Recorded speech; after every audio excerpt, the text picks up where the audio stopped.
Welcome everyone. We should be getting Rage Forwards started in just a moment. Let me open up the lovely spectator dashboard and see if we have a lobby. I don't know which of these two sets we're going to cast first. Whichever players get here first. Oh, this isn't on the dashboard. Right. I see Slam's team in a lobby. I also see TaToH in a lobby.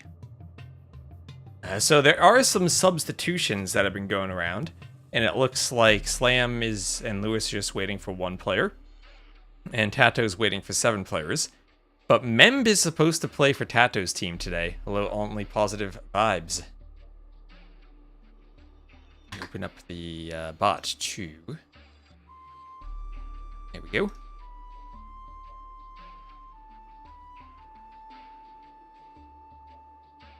Alright, so how you doing, chat? How you doing? Let me make an announcement on Discord that we're live.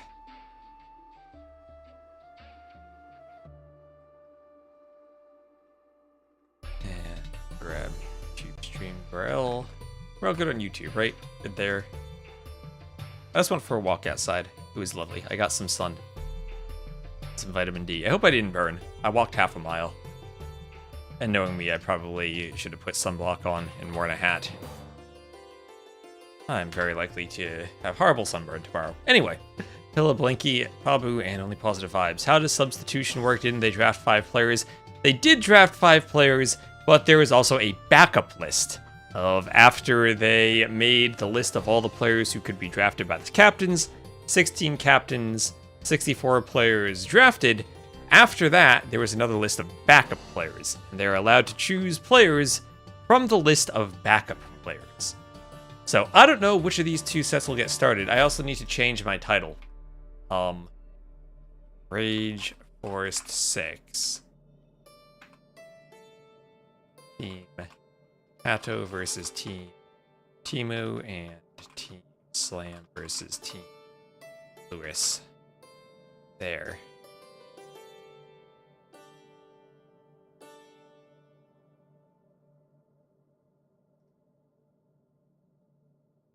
Does Discord update my stream title when I update it on Twitch? There's this little box on Discord that tells you what your title is. Hopefully it does. Should have remembered to do that when I went live.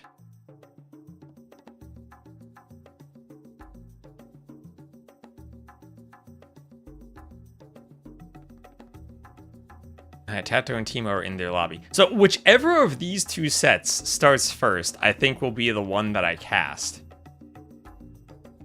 See, Viper is playing Kasva on Arabia right now.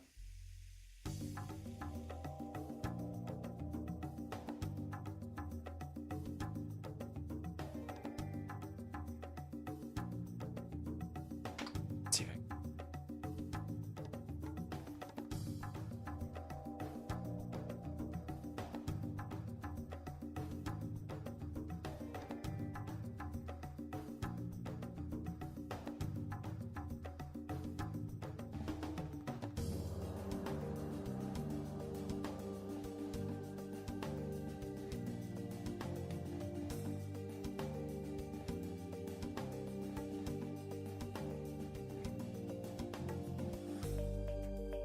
And hello, Maxi.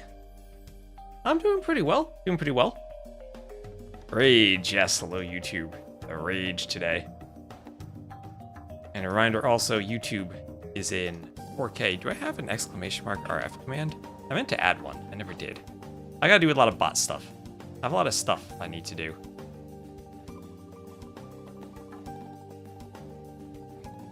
Last night, someone asked me about prize pool stats for main events versus qualifiers.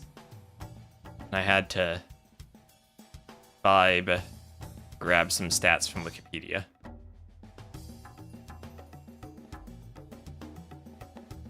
Alright, I have a feeling that it looks like TaToH's lobby might start. They got TeMo, Abind, Moore, TaToH, and Dragonstar. Whereas Lewis already confirmed that they're waiting a bit for their final player.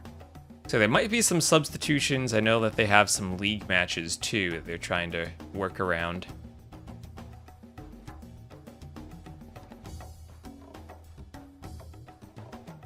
This week is the second qualifier for the league.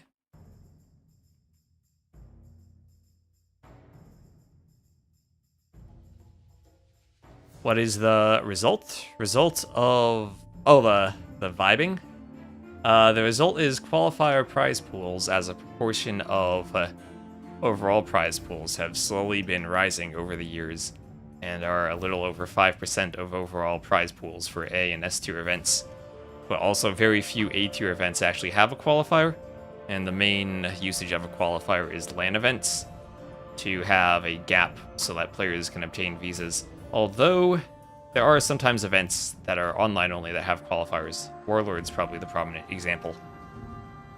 Although, since the qualifier immediately precedes the main event, it's maybe fairly questionable whether that should be categorized as a qualifier or just part of the tournament. Whether the marketing distinction for the tournament is the right way to treat it in the data set is maybe a question.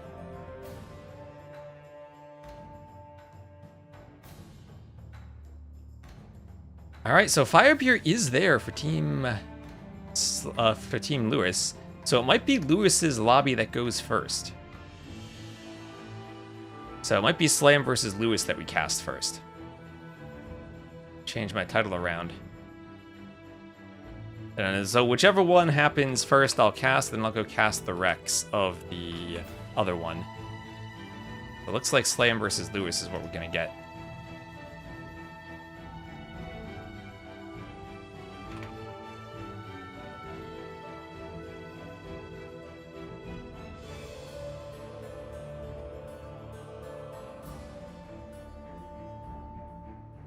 Alright, everyone's there. They're in the lobby.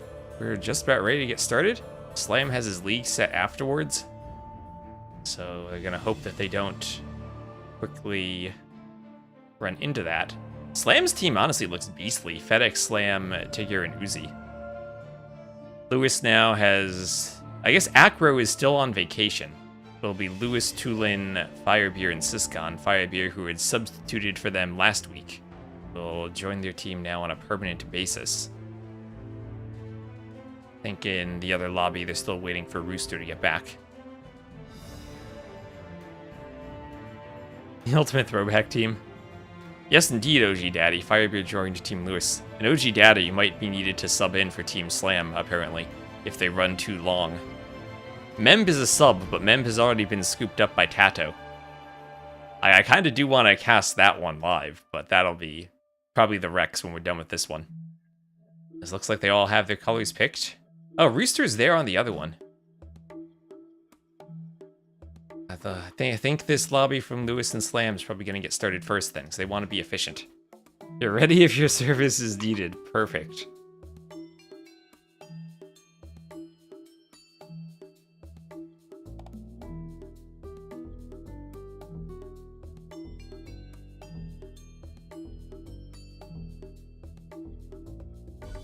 I think we're just about ready to go.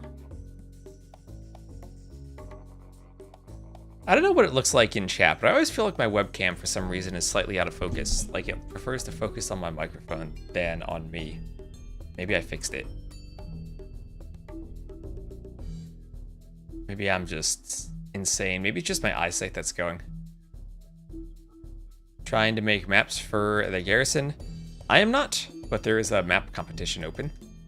We also have a map competition for sudden disaster that we've gotten a few things for. A garrison? I don't have a garrison command.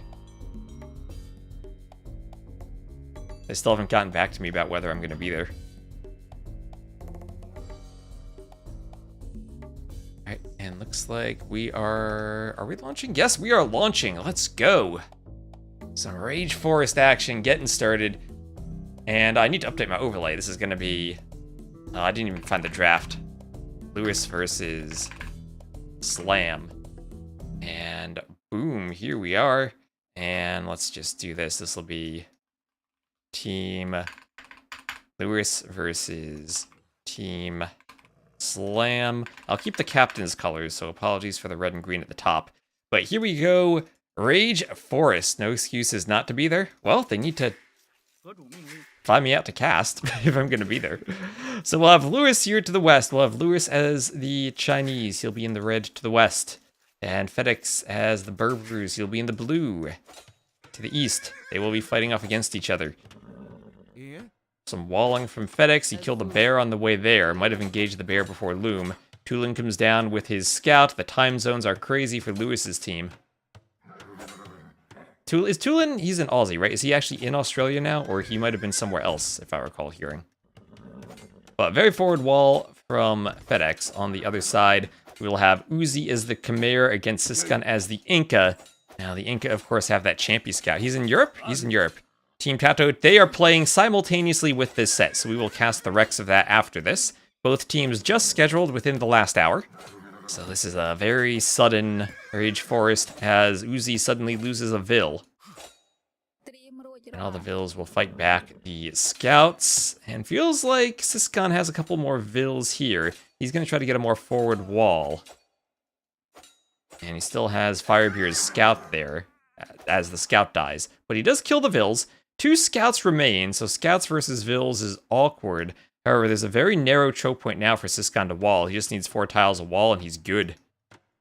Sudden forest. Sudden forest disaster. Yep. So TaToH and TeMo should be playing as soon as all 8 players get there. And they have also dug into the pool of substitute players. I've heard that Memb is going to play for Team TaToH. They have the Spanish team of TaToH, Memb, and Moray. And some Xing here as Siskan wants to maybe lure some boars. But we might have another Vil fight. The bear is going to get involved. Uzi will have to deal with the bear. He will decide just to go and kill it. Tigger will come over with his scout and try to help out the Vils. Who is unavailable? Various players at various times. There are various uncertainties too, if some players will need to join and then leave. So they have lots of question marks.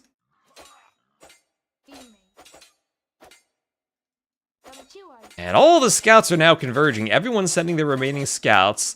Here, help on this Vil fight between Siskan and Uzi. And Siskan will lose a Vil. But Lewis with the hill advantage on his scout. Still has Tulin's scout there. Let's just check the HP bars. Feels like there's a bit more HP on the scouts from Cyan and Green, from Tigger and Slam. But yellow, actually Tulin's scout is doing pretty darn well. And the Vils for Siskan have more HP, so this is looks like a good fight for Siskan so far. Slam will have to fall back as Tigger loses his scout, and more Vils are coming forward for Siskan. More Vils are coming forward for Uzi. In the south, there was only 1 passage. Here, there are 2, basically, with like a 3rd joining them. Some Swiss cheese in the north. A big Vil fight here. Thank you, Ogzen, for the follow. Am I going to cast that? I'm going to cast the Rex because it's simultaneous with this set. So yes, I will cast that. Vil is chasing from Siskan. Chasing down Uzi. Uzi going back towards his TC. And there'll be a big fight as an attempted boar lame from Siskan. And he could come back through the passage, pick up 2 more boars, and do a triple lure from the other side of the map. And that'll be hard to do while he's Vil fighting. He's going to rely on Lewis's scout to help block. The scout has 6 HP, so no longer useful in a fight, but very useful to block a boar in a lame. As Lewis also is up to the feudal age, he will be looking probably to tower rush. Maybe, I would say men-at-arms, but I don't see a barracks yet. Maybe go archers. You can go that Vinch-style trush to get through the walls. One of the boars picked up from Siskan. Doesn't get 2 of them. Oh, he can get 2 more. Oh, please, Siskan. Oh, if only he had gotten 5 boars at once. He's sending 4 more Vils forward. He's not done laming yet. Actually, Lewis can be a bit careful here. Oh, he only gets 1. He's going to try to get 3. Lewis just needs to block this one a bit. 7 HP, so it can take 1 more hit, I think? Actually, 7 attack from the boar. Does the Vil have Loom? Yeah, 1 melee armor, so it can take 1 more hit, I think. That's a nice lightning bolt. Harry Potter scar-shaped gold mine there.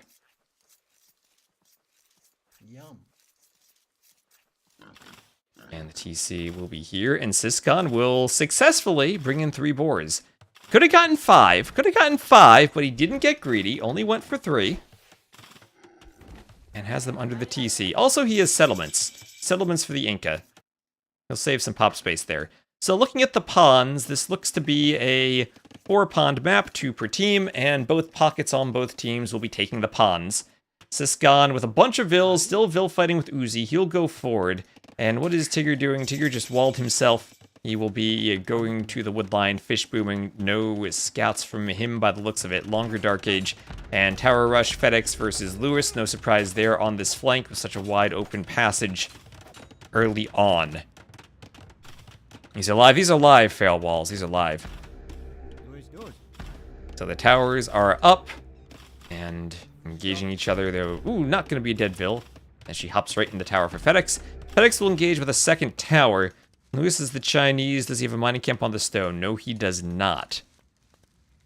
You almost don't need houses with Inca. That's true, but I feel on Rage Force, the fact that settlements cost 125 wood, and you have to get all that wood to do them is a huge investment. I feel like they're actually a downside if you're on the flank. But that's just my experience. Maybe some players like them.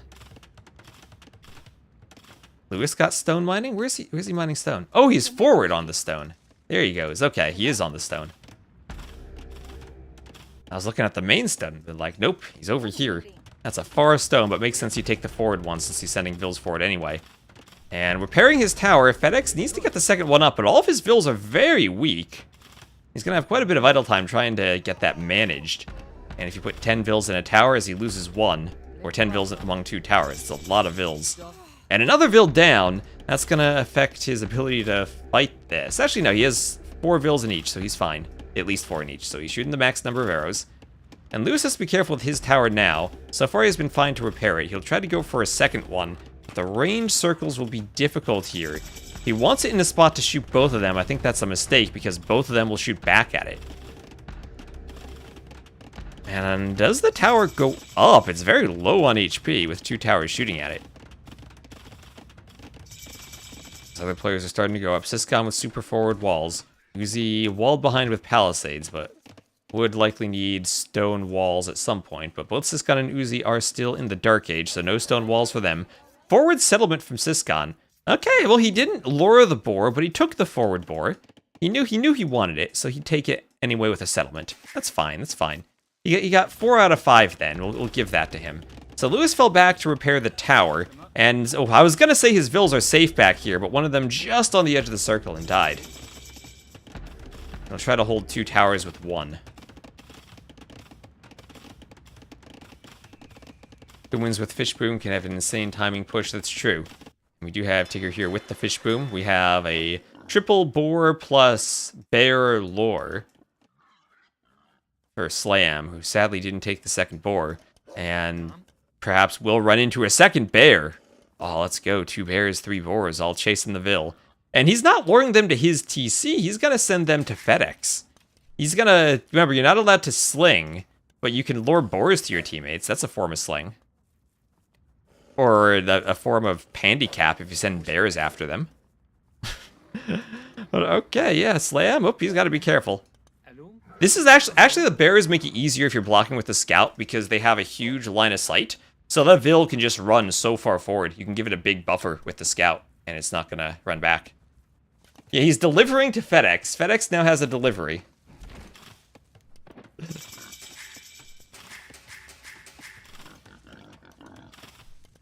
Oh, Slam will garrison. Oh, and careful, you ungarrison, and your teammate's vill goes too. He'll hop in and out of the TC to grab the board. Nicely done from Slam and FedEx. The teamwork between these two, impeccable.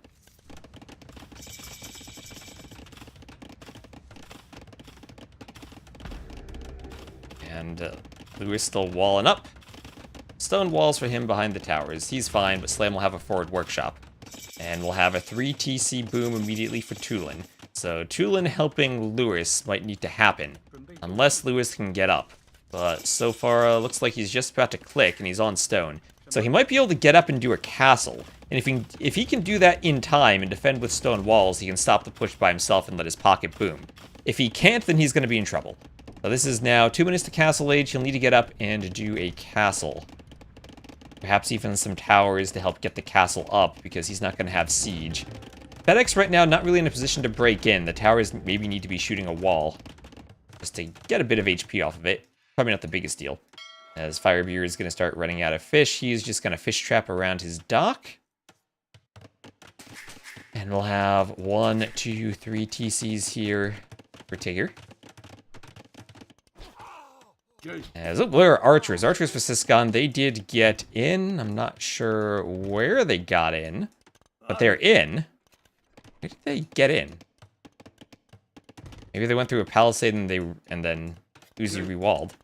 Oh wait, there he is. He's in because he has a sneak. Oh, I didn't notice that. He's orange on the minimap. The good color for sneaking, and he has a sneak archery range in the back. Did Uzi notice that? Uzi didn't notice that. And Siscon gotta be doing some damage here. So Castle Age on the way for Lewis. The Mangonels are not out yet for Slam. He was a bit late in queuing them after doing the workshop. 3TC Boom himself with some fishing ships going for another dock. Maybe that Mangonel could have been faster, and I think Lewis will be fine. Now, defensive tower forced up from Uzi on his stone. And as the Khmer, if he were going to do a castle and ballista elephant cut, well, at least the stone has been denied for the moment. That's why orange is the best color. Orange and gray, the best colors. And we'll have double bid axe for Uzi. Ooh, he hasn't had that. I have no idea how that Vil got there. But she is a relic too. Good thing for Tigger is that he walled himself off early on, and then Slam walled off the pond. And as the Kumans, the team does have stronger palisades.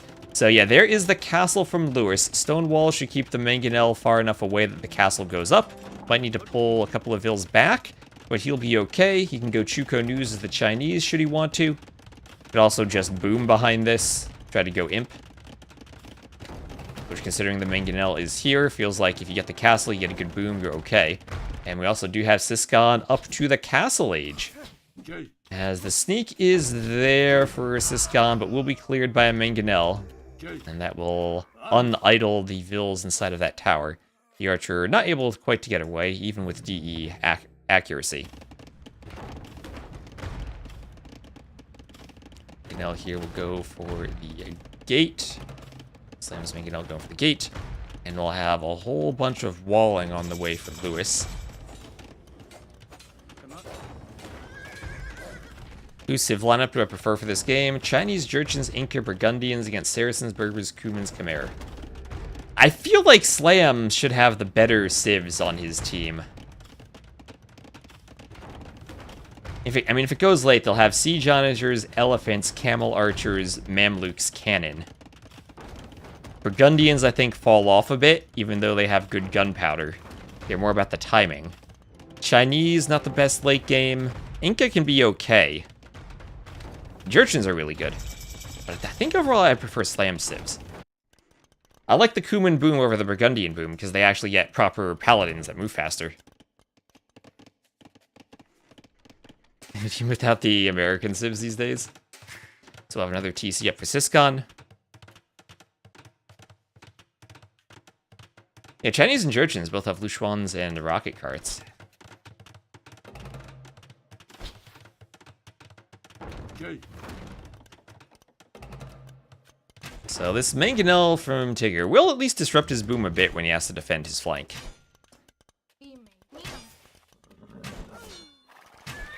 So the knight goes down. Yep, we read the patch notes yesterday, Bob, if you want to check the VOD. Or the announcement post, that is. Okay, nice aggression from Siscon.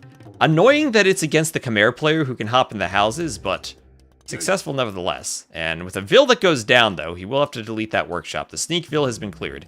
But he still does have that archery range. The Inca, maybe one thing they don't have is cav archers. That could be nice. But he could add champions from that barracks.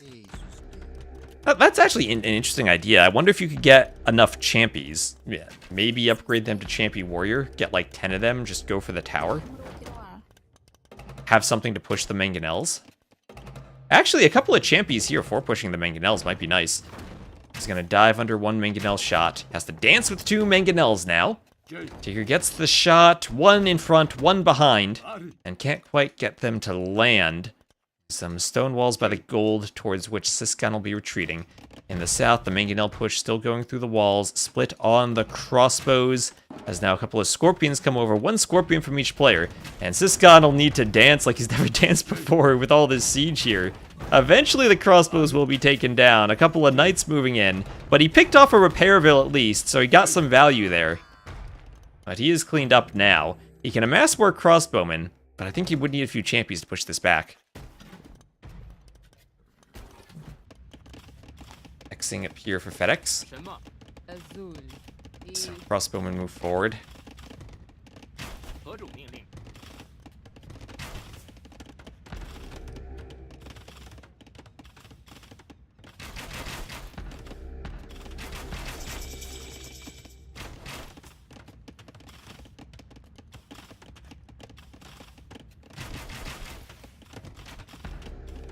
Teutons into 20 city-states that existed for 10 years each. Wait until... I mean, they've already broken Italians into Sicilians. And I guess also into Romans in some respects. Wait until we get every single Italian city-state. Well, wait until we get every single player in every campaign scenario will be unique. No repeat civs. So now this sneak more cleaned up. There's the champion I was looking for. Is that walled? Oh, that's cute. We now have Uzi who has managed to wall in the range and the barracks. Siscon could definitely escape if he deletes everything, but then of course you delete the buildings anyway.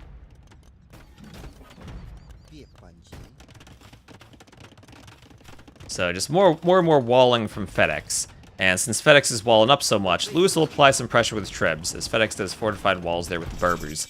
But it'll be a 3v2, I want to say, to the north, because it looks like Slam as the Saracens is heading to the south. And it'll be the Jurchens here for Tulin, doing heavy rocket cart now. Now for the Jurchens, heavy rocket cart is really cheap and fast, so minus 75% wood, research faster. And does someone just follow? I got an alert. It's Roost, thank you. There we go. The alerts were not timed in sync with OBS. So more barracks forward. We'll have the pretty purple pocket paladins from Firebeer.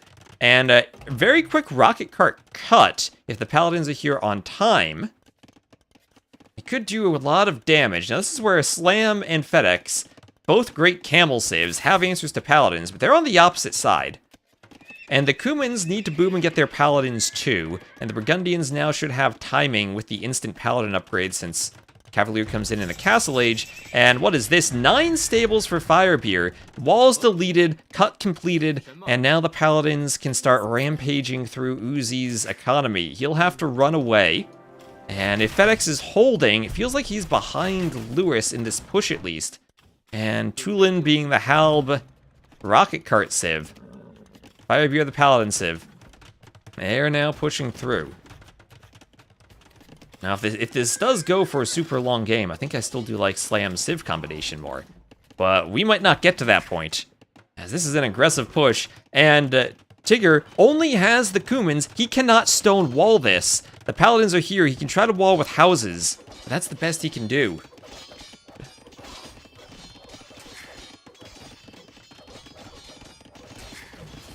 The Mamluks coming over, elite Mamluks for Slam.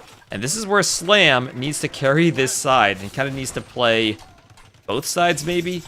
Get enough Mamluks out with his castles to counter the Paladins. No bloodlines for the Burgundian Paladins. And these campaign-accurate green Saracen Mamluks will be there to fight.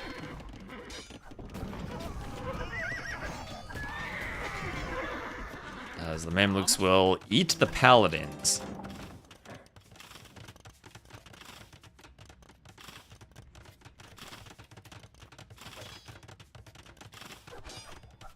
And absolutely destroy them.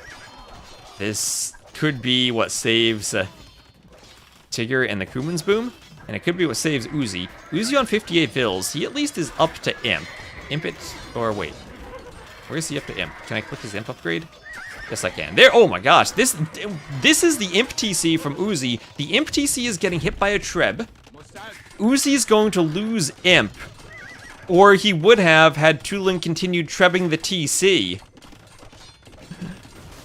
Or he's gonna move the Treb and Treb it again. There's some rocket carts here. Rocket carts keeping the Mamluks away. 70% up to Imp. Siscon's up. Oh, but he saw the castle.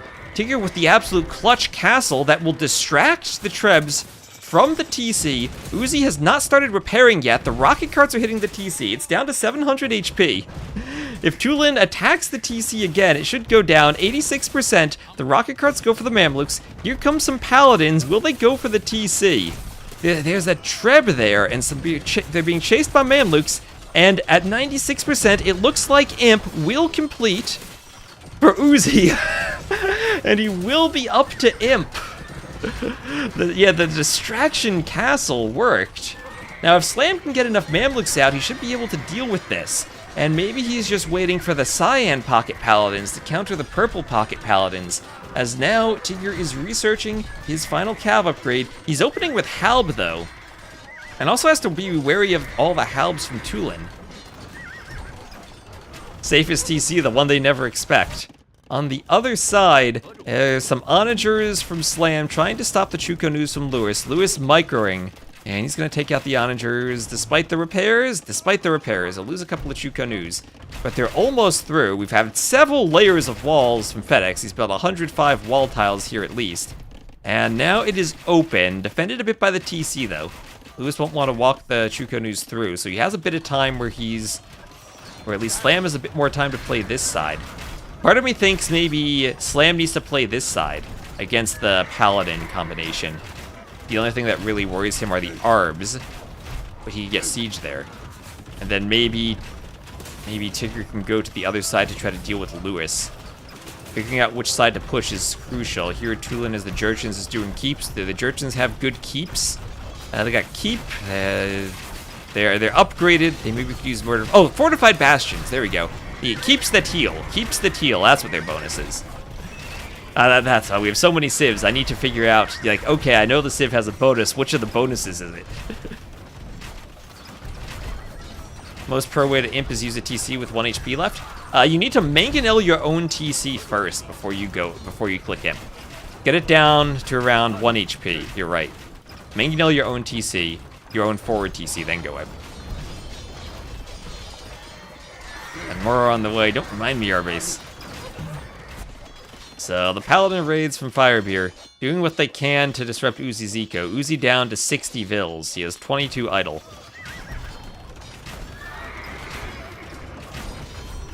And the Trebs from Cyan attack the keeps.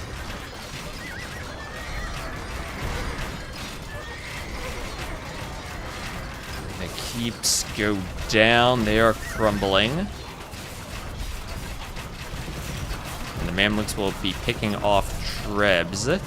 But that's a lot of Trebs from Tulin. And Slam doesn't have the numbers now with Arbs from Siscon. Lewis versus FedEx. FedEx still holding. FedEx trying to get Cavaliers. Nice bombard cannon shot on the Chuko News. Berbers versus Chinese. With the cannon, I probably do favor Berbers in the long run. So FedEx maybe a bit of momentum here. This is now Lewis's turn to do fortified wall. If he remembers, he has a tech called Great Wall. That could give him more HP for the walls, too. Chinese, I think they have the best walls in the game. More HP than Byzantines, I think. Yeah, so 175 to 100 military. Paladins from Firebeer still pushing. And the timing for these civs was perfect. Siscon calls in mayhem with his sneak, slowed down Uzi and Tigger enough to give the rest of his team time.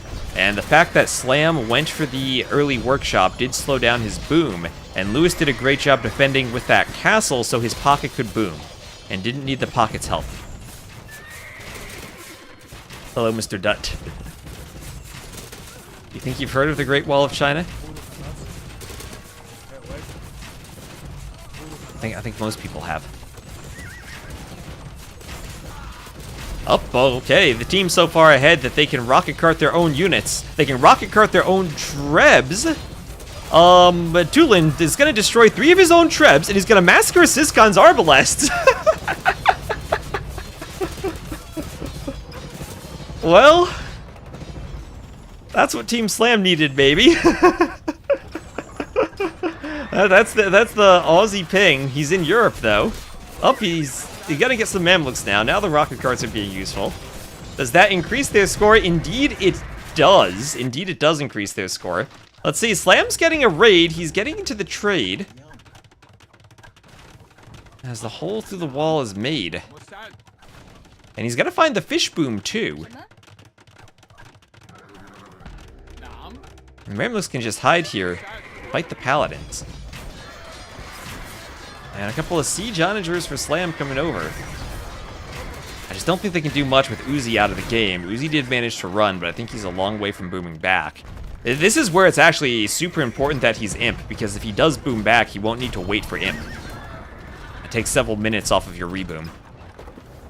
Slam doing the hero push? He might be. I mean, I think Tulin is doing the hero push in reverse. Tulin is doing the villain push. Yeah, I'll try to keep the ads off as much as I can, but Twitch is going to give me like 10 minutes or so. So we'll have Mamluks attacking the paladins. There's a keep up for Tulin, and now Siskon's sending the Arbs over. Slam can destroy more of this fish boom. And man, that was a great play getting the onagers in. They had done their own rocket cart cut. And I think this is still open should they want to send more units through. Finally, Firebeard realizing and walling it off. But this cut, great for Slam. Slam now takes a huge score lead. And having onagers over here might be able to hold this. Now Team Lewis has to find a way to finish the game off as FedEx now with some momentum. The Fire Lancer's out for Lewis. With Bombard Cannon going to destroy the castle. And Lewis now dying to the push from FedEx. Lewis still at 142 Vils. He still can pump out some Fire Lancers. Doesn't have much trade, though. And going for the Fire Lancers instead of the Halves means he will need some gold. And Cannoneers are in from FedEx. The Berbers actually have a sick unit composition for late game. And the Cavaliers don't need to engage. FedEx simply can wait until he has more Fire Lancer numbers. And Slam will be there with the Mamluks. Now the Paladins from Firebeard can't really help. And this is where the Saracens shine so brightly with the Mamluks to counter Paladins. And Uzi, 84 population, compared to 99 Vils for Siskon. Siskon with 99 Vils, 101 military. Siskon doing everything he can to push, but the Inca don't have a good army. Now both players will engage. Firebeard coming with Paladins from the opposite side to help the Fire Lancers from Lewis take this fight. The Mamluks will be in the back. Slam doesn't have the best numbers, only 20 of them. 20 elite Mamluks still are very, very scary. Most of the siege will be cleared, but here's Siskon from the opposite flank, even some halves from Tulin. Lewis's team has the rainbow for this fight. Unfortunately for them, it's just Mamluks at the end of the rainbow. The Arbs will try to clear this, but they still have to micro against all those bombard cannon, and there are trade carts running through here. And the rocket cart attacking the Mamluks.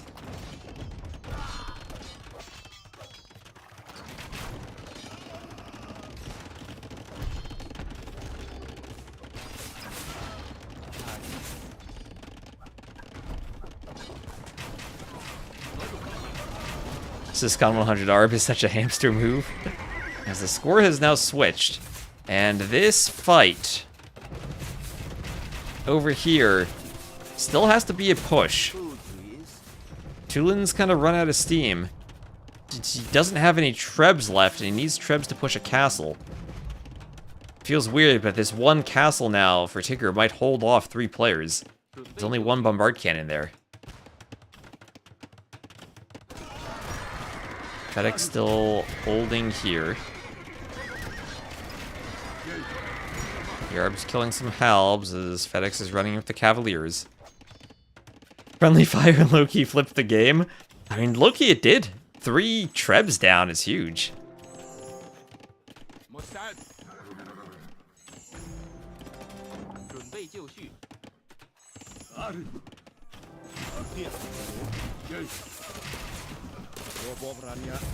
And Uzi's back in the game soon. Here comes Firebeard swapping over to some Hussars as he's trying to establish the trade. Did he? If he stand ground patrol, I didn't see it. Maybe Sensar just would want to tag the teams between the games and remind them about the rule change. So Arb's going down to the Onagers.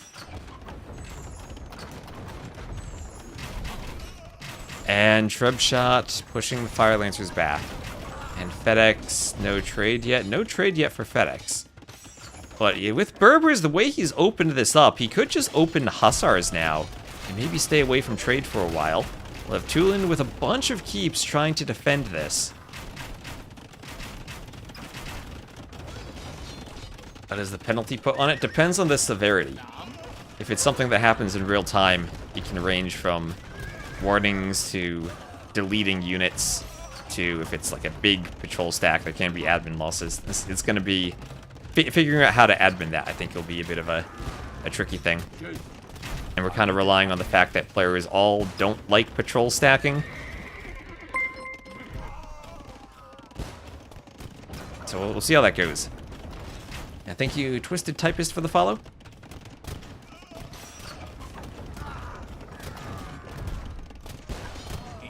So hand cannoneers here attacking the Halbs. Rocket cart from Lewis now. Lewis with the heavy rocket carts. We'll need heavy rocket carts to fight the Mamluks. Bombard cannon will kill his own Vills, but the rocket cart picks off a cannon. Yeah, as TaToH says, it's hard to remember not using it when you're focused, right? So we don't want to, like, if a Black Forest game is 2 hours and there's like one patrol stack in a game, we'd rather not have to do admin losses for that.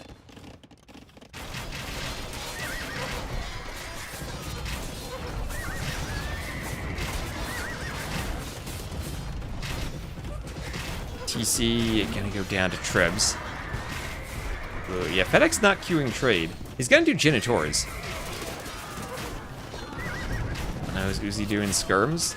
He is doing skirms, but I mean, they will help against the Arb push, as scores have flipped back, and finally, with that castle down, the siege push continues. There are some Trebs now from Firebeard. It feels like Firebeard's Trebs are what turns this over here, as Slam's trying to come back with the Mamluks to defend, and Lewis now has managed to hold. Thanks to all of these keeps from Tulin, Tulin was able to help on the bottom and also send his population to the north, and they're healing keeps, so if they're not destroyed, they heal back up.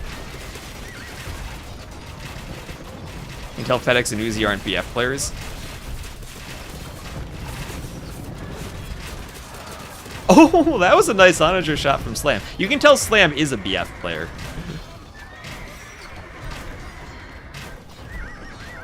Uzi on 109 Vills. Where are they? Like, where are his Vills? He's got some over here. He's got some over here. I mean, the Paladins here could still kill 25 of Uzi's Vills. Uzi might not be reboomed yet. I think this also comes down to Team Slam, where they need to figure out ways to get Uzi back into the game, if that's just slinging him stone for more TCs, or getting him to his upgrades. Because Uzi, all of a sudden, he had over 100 Vills, now he's down to the 80s again.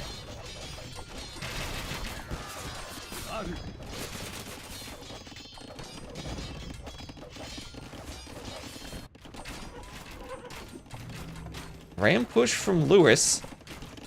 And I feel like Lewis's team now has all the momentum. Yeah, FedEx doesn't have trade.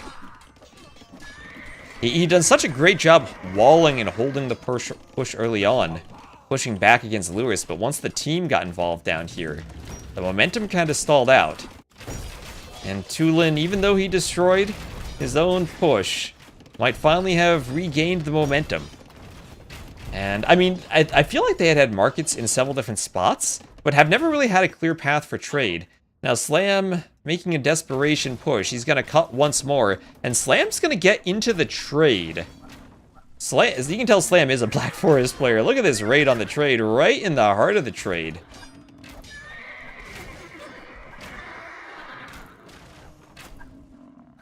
I can beat 100 Arbs and 40 in the queue.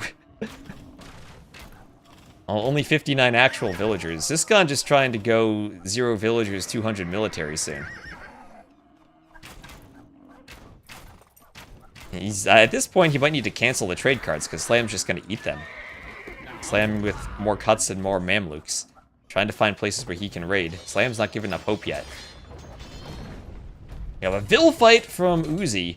There we are. His Vils are gonna die. He's down to 49 Vils, and he has 22 here surrounded by the Paladins.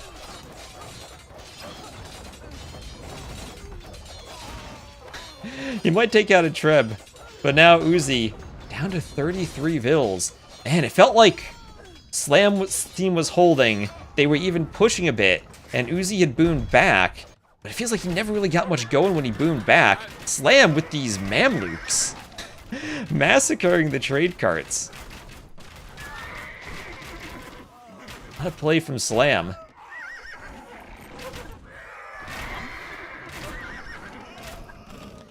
The trade from Tulin is idled. Tulin realized the trade carts were going to their deaths. And, I mean, all the trade is down now. Still no trade. Or actually, there's trade carts. One column of units. Why does this gonna only have one column? I don't know, but there are the GGs from Team Slam. Team Lewis will win. I think that's their first win of Rage Forest.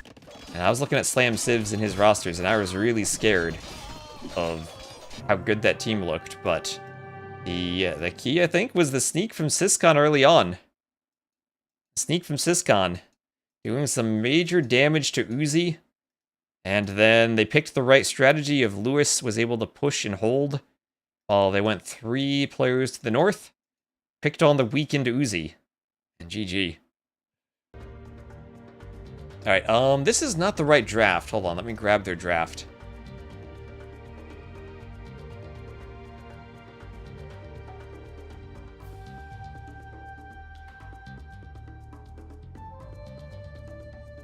And let me just see, it should be in the Discord somewhere.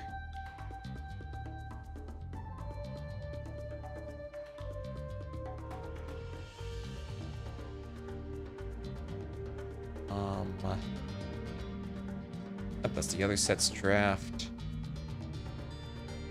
Is it in a DM somewhere? Hold on, guys. I need to find the draft link. Is this on the dashboard? It's not on the dashboard. If I just go to aw2cm.net and find the draft link, is it here? It's not there.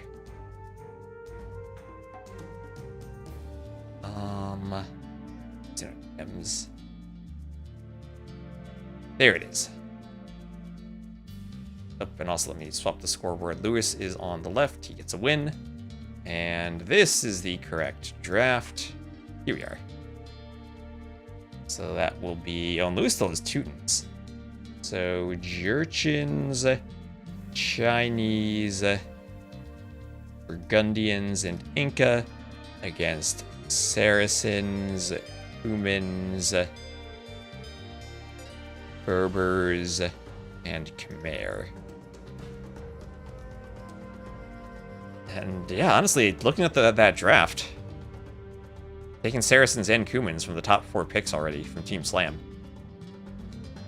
Great win for Lewis. Lewis is a captain, yes. He's a captain. Time for Slam Flank.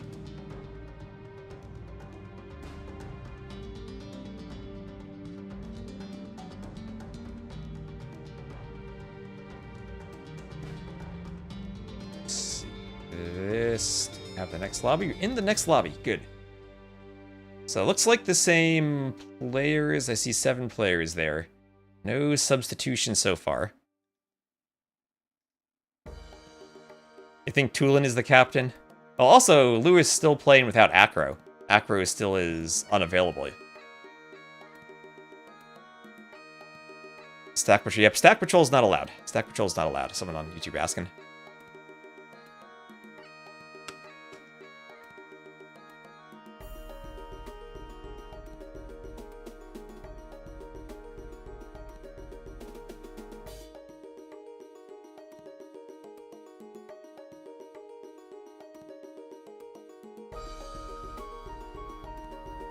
Where's Tulin from?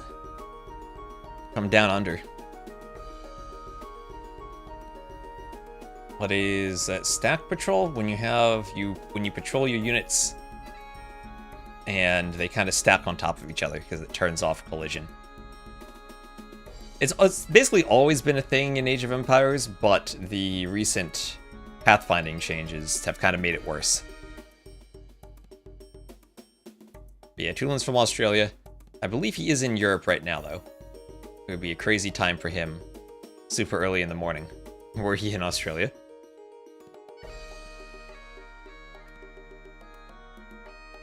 Also, Twisted Typist, if I didn't see that earlier, thank you for the follow. And now, let's maybe look at their civs that are still left. Ethiopians is the very first pick. Curious to me. Torsion Engines is great. They're a good Hal Boninger civ. Don't know if I'd put them up there with the other top BF civs, though, in terms of their economy.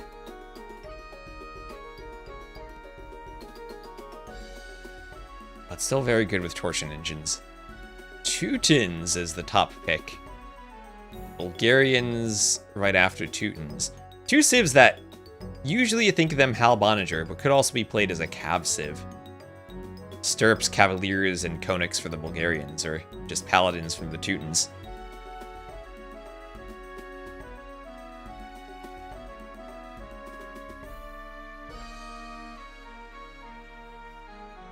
Siskan is, yeah, Amigo War champion before.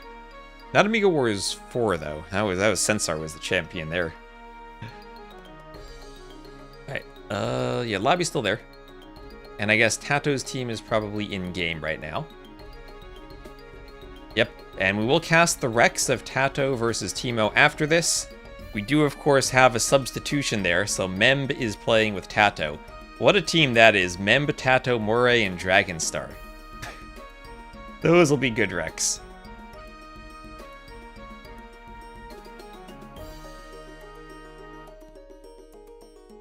Yeah, what a team that is. Actually, let me check this out. Is Memb streaming his point of view, or is he taking this super tryhard? Oh, yeah, he is streaming. Good, we'll cast those Rex afterwards.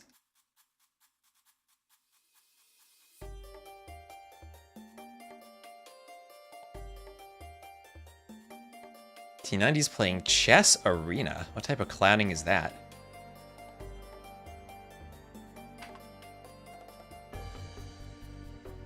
"20 minutes or so until OS starts their draft." Well, Slam doesn't need to be at the draft. His team can draft. And I think they have a sub ready. I think OG Daddy might be going on. Or someone. They can pick anyone from the sub list who's around.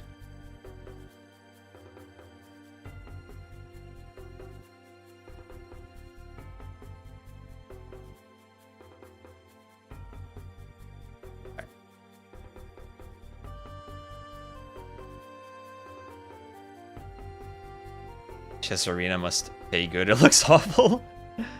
Isn't that true for pretty much any type of sponsored thing? And okay, they're in the game. Let's go.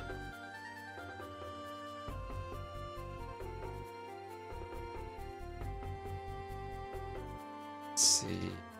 Quickly this loads. Here we go. Alright, the game is paused. What is this Xing? What is the pause? They're gonna maybe restart due to the pause. Alright, Siskan has a water map in front of him. This might be a lake restart.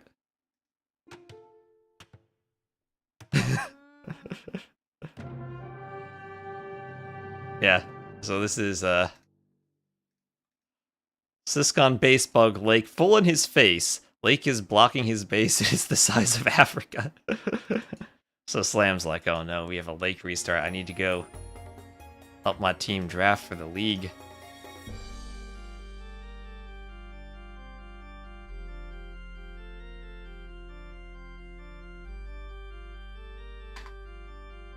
Lewis with a concise description of the issue. Alright, they're back up in the lobby.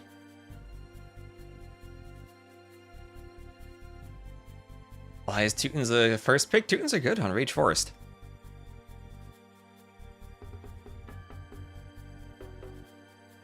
Be an amazing defensive lake in Imp. Hello, Niaz. Hello, Niaz.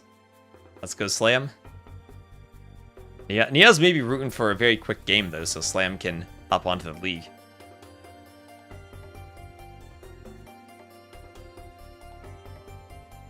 So back in the lobbies, just choosing their colors. Wouldn't it be wonderful if there were a faster way to restart games? Like from within the game itself. Like everyone just clicks. Like you click restart, it opens up a vote screen. Everyone says yes, and then bam, regenerates the map. That'd be lovely. Oh, TeMo, that's true. TeMo's also playing another set. You hope both end fast. Yeah, they already have a substitution on one of the teams there. They might need 2 subs.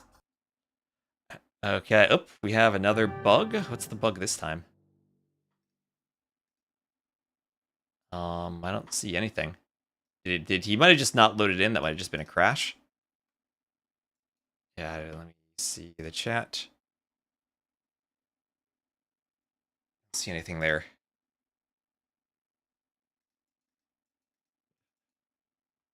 Yeah, and also don't spoil the other set because we're gonna cast that afterwards. They had the wrong settings. How do you have the wrong settings for Rage Forest? Oh, FedEx picked the wrong civ. What do we do? Ah, FedEx picked the wrong civ. It was after a re because of lakes.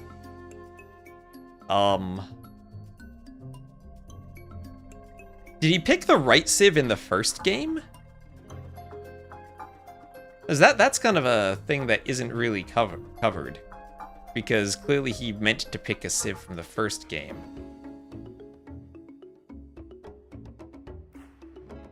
Probably just use the civ from the first game then. Sensor is typing.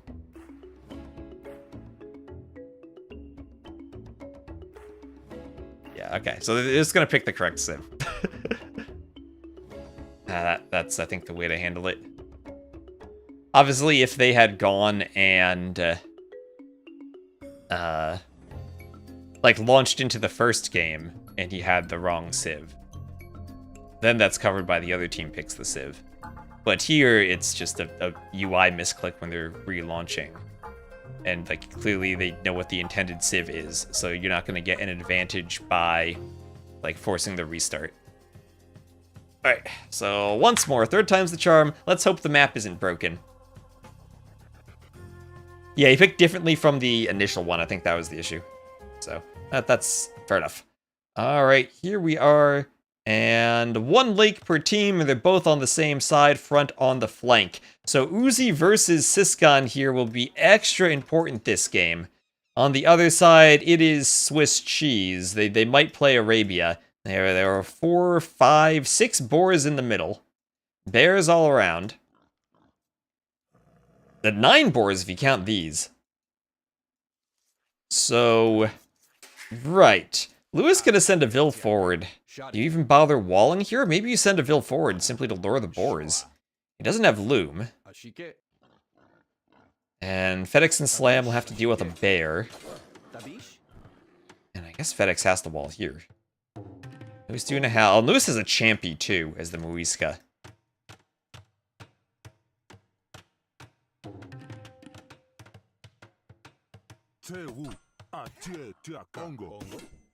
And in the middle, there will be a nice wall from Firebeer. Firebeer even going to use a bear as part of his wall. That's one of the scariest walls I've ever seen. And FedEx coming forward. So Lewis only with 1 Vil, 1 Loomless Vil, has a house for a tiny bit of line of sight. Houses don't really see much. And they finish this? I am doubtful. Well, the 1 game, maybe. 1 game. So there is Loom for Lewis. And he indeed will be luring the boars, and this is where things get maybe a bit scary. He has Loom now, where the pockets could try to disrupt the Vil lore, or the boar lore. And the Eagle and Champy both go down. Eagle, I think, a bit better in the Feudal Age than the Champy is, so probably a win for Lewis. He'll be doing some Palisades, as the boars chase the Vil. And 16 HP left on the Vil, should be able to get in. Meanwhile, there is some Xing on the other side. His Tigger looks like his scout is very far forward. He and Firebeer are very weak scouts. And so far, though, it looks like the walls do heavily favor Siscon. As the boars come in, for Lewis will be underneath the TC. And he'll get them in a nice spot. Still has his 2 boars. So good on him to grab boars from the middle. He might grab 3 more boars. Oh, let's go. Let's go. Luis, go for the boars. Go for the boars. Don't walk back. Go for the boars. What are you doing? We're Xing over here. Tulin's being like, oh, go take the boars. Yeah, his scout's there. There we go. He has scouts there. So you take the mill. Or use the mill to take the boars, or the settlement to take him over here if he wants to. Yeah, take all of them. Yeah, bear wall, it's an upgrade. Yeah, the Huns, they can't house walls. They just use the bear as the wall. It's in there somewhere still? Yep, right. Is it? Oh, it might have been released. Wait, is this actually a wall? Yeah, if he saw Uzi walling, then yeah, oh yeah, he unleashed the bear on Uzi's Ville. That's why the Ville's hurt. Firebeard must have deleted a tile of Palisade and let the bear kill the Ville. And meanwhile, nice teamwork here. Tulin blocking the boars from Luis's Ville, and he'll get them nicely under his TC. And he is ready to play Arabia, as he's going to wall from his main gold over to the edge wood line. And we'll actually have 2 golds behind that still. So he'll be safe with these walls. Tulin going to do a back wall too. And now the question is, do you go archers plus scouts and play this like Arabia? Or do you just FC and then try to push? I imagine you do have to push here. It does feel a bit more defensive for FedEx and Slam. That Slam can wall here, and FedEx can fat slob this passage. More boars for Tulin. And we'll have the dock from the pocket. So Firebeer as the Huns will be docking. And since the Huns don't need houses, I think they're a pretty good fish booming civ. It's basically a great wood bonus for them. And the fact that they're never going to be housed and won't need to idle TCs and docks at the same time is nice. So here's Siscon forward. And he's sending 5 vills with the barracks. Likely to do some type of tower rush, maybe add men-at-arms as he clicks up to the feudal age. 20 vills, 1 scout. And forward lumber camp near the wood line 2. Is he on gold? He will be. And his lumber camp is forward, so crucial that he actually has vills by the lumber camp to get wood. He'll need wood for the archery range, if that's what he goes for. Maybe it'll just be towers, though. But if he's going towers, he'll need stone, and right now doesn't have a mining camp on the stone. Oh, he's got actually... Oh, look at this. The build order from Siscon. He's going to mine gold and send the gold miners to do the mining camp on the stone. So that way he should be able to afford the man-at-arms upgrade. Does he need 1 more or 10 more gold? I think he might need 10 more gold. He has 50 now. Yeah, he needs 10 more gold to do... Oh, wait, no, that's after he queued 2 more militia. Does he have loom? Oh, he doesn't have loom. Okay, okay. He will need loom eventually, but he has 50 gold for that. But he can't do loom and man-at-arms. Man-at-arms is 40 gold, loom is 50. He's spent 100 gold on the militia so far. And he'll be ready to go 5 men-at-arms. And Dravidians, they will need arson too. Then that costs 12 gold for him. Actually, wait, they have a discount, though. They have a discount. Their barracks technologies are minus 50%. So I think he can afford men-at-arms and arson together. That discount's actually going to be crazy for him. Yeah, he clicks men-at-arms, 30 gold left. He won't have loom, though, but he can afford arson. Alright, so stacking the Dravidian bonuses together. Uzi maybe not there in time to wall. He's going to try to stone wall this. He is up to feudal, but the tower is up, and that'll make it tricky to wall. Have to pay attention to the HP on the villagers. Loom is for cowards. You do kind of need loom in a tower fight, though. But the man-at-arms upgrade is in. And I think just long-distance mining a bit of gold for loom would be prudent here. As I think we have 1 vill down for Uzi. Uzi, who still is desperately trying to wall the men-at-arms out. And he'll save his vill. He himself is the Bengali, so he'll have some extra vills. And this is where he needs to protect his pockets fish boom. All the fish from Tigger will be on this pond. On the other side, we'll have an X, as Lewis, still Dark Age, is training and canceling a Champy Scout. He's up to feudal. Slam gonna push deer from here? Now, Slam's feudal, so he could kill that Champy should he want to. And forward vills from FedEx. FedEx at home is very heavily on gold. Not on stone at all. And he might go for, what is this, forward ranges? Does he have a barracks? Oh, nope. He already has his ranges in the passage. Just gonna send the vills forward. Might try to tower with them. And we'll combo with Slam's scouts. Tulin himself, Blacksmith Market as the Teuton, so he might go FC Knights. or FC Workshop, depending on what he ends up needing to fight, or what the situation is.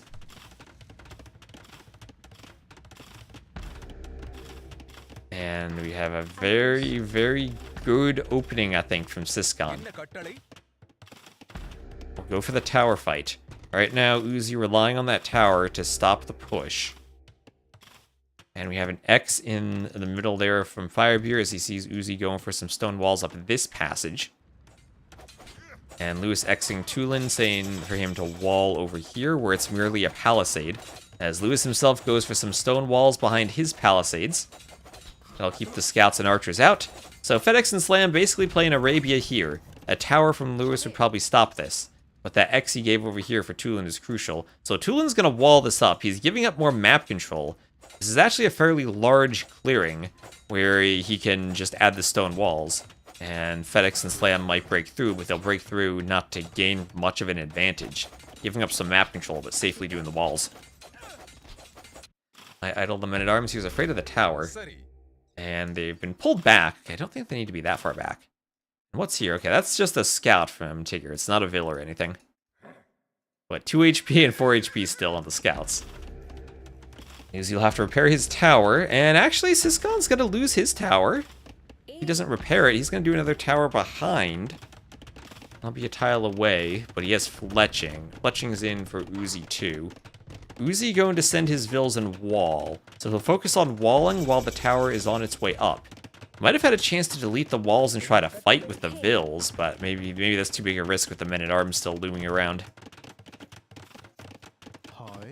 Does he have loom now? Yes, he does have loom now. If we look at the Vill KD. 1-to-1 for Siscon, so Uzi only losing 1 Vill there. As pockets are starting to get up to the castle age. And more walls from Lewis helping out here against the archers. And Lewis FC'd too, and he's going for a castle. So, FC into the Guetra Warriors, a unique unit for the Muisca.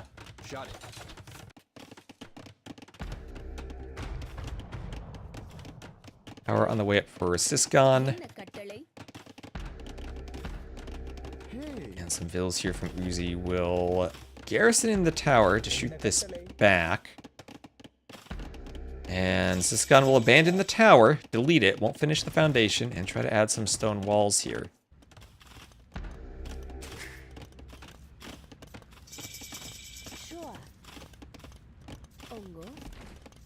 And Bill here taking some shots from the tower from FedEx. And that tower goes down to the castle. So now the Guetra Warriors are here for Lewis. Has to be careful how he ungarrisons them with the barracks there. But as a skirmisher unique unit, they should be able to deal with the archers. We'll have some light cav for Slam. But the Guetra Warriors have enough attack, they can probably deal with the light cav. They just got to be careful not to be out of position like they are here. Lewis needs to get maybe 6 or 7 of them, and then he can fight the light cav properly. And meanwhile, FedEx, he's going to break through to another layer of stone walls. And, I mean, eventually Lewis could even get a Vill out here to wall this. He can trap FedEx's army in. So Slam behind this will go for additional TCs and he'll be booming. So both of the pockets with fish booms now.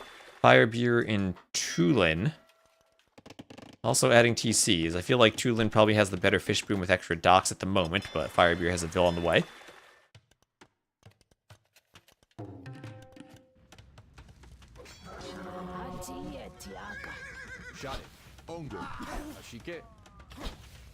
Archers ending off the Guetra Warriors.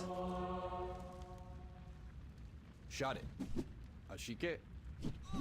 Shot it.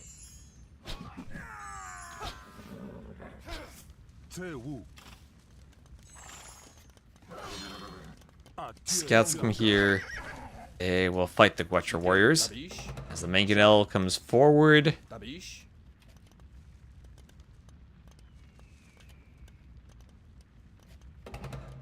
And we'll have Castle Age for both flanks now on Slam's team. Lewis up, though. And I think, Siscon not up. As the complete opposite of what I meant to say. Siscon the only one who's not up.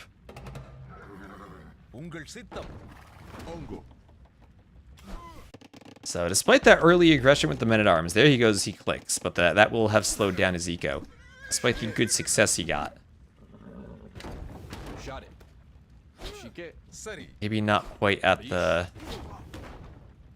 level he needed to be when it got stopped just short of the pond.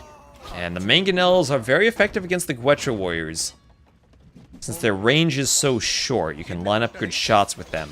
And now Slam trying to path through to hit the Guetra warriors. Scouts have to go back. And up, there's a bear in the south. Hello, bear. And it looks like the scout here from Tigger did eventually be picked off by Tulin. And stone walls in both players. Stone walls and outposts in the middle. And there's FedEx up to the castle age. Don't see anything aggressive from Firebeard yet. Still just booming away. Remember, Huns will not have the Onager upgrade, so they cannot cut. They'll be relying on a teammate if they want to cut and then go Paladins. Although one option is simply for Firebeard to boom and then come to the left. As we have, what is this? 1, 2, 3, 4 additional TCs for a total of 5 from Uzi. He's going to hope that he'll get lots of extra vills when he clicks Imp eventually, as he is the Bengalis. Total vills are higher for Team Lewis, or eco count at least. We'll have a forward workshop from FedEx. FedEx! Crossbow Bodkin, and he's doing a siege tower. FedEx with the Grandmaster play. That's being X'd from Tulin. He knows it's happening, but that is a risky play, because behind this, now the Guetra warriors can come and actually clean the crossbowman up without the assistance of Slam. Yeah, FedEx with the crossbow delivery over the walls with the siege tower. Here come the crossbowmen. Defensive market there from Tulin. He's trying to occupy the spaces between the town centers to limit the area where the crossbows can actually run. I think the crossbows could hop out over the corner where FedEx to put the siege tower right here. Kind of like ACCM did with that gate. Well, Louis should be able to clean all those crossbows now. So at the end of the day, the Grandmaster plan backfires. And FedEx simply loses all the crossbowmen. Maybe they wouldn't have been effective anyway, but it does kind of bring Lewis's army out of position a bit, as Slam now with Mangonels will push through, and this could be bad for Lewis. He needs his Guetra warriors over here to deal with the light cav, and they should be able to kill some vills. They don't have attack upgrades, but they're at least light cav. As there we have Lewis now losing numbers, 2 vills down, and clutch quick walls on the settlement to keep his vills safe. And now his army is back. So they did get a couple of vills out of that raid. And now another attempt from crossbows to go forward that Lewis has had to run back. And Lewis will do the workshop. Will the workshop be denied by the crossbowman, though? And it goes up, which is important.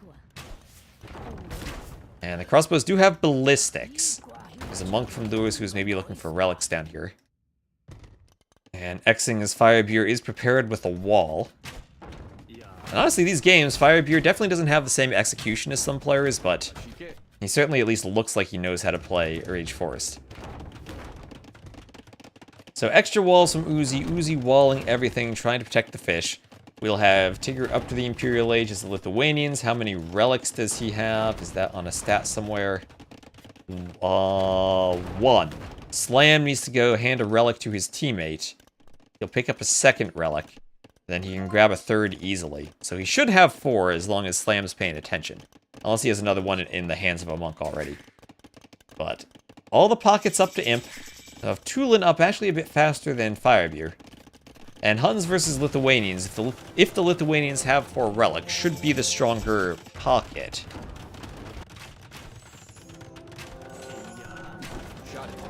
Attempted castle now from Tulin. Nice Mangonel shot from Lewis. We'll clear 2 Mangonels. Castle might clear a 3rd, or a 4th, or a 5th. Castle's 95% up. And there it goes. And next Mangonel should go down. The crossbows have to fall back. And the siege tower might finally go down. But we'll have markets here from Siscon. At the very least, these walls secure trade. Yeah, so the Teutons, both options, right? Paladin or a Halb Siege. But with the Hunnic player as the other pocket, you'd think it has to be Halb Siege, unless they're going to double up on Paladins.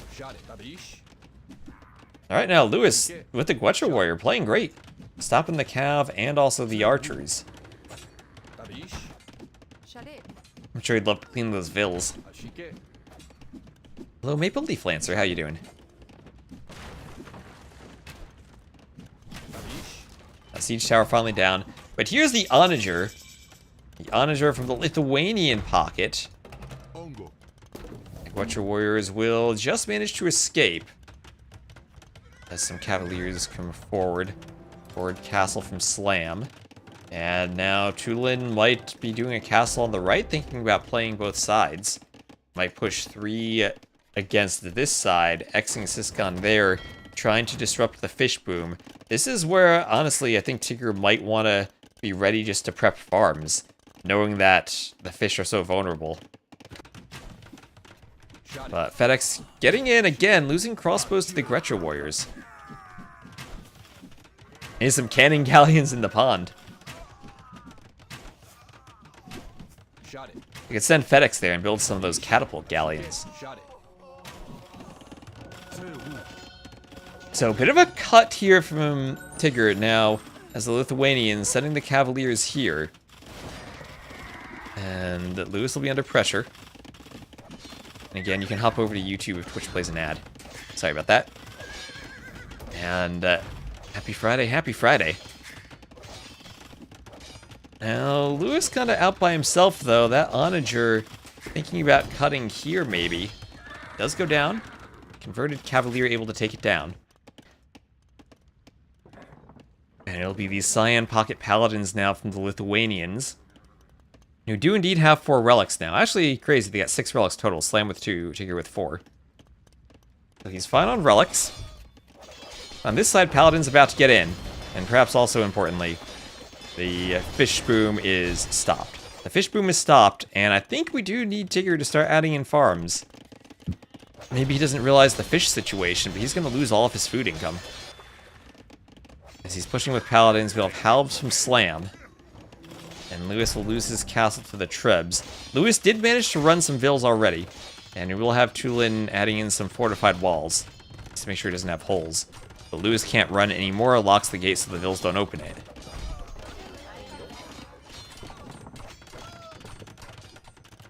And we'll get away with a few more vills, but down to 47. He's taking some damage.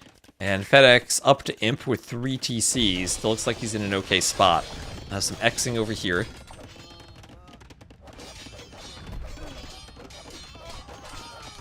Yep, and Lewis doing what he can to save vills for the moment, but the Paladins are in. And Xing on the other side. This is where Yellow's going. They were hoping to push the side with the pond. And maybe trade Lewis for the fish boom and hope to apply pressure to Uzi. But with the map being so open, they weren't quite able to make this work because Lewis died. He died really quickly to essentially the triple of Halb Siege from Slam, Paladins from Tigger, and just FedEx being annoying with the Maya, and now needing a very low eco to continue pumping out Arbs as the Maya. So more walls up for Tulin.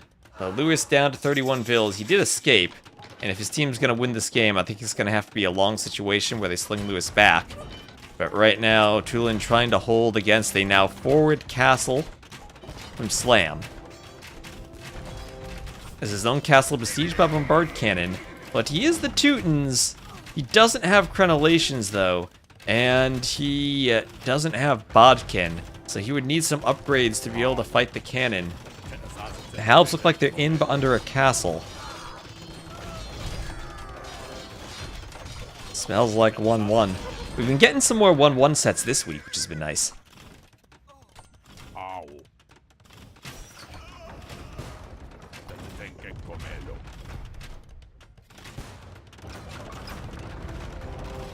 Cannon hacking the castle.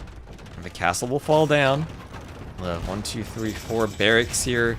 And I don't know if the barracks go up in time. The cannon might just take them down as they're under construction. Okay, they do go up.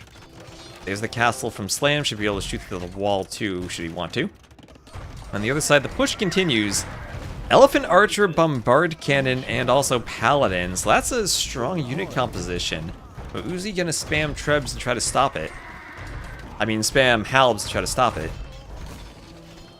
And we'll make a Treb at the same time. That's a lot of Paladins about to run through. Purple trying to go Paladins on both sides. But I think now Tulin is going to die. Tulin feeling the wrath of Slam. Bombard Cannon will almost... They do take down the TC in 2 volleys, 5 cannon. Slam does have Siege Engineers. And I don't know where they're backwards, but he does have Torsion Engines. And Uzi about to be as... I don't know if he's going to be as dead as Lewis. Because Uzi has Economy in the back, and he has 144 Vils. And he's maybe getting a... That's a Doubt Castle. That's a Doubt Castle. Will that go up? Actually, that'll go up. Oh, and Viper, thank you very much for the raid. You're casting Slam and Lewis in some Rage Forest. Lewis's team, seed 15. Only 1 seed ahead of Viper's team. Welcome in, everyone. And, well, we have Lewis who has died. He's tried to run.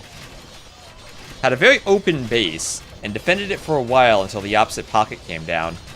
Early on, Siscon had a good push, almost got to the pond, but Uzi did enough walling.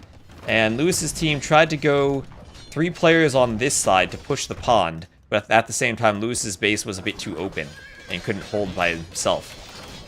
So I think that was the mistake, and they needed to come to the other side. But Hun's still kind of tricky to play, because Paladins are really your only option. And right now, it does look like Team Slam is going to tie the set up. As Tulin is dead, Uzi is somewhat holding the push. Now, there is an open gate. Maybe Paladins could raid the pocket.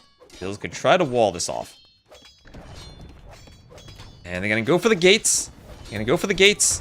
And they will successfully get the gates up. Quick gates need to be locked, but they are there. And behind this... pocket here, we'll get more walls.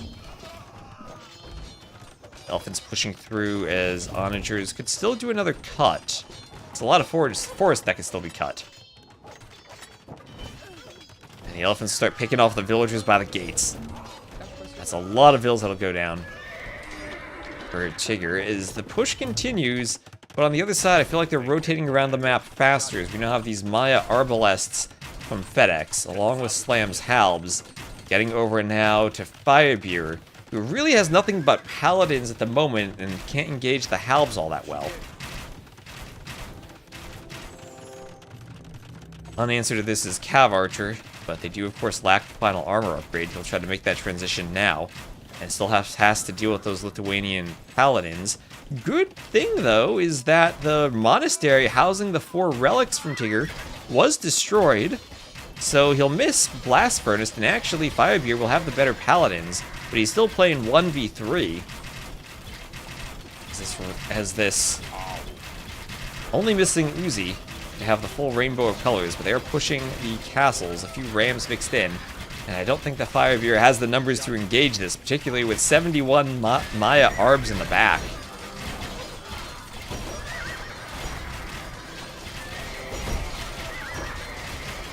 This castle will be trebbed down. Slam continues the push.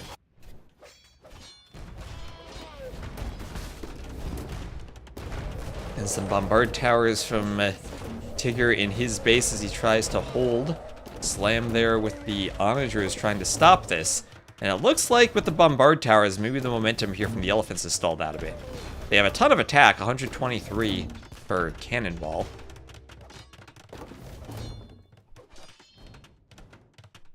Now Tulin trying to chop around that. And Daniel79, thank you for the follow. As the castle's here crumbling from Firebeer. And I don't see this push being stopped anytime soon. The Elephant Archer's not enough.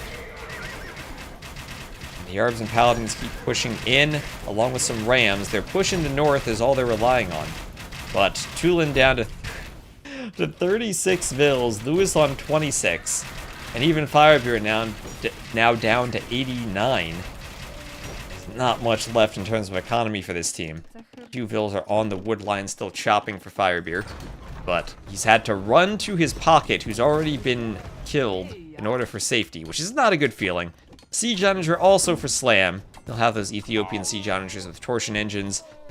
That should help deal with the elephant archers.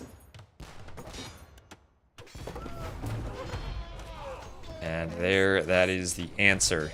And with that, some Xing here. Siscon may be hoping for one more attempted cut or raid. But I don't think they're going to get much from that cut. There's nothing behind it for them to go to. Try to get in through here. Looks like they're going to go around, but they'll just find more gates and more towers.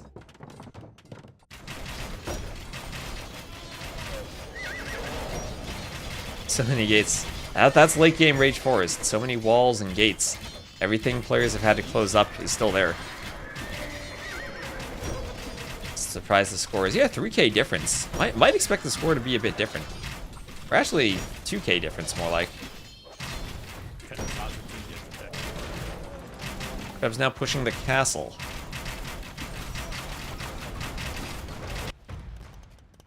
I mean, they do have the pond. Lewis is reboom. I mean, Lewis could fish boom as part of his reboom. He's taking the gold, and they're still hoping that they're rotating around the map. But I think as soon as something gets forced over there from Slam's team, maybe it's Slam, maybe it's Tigger getting more units, maybe it's FedEx. But as soon as that happens, I think they stabilize.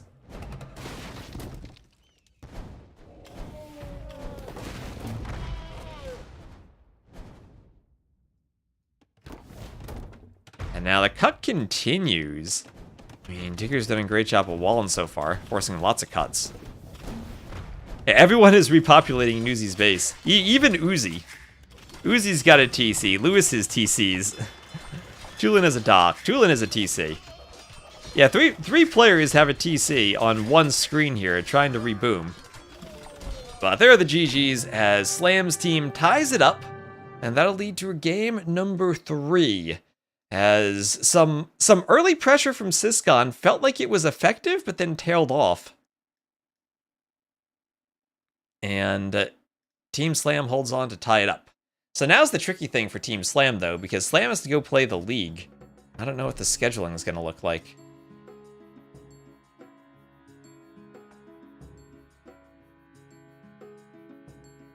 And so let's see those civs. That was... First pick Teutons also. Struggling. Teutons, Huns, Muisca, and Dravidians. Again, so that was a high civ pick for Slam, though. Ethiopians, Lithuanians, Bengalis, and Maya. So that leaves us then for Slam with Vietnamese, Aztecs, Burmese, and Magyars. Magyars probably the pocket. The other civs do feel a bit more like flank civs for me, but I guess Vietnamese or Burmese could be played as elephants. Not the best siege. Aztecs have siege onagers. The other side, Italians, Portuguese, Bulgarians, and Armenians. Guess Bulgarians are a pocket? Not sure about the other civs, though.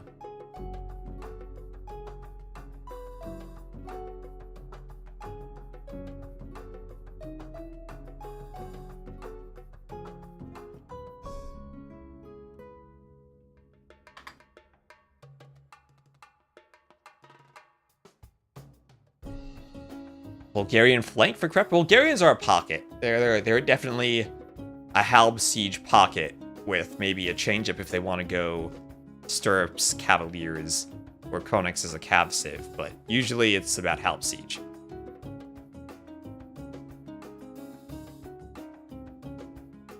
I mean, maybe Aztecs could be considered as a pocket for siege. Maybe Burmese could be a pocket just so then they could go castle drop. Kind of like how you'd play Conks as a Spanish pocket.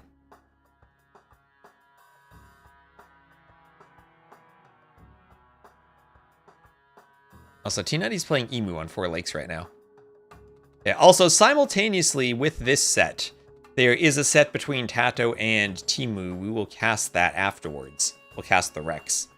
Also, TaToH's team needed a sub. And they picked Memb as the sub.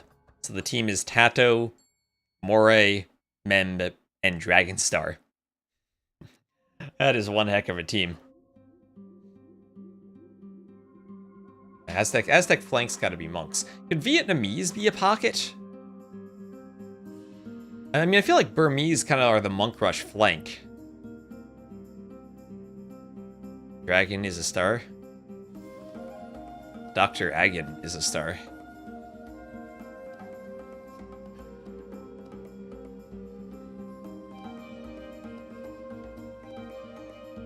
So now the teams, I think, are trying to figure out their lineup and figure out what's going on with the league. Because Slam might need to go play. But in the other set, TeMo might need to go play too. That could be delaying things. I don't know if they're in game 3 right now. I think they are in the other set.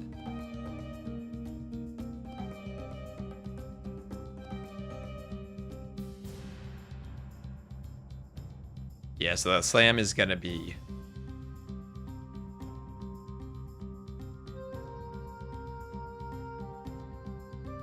needing to go play the league. Green, red, crown, skull. Green are civs that they picked. Red are civs they banned. Crown means they won a game with the civ. Skull means they lost a game with the civ.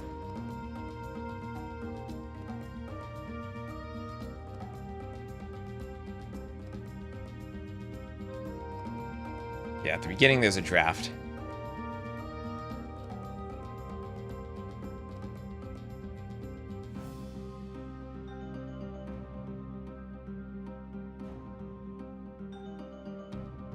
And so it looks like we need to get a reserve for the other set.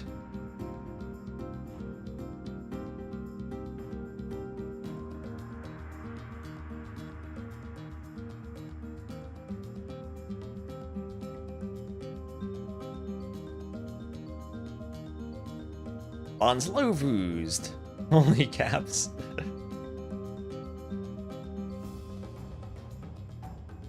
Is that a meme? Lewis is the GOAT. He beat Hera.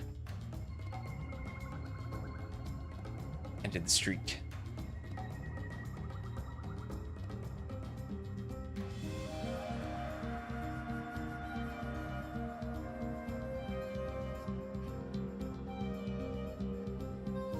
$20 km road surface.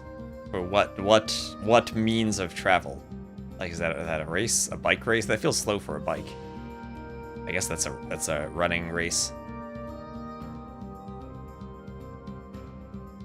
Research wheelbarrow and handcart. Or heading out.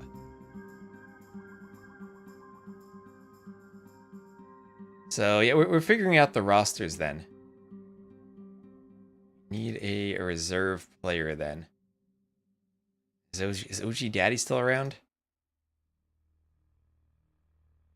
Since our and Slam are typing.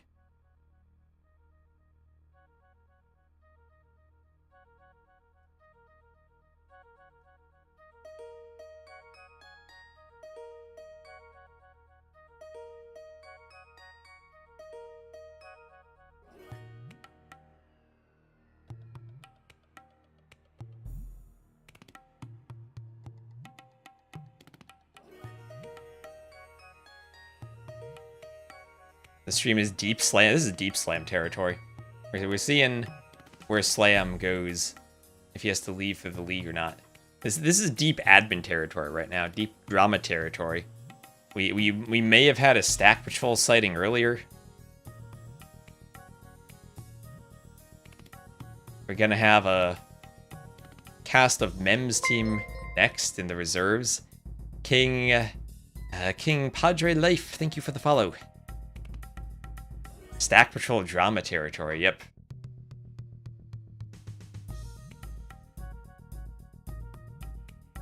Yeah, Niaz might have to play 1v3 in his set.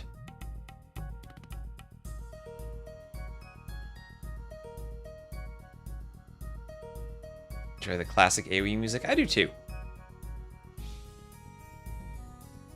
Enjoy the AoE 2 soundtrack.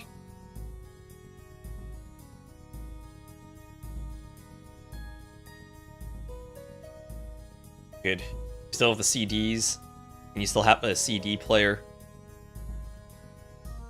And put the CD in and listen to it.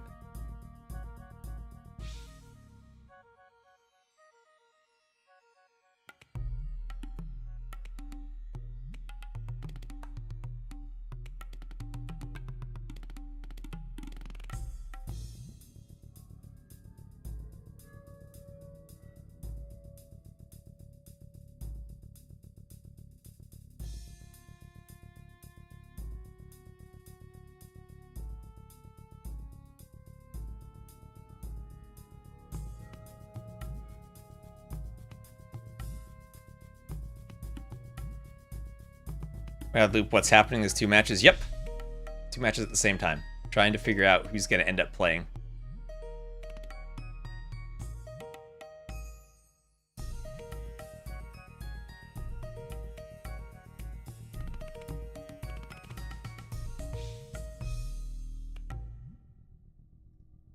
Yeah, TaToH versus TeMo. Yep, we're going to cast TaToH versus TeMo.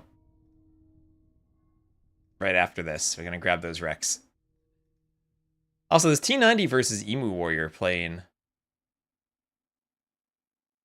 on 4 Lakes right now. On a 1v1, that could be interesting. Also, Sebastian versus Lucho. Looks like they have an Arabia game that's been going on for over an hour.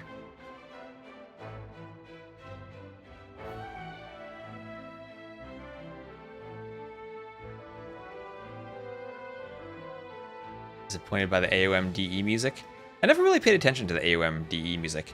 For AOE 1 DE, they actually got an orchestra to record the remastered tracks, which was nice, and they didn't put the same effort in for AOE 2, which was sad, so I was hoping they would.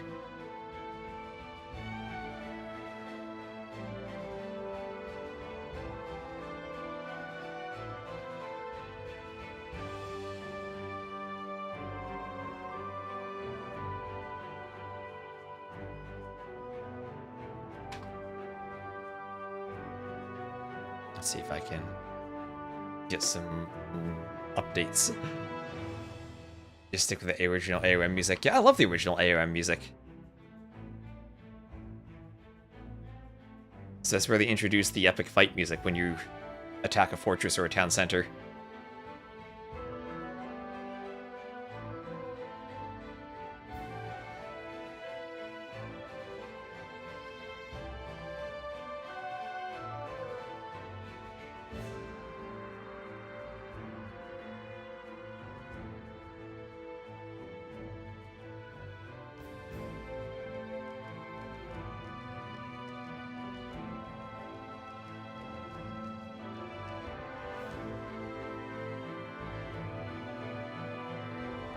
More time has passed since the DE release than between HD and DE.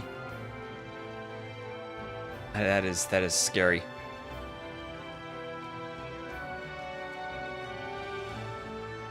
Maybe one day they'll fix the matchmaking system.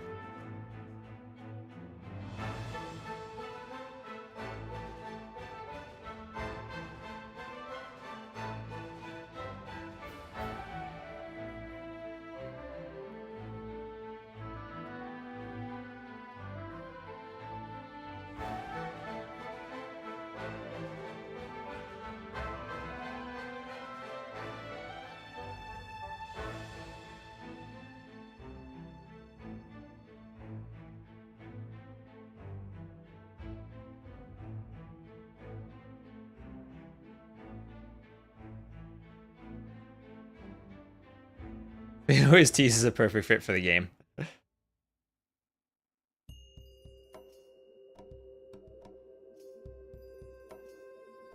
Yeah, AOE3 soundtrack is nice. It's just a bit of a different time period. I feel like it didn't really fit in with the first 3 games.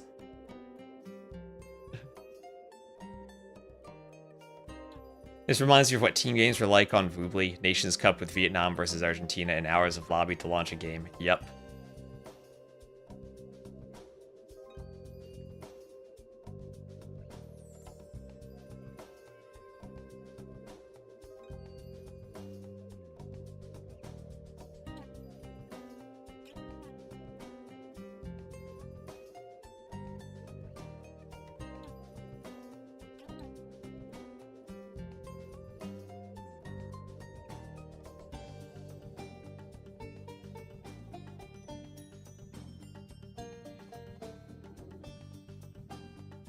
Alright, so I think we're messaging people to get a sub. We do have a list of subs. As I said, Memb is playing on the other team right now. So, I think the problem is Memb probably would have been the sub Slam wanted. Just based on what we've seen earlier.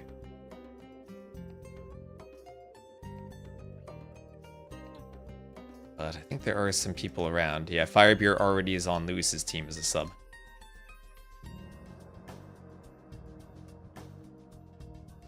TeMo still in his game.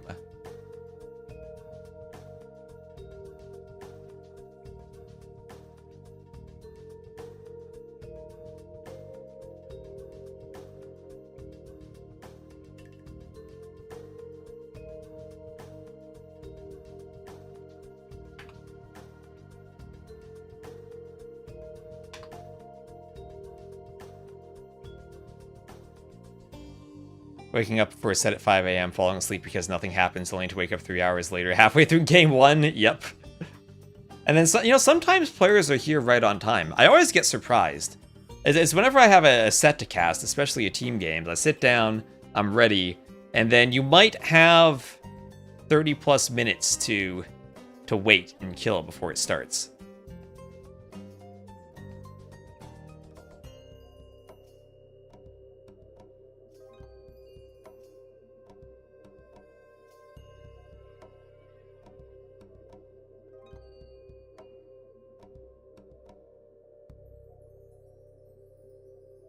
Yeah, it looks like Dave came over to the Rage Forest.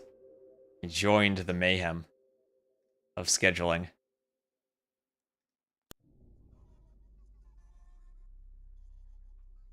Sensar is in a voice chat. So I think he's trying to figure this out with the teams. Yeah, this is why we have everyone in Discord so admins can hop in and talk to them. Oh, this is so nice. Sensar is on top of this all.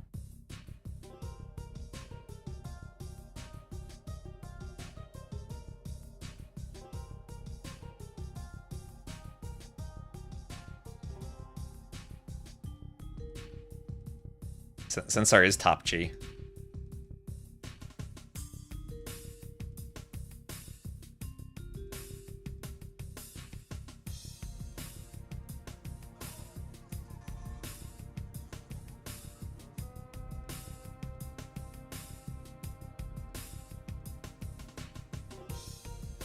So, meanwhile, the other set's still going on. And the awkward thing is TeMo playing in the other game is also on Slam's team for the league, where TeMo, Slam, and Niaz are supposed to play.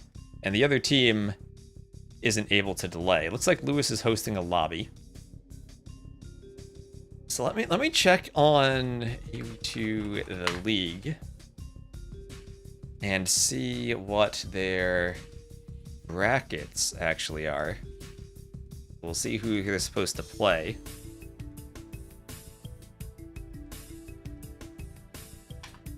Oh yeah, and this is 12 versus 31 seed, where OS Plus would probably be a very heavy favorite. You get a quick 3-0 there.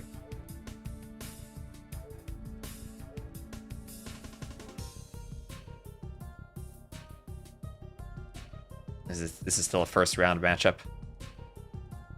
And looking at, let's just look. Okay, so light, as you can see myself now bathed in the bright light of the league's website. Shield your eyes. Shield your eyes as we have OS Plus versus Elios here. Yeah, that's TeMo, Niaz, Slam, and Chart. I don't know if Chart's around for them. Maybe a weird time zone for Japan. Yeah, and this is the Gemjack team. I don't recognize anyone other than... I recognize El Nero. Yeah, Gemjack, they're probably the best player on that team.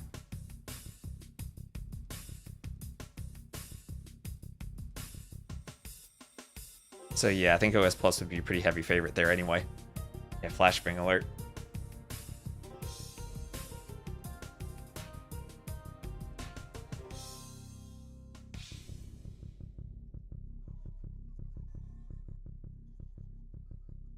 This is where maybe we need to drag everyone into a voice channel.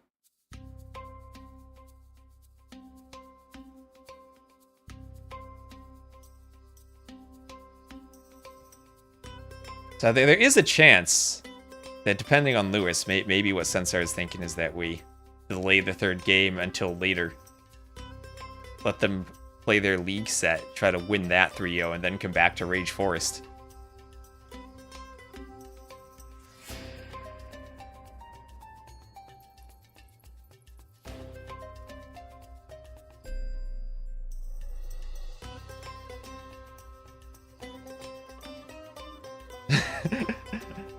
Lewis is confused by Sensar's question.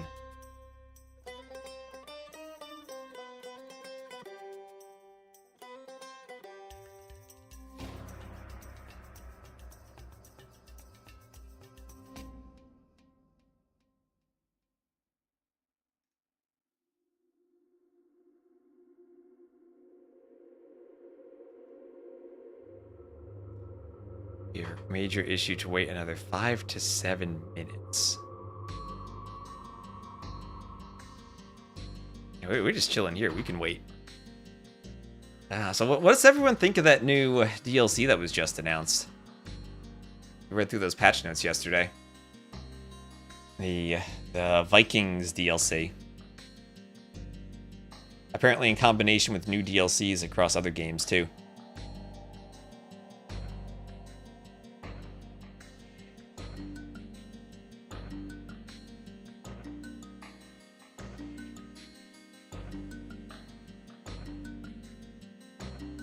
So I just hope they don't have... agreed. I hope they don't have any special abilities at all. No more Schwarmstriders or hero units.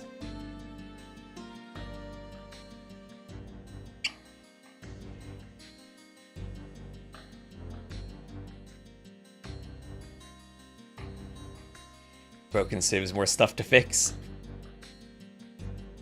Yeah, 60 plus civs. We're at... That'll take us from 53 to 56.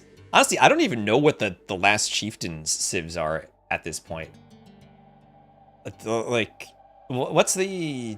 Like... There's like one civ that has a barracks unit. It's not the temple guard, but it's another thing.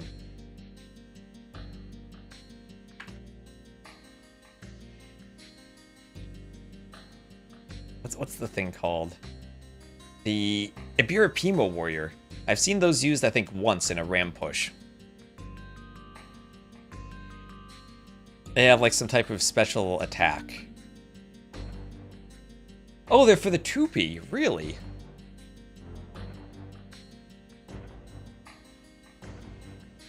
Blackwood Archers are so strong. I never realized the Tupi had that as an option.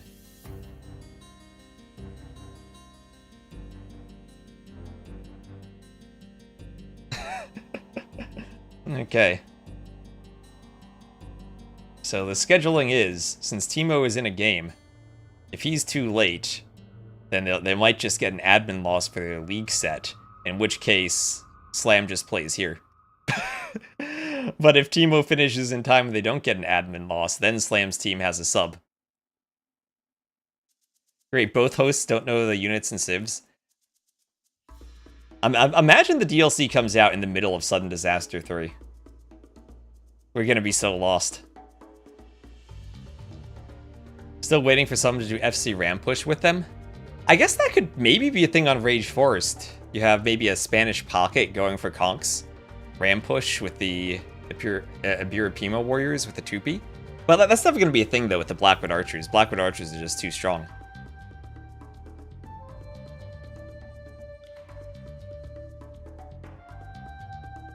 Oh, I think I missed Luring the Snoring as a follow earlier. Either that, or I mispronounced your name so badly, I have forgotten that I read it.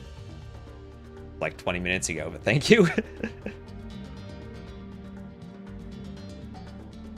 Yeah, I mean, that would be true. It would be a very sudden disaster to be surprised by whatever new units are there. What boat? The boat that apparently can go on land. Screenshots.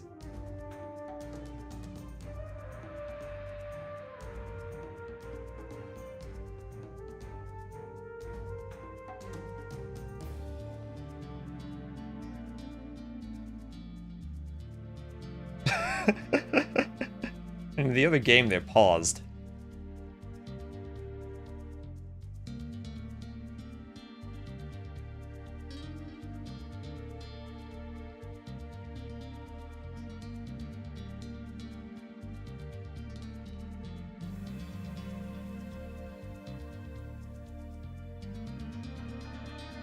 Kind of sad soon as it's like 100 plus civs.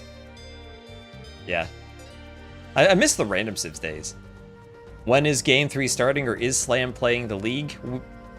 We don't know the answer to either of those questions, Creepers Leo. This is the fun of AoE 2 tournaments. Of team game tournaments. Oh, your eyes, I'm sorry. I'm sorry, I just saw the YouTube comment. We're just here waiting.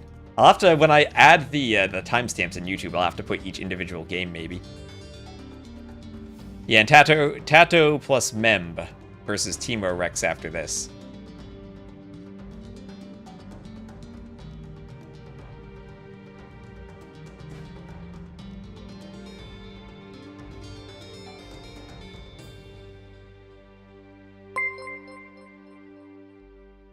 Yeah, and thank you, Heliger Hellbutt, for the follow.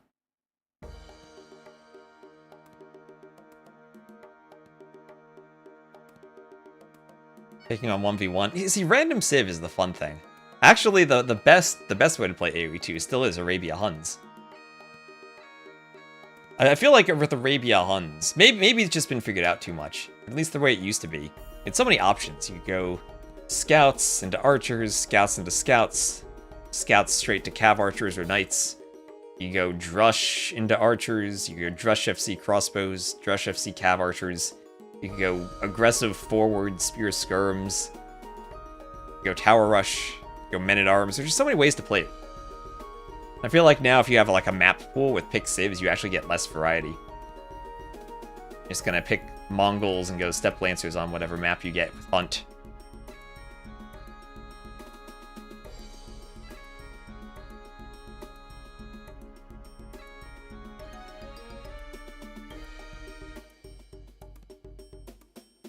He's the 100 civs.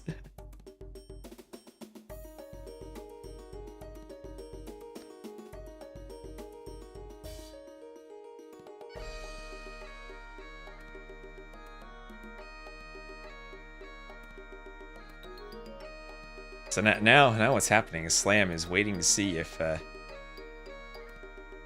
TeMo's game will finish.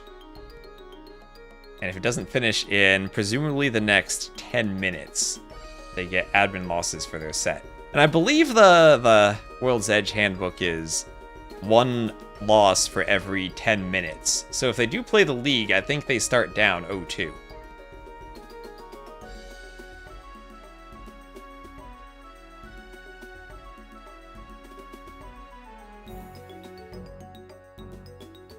Now he's playing the RF game right now. But so what happens is Slam, TeMo, and Niaz are on the team together for the league. And TeMo is right now playing the RF game. And needs to finish the game to go play the league. And Slam would go to play the league if they have TeMo there. But they need 3 players. So if that game doesn't finish quickly, and they just get an admin loss for the league, so then Slam might as well just stay here and play his RF game.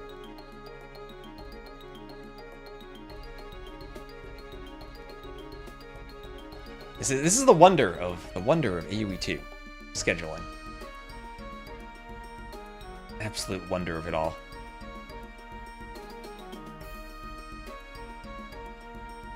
Is he at least winning? I don't know. I don't want to be spoiled because I'm not going to check. Sensor is doing this. But we're gonna cast the Rex of that set after this one. All I saw was apparently Memb is paused. Memb is in game playing as a substitute on the other team. If you want to go check that out. I think he's streaming his point of view.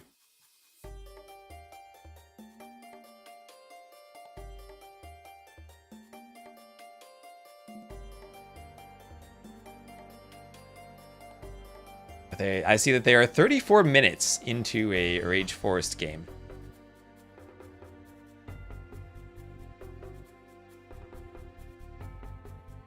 Which I believe is game 3.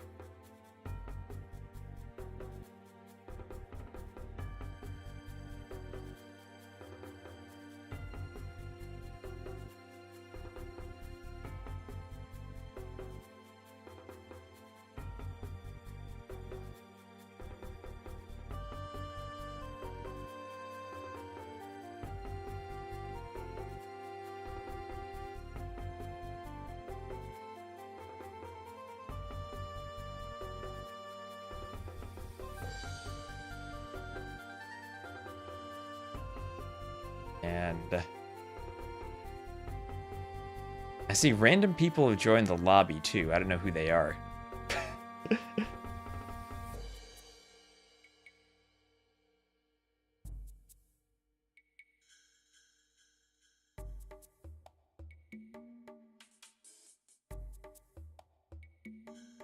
Yeah, randoms joining the lobby is always fun. Need 2 computers, play both games at once? Just Alt-Tab. Just Alt-Tab.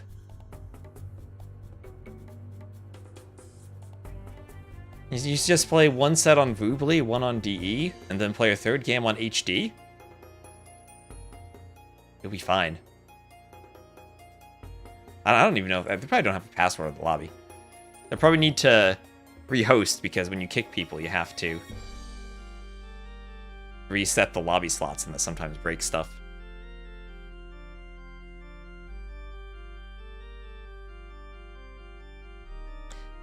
AOE2's competitive scene has been in a weird semi-pro state for a while now. It's awkward, but unless there's a lot more or less money, this is what we'll have to live with. Yep. Yeah. And honestly, for the players, it's kind of a weird thing, too, because for the league, they're probably not the favorites against Taiwan. I mean, they'll probably be a competitive set, but I think TAG is still the favorite for their bracket. So if they need to choose between tournaments, both teams probably have a bit more of a shot in Rage Forest than in the league. It's just a weird situation. Alright, so Slam is going to the league, playing the last game with Ovenka. And we have figured out the situation.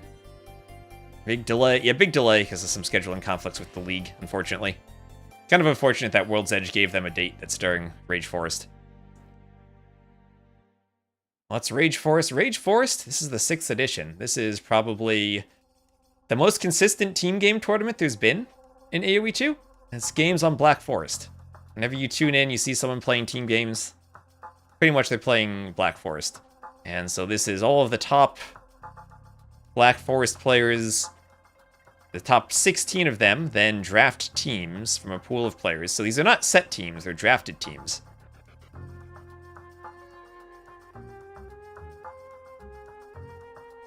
Rage Forest is the AoE format. Yep. And I like it because it's not just the same players over and over. You have to get different people together, and it gives some other people chances to go and win tournaments. Most consistent? Most consistent.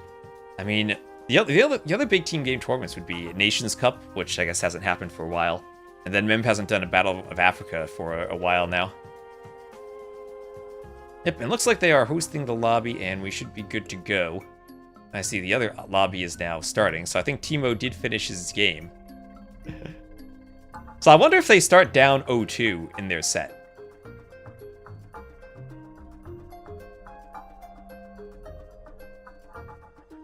In Battle of Africa. You could probably rage in Battle of Africa.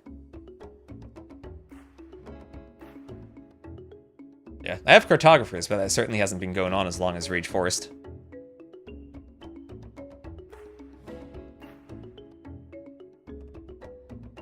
What are they waiting for? Just players to join the lobby. Ovenka came on. 1, 2, 3, 4, 5, 6. There are 7 players in the lobby. Ovenka will play for Slam. And Lewis, Firebeer, and Tulin are there. Just waiting for... And Siscon are there.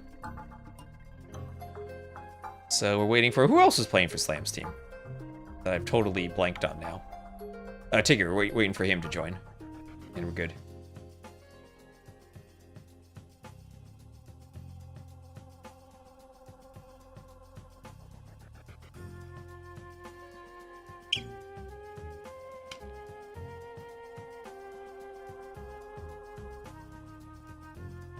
The World's Edge Handbook states 1 admin loss for every 10 minutes you're late. But that does, if you are a heavy favorite, kind of give you the freedom to show up 29 minutes late. Unable to find match invalid ID. Can I just find it in the game? I might have rehosted the lobby.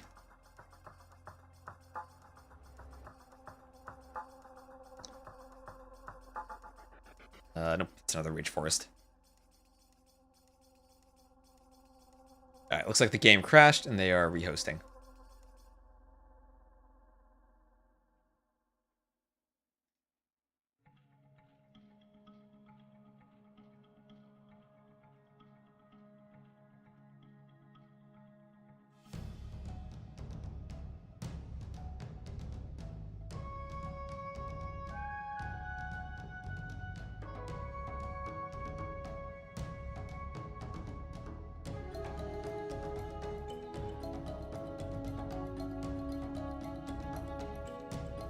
T90 curse emote. I mean, what are all those different characters on the emote? The chat filter is just like the pound symbol repeatedly.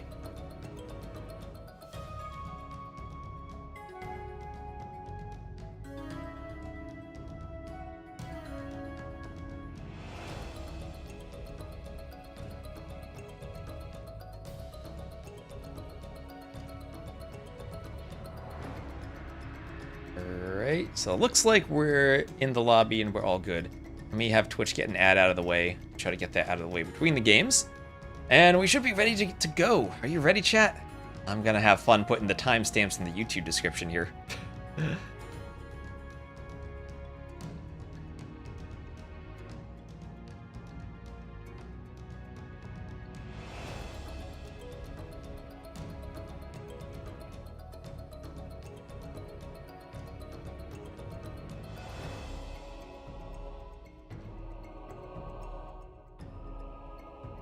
Ready, chat? Why does it take so long to start a game? I don't know. Coordinating 8 players is hard on its own. Add in the fact DE's lobby system is broken. It takes forever to start a game. Oh, but we are in. We are in. We are good to go.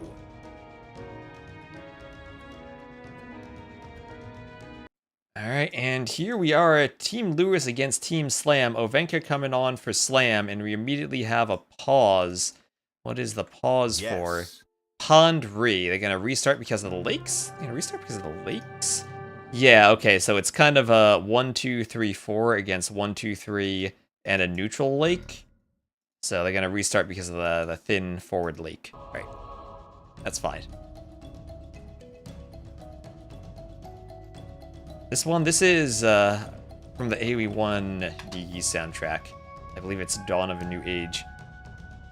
Brings me back to the good old days of Reese. Yeah, Pete knows. Pete was there when you had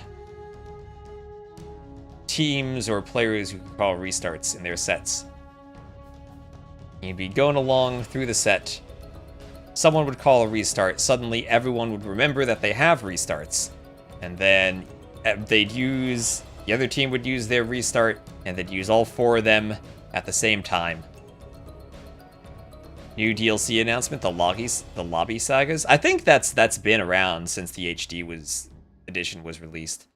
That had, I mean, honestly, the HD edition had a better lobby system than DE has. As low of a standard as that set.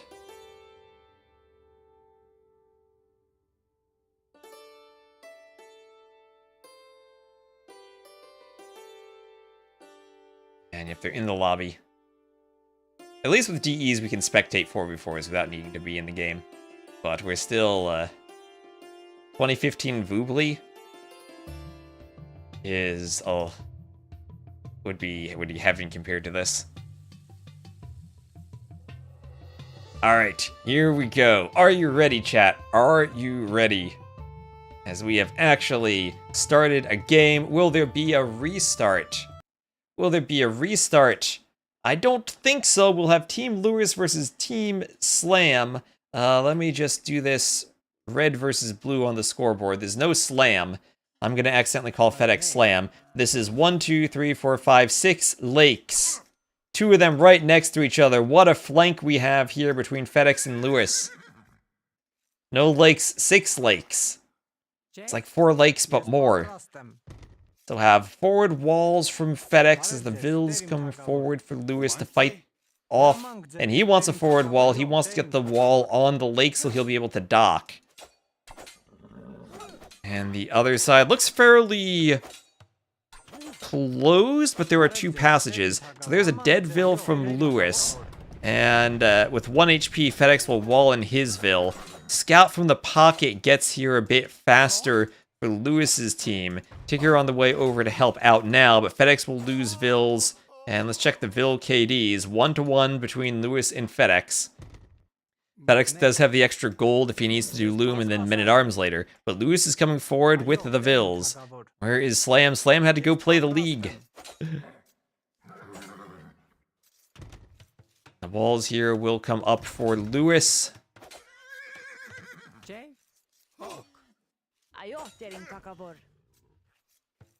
As Vils will be getting the walls up. TaToH has to go fight and try to break through. And we'll have some Xing on the other side. From Siscon, we'll have an X at the TC. The Vils are hunting the Rhino. He'll get a Rhino in. We're Xing here. There's a Tiger going to get involved. As Uzi has gotten forward walls on one side, but hasn't walled the other. And Siscon's going to get through, and he will fight the Vil, and also has the opportunity maybe to sneak. So Rhino's coming in also there for Tigger in the pocket. And Siscon might lose his scout. So Uzi will send more Vils to help here against Siscon. The scout will kill, Rovenka will kill Siscon's scout, but take a beating from the Vils in doing so. But this is now very good for Uzi. Fighting off the lower HP Vil there from Siscon. And that Vil goes down. A scout goes down for Rovenka. And then on the other side, looks like Lewis has gotten the forward walls and also has control of the pond. So TaToH will likely have to do something pretty aggressive here to try to get control of the pond back. But it does feel like each pocket has a safe pond, and if the flanks are aggressive, the pocket ponds are going to be what matters more. RF gameplay at its finest. You gotta love the Vil fights in Rage Forest. Starts right from the first moment. There's action everywhere. Hello, Nerfox. How you doing?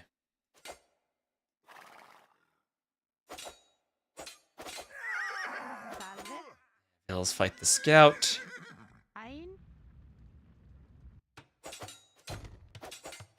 And there will be a Tiger going down to the Vils. We'll have more walls going up. An X over here.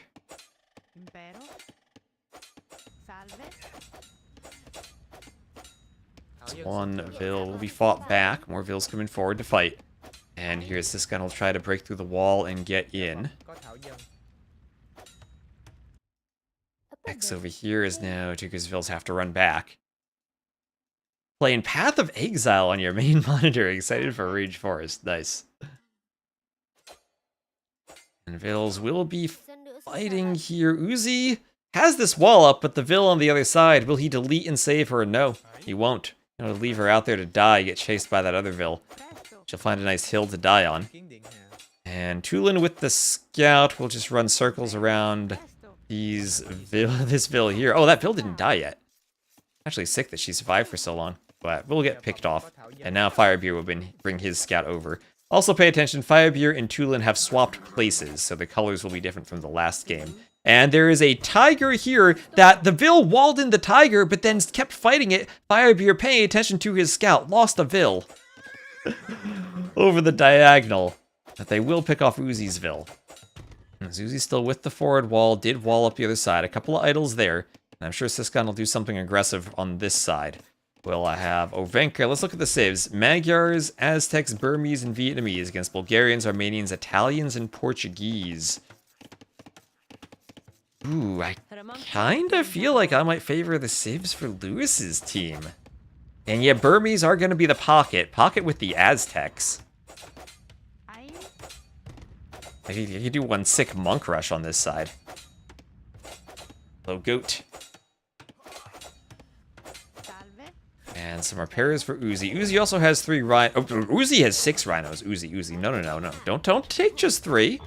Don't take just 2. Take all 6, Uzi. Yeah, Uzi needs to play more Rage Forest because he's taken 2 rhinos and at the same time his palisade is now destroyed. That's probably something Siscon pays attention to. If he sees the Vil runs away and then sees the rhinos start moving in the fog of war, he knows the Vil is luring. Yeah, Siscon's saying, I'll show you how to take the rhinos. He'll break through, and then he better break through this wall and then take all 6. That would be incredible play. So meanwhile, we do have FedEx. He is doing a dock on the pond, but Feudal Age for Lewis. And this does feel like a good start to the game for Lewis's team. This were hidden RF. This were guess the Williams again. So this wall will go down. Uzi walled in his Vil, but would probably prefer to run. And now Siscon was trying to get a forward wall. Uzi will try to fight that, and Uzi will send more Vils forward and try to help re-wall this area where Siscon is breaking through. FedEx up to Feudal. He's up first, and he's doing a transport ship with Vils to get across the pond. He will find Lewis's scout, get a couple of hits on it. And now FedEx is cooking here with the forward Vils. Lewis will have more Vils. He needs a demo. Oh, he needs a demo. He's doing a Hulk. FedEx, do a demo, please. Oh, he could have demoed this. That would have been insane. Is Rage Forest a water map? If it runs out of wood, you can trade for wood on the ponds now, so I would say yes.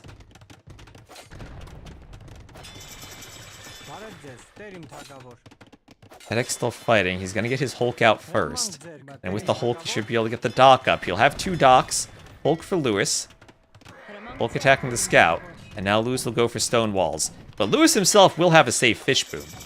So, FedEx has to fight for the pond. Lewis won't. And Lewis will get some stone walls up, but good thing for FedEx is he now has an area where he can stone wall. We'll have Castle Age on the way for Ovenka, so he's going straight up to the Castle Age. What is Tulin doing as the Bulgarians? Blacksmith stable. So he might be going Knights in the Castle Age, or even Konix if you were. Well, I guess you need the stable for upgrades, but maybe you want him for Knights? I don't know. But Diagonal Gate here. Diagonal Gate for Siscon. As more Vils for Uzi go forward to punch the gate, we'll have some walls going up behind this. Can Uzi get all the walls up in time? The gate needs to be deleted, but the walls are completed, and the Vils will not be able to break through. Some more walling for Uzi. Uzi's still in the Dark Age. He and Siscon are both Dark Age, so wherever the walls are, this really comes down to the pockets and how the pockets are going to be able to play here with the walls. Oh, you're right. He could have done a gate to trap those Vils there.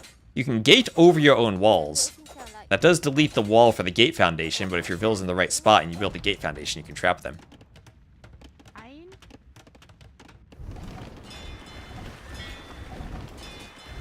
And now, 1 Vil on that transport. FedEx has to be careful not to lose the Vil. He drops him off. And the fire is out now, because the fires are better at destroying buildings. The Hulk will try to grapple that Vil. But FedEx now has cleared his pond. Nope, there are no rules about the diagonal gate thing. There are rules about patrol stacking, but the diagonal gate is allowed.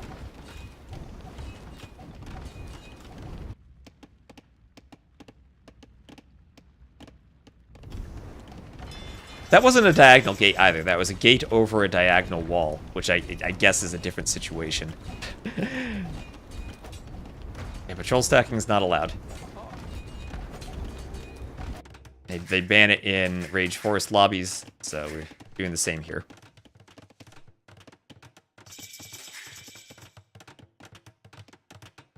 Always has been. Well, it's not always has been, right? It wasn't a thing in AOC, because the quarters of the gates didn't actually spawn, so I don't think you could actually use it as a... And you couldn't actually place it properly. It's a thing ever since the diagonal, like, rotating gates became a thing.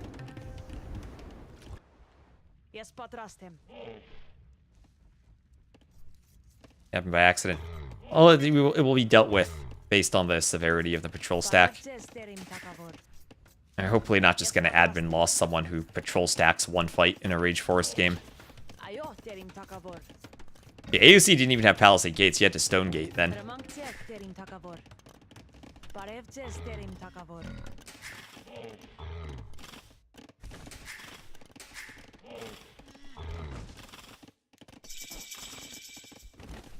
So the rhinos are all taken there.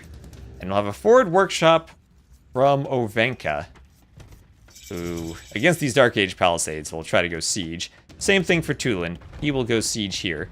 Maybe it would have been wise for someone to stonewall this, for Ovenka to have stonewalled that earlier. But he'll be doing 3 TCs behind this, with the forward workshop. What is patrol stacking? When you patrol your units, it turns off collision. And with some pathfinding changes recently, it became much worse than it was in the past. So in Rage Forest lobbies, they typically don't allow people to do it. So Uzi needs to wall this and wall it fast, and looks like he does.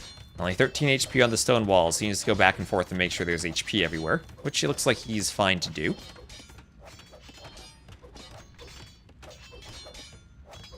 Any sea gates and walls. Honestly, I think water would be very boring if you could just wall it. I'm kind of glad there's not.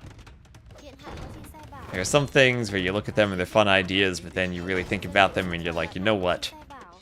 That'd be fun for a game or two, but not consistently. So, scouts there from Ovenka, pick off the Mangonel. Tulin's still pushing with his light cav. Ovenka thinking of using Uzi's TC. If only demos were useful again, that'd be nice. But, I mean, I don't think demos destroying walls would be fun. Demos destroying units is what's fun. So, light cav attacking each other. As this Mangonel push still is there. And somehow now, Ovenka's Mangonel push is isolated from behind, as Siscon has managed to get Vils to stonewall it. And yeah, I think that this play needed to be Ovenka stonewalling basically here where Siscon's walls are early on his way up to the Castle Age, while Uzi was still in the Dark Age. And then he'd be able to go here no problem, but because of the lack of stone walls, now Tulin and Siscon have pushed through. On the other side, Lewis is doing a castle, being aggressive against this pond from FedEx, and ensuring that he'll be able to protect his own pond and his own fish boom. We'll have an... Oh my god! Tulin, stop killing your own units! He just Mangonelled his own light cap! Tulin should not be the Mangonel player for his team.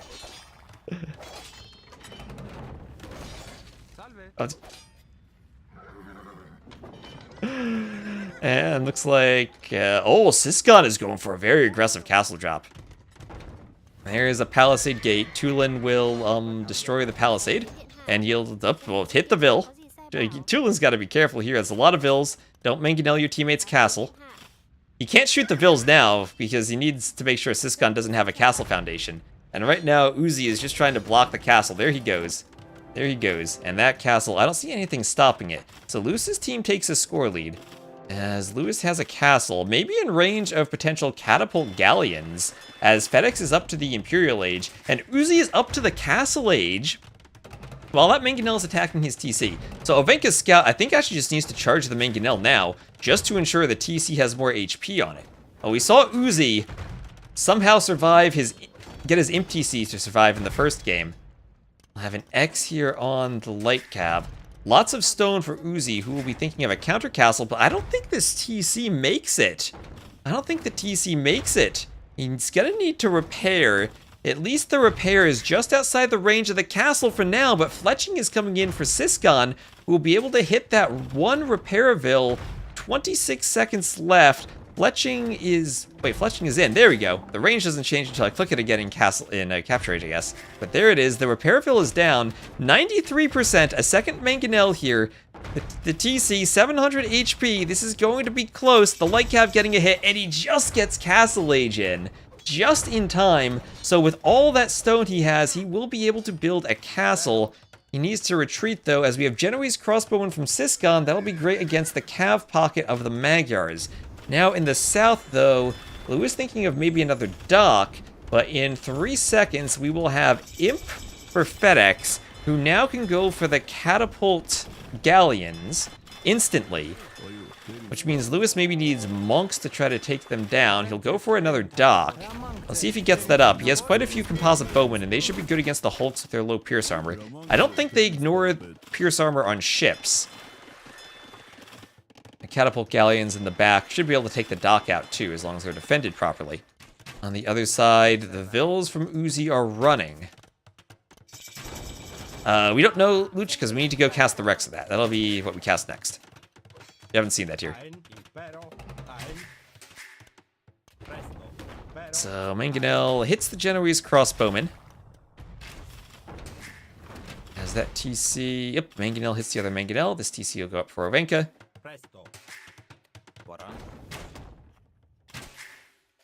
Igen, szolgálatára.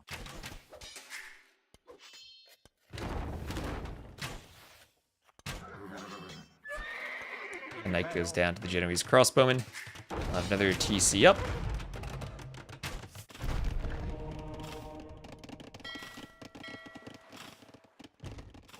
And This castle will go down to the catapult galleons. A couple petards inside of it, but with multiple layers of stone walls, they won't do much.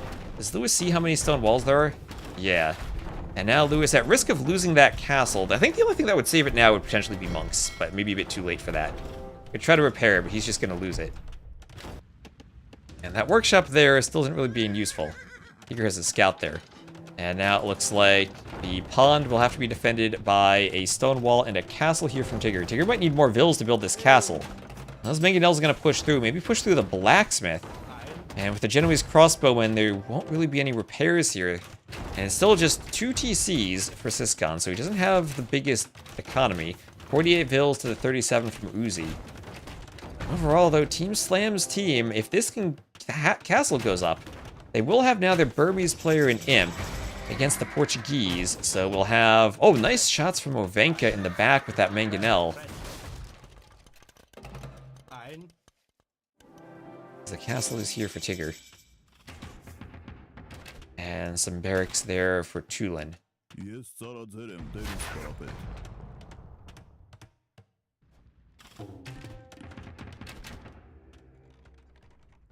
And Cavalier Bloodlines coming in on the way for Tigger.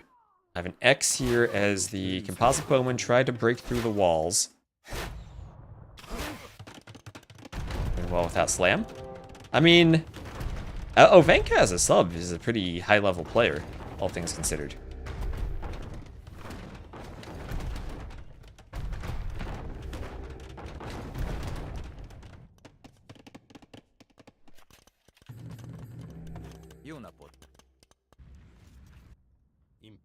And up, a tiger chasing the Genoese crossbone. Don't think it'll get a kill, though.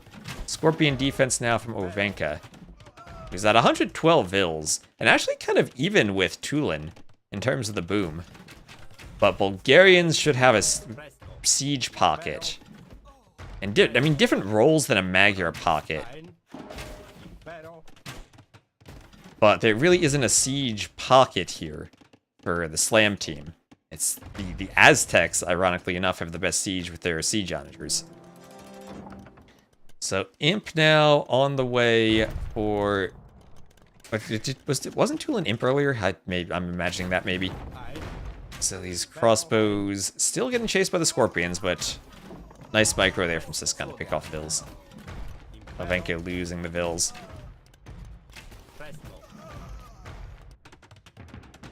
And more workshops and a barracks going up here for Tulin. I have an X for Siscon. And Petard's breaking through the wall.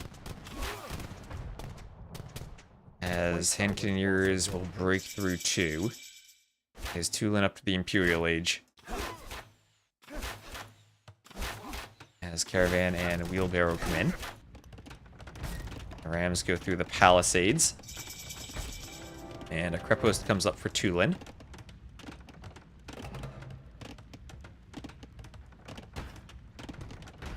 And this ram push could be stopped by the mangonel. Ovenka has forgotten that he has a mangonel here.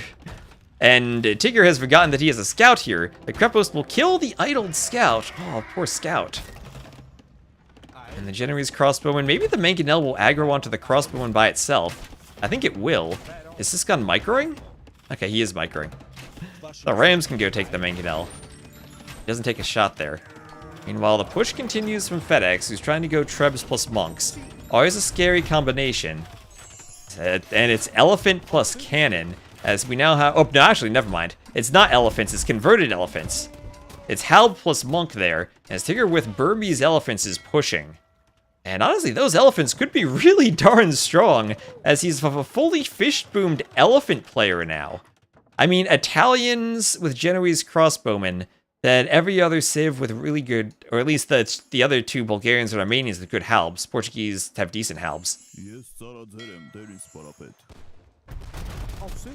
Hand cannoneers with high attack are kind of useful against elephants. They're all aboard the elephant train. Portuguese, I don't think they can stop them too well, but you're relying on the halbs from your flank now. And then the Portuguese can add the cannon. Cannon not all that effective. Burmese, remember, they don't have heresy, but they have cheap devotion and faith. And now Petard's following the elephants. They won't do too much. You do, I believe, need atonement to convert the warrior priests, but that should be no problem for the Aztecs, as these monks have 75 hit points. And now the bombard cannon will be playing some dodgeball with the catapult galleons. The catapult galleons will try to take down some of those composite bowmen. I am still wishing we had a demo here. As FedEx falls back to his castle, I think some elephants were deleted to prevent conversions there. And this is still a good bombard cannon push here from Firebeer. His team's taking a pretty darn good score lead, and FedEx is going to need some good treb. Oh, I don't like the trebs against the bombard cannon. He's going to need some good luck with the monks. So Aztec monk plus Burmese elephant now. Chemistry for Tigger, I believe the Burmese do have bombard cannon. Yes, they do, and you can't do siege onager. But you're still against the Portuguese and arquebus. So how's Uzi doing? Uzi's on 60 vils. He's rebooming. That TC has been spotted. So that will probably go down to trebs once Siscon gets up. Uzi might need a gate there to run his vils. But this push continues, absent demos from the pond. Oh, thank you, Humph AoE. Lord Nobunaga is in Kyoto. We must rescue him to restore his honor. Thank you so much for the sub. And now I feel like FedEx is getting pushed.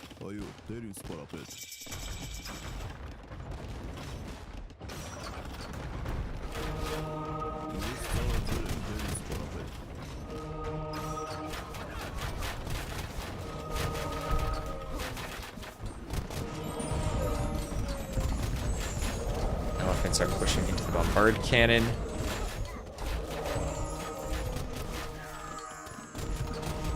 Get some conversions on the elephants now. Trebs trebbing the composite bowmen. And this is a tight choke point to hold with the monks. But with all the HP and the healing, they should be able to hold, I think. As the elephants keep pushing forward. Remember, the elephants have some healing behind them. I still would love to see some demos. I don't think that's ever going to happen. The trebs are doing some trebbing, indeed. And could be trebbing on the hand cannoneers. Yeah, the trebs are getting a good number of kills. There are some elephants getting converted, some Aztec monks getting converted. There's atonement in for Lewis. As he's pushing, he's Xing the other side. I think they want markets to trade. I mean, those markets could end up pathing through the other team's base the way they're building them. As the elephants now pushing into the hand cannoneers, Halb's come back. There is a dock up with a demo raft. The problem is it needs to be upgraded. I don't think the docks survive long enough to create it. And it feels like the hand cannoneers have killed all of the elephants as Lewis's team goes up 2-1 and will win the set. And some awkward play, I think, on Uzi's side. Uzi struggled against Siscon early in those Vil Wars. But I think the main shortcoming here was not having the stone walls up in time to stop the push. That's something I think Ovenka needed to do as the pocket, making sure this passage was stone-walled. As they were ready to do a good push of their own through here, they had the wall position. But kind of both teams had a forward wall position to rotate around, and Italians also something of a good save to use against Magyars with their Genoese crossbow unique unit. So GG's. And with all the struggle to schedule, thanks to the teams for being able to find a way to play the set during the week. That's a huge... It became a meme. Alright, so Team Lewis will win that. And just checking off their civs. I feel like they also had much stronger civs for that game, too. So who knows what type of difference. We are F. Just as it ends, are we back? Mini F. I think we're back. We're back. Press F5 to pay respects. We'll see if we lose all of the Twitch viewers now if we had gotten from the raid.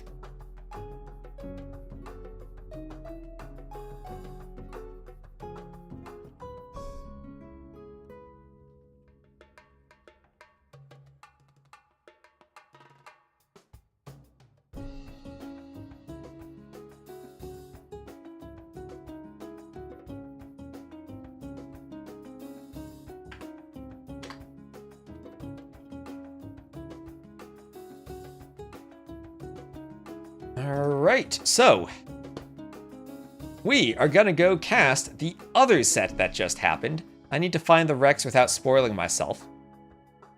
This is going to be Team TaToH. Let me change my scene and change my scoreboard. Team TaToH with Memb as a sub against Team TeMo.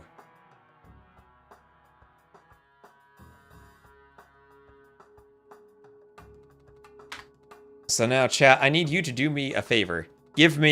Type every possible score, like 2-1, 1-2, 3-0, 0-3. Type every possible score in the chat right now, so there's no way we get spoiled. That way, even if someone wants to spoil, they'll be lost in the noise. This is Team TaToH against Team TeMo. And we will update this.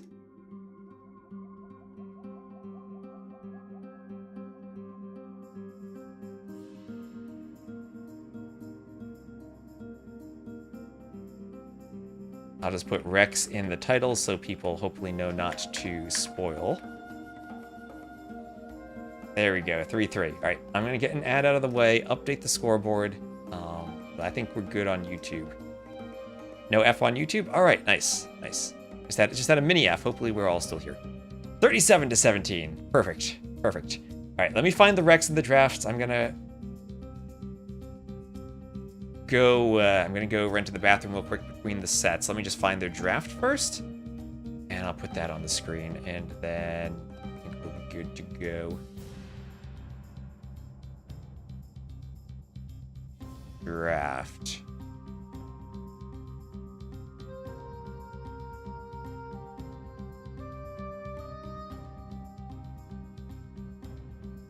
There we go. So I'll be right back, and I'll find the Rex, and we'll get started. So stay tuned.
All right, so time to download some Rex. Are they on the spectator dashboard?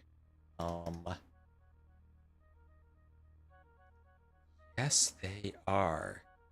I can download them one at a time, not be spoiled.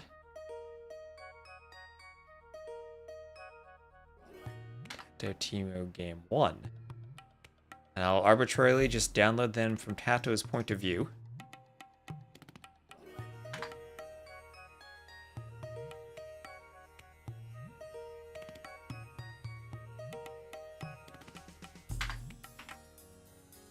Go into Rex folder.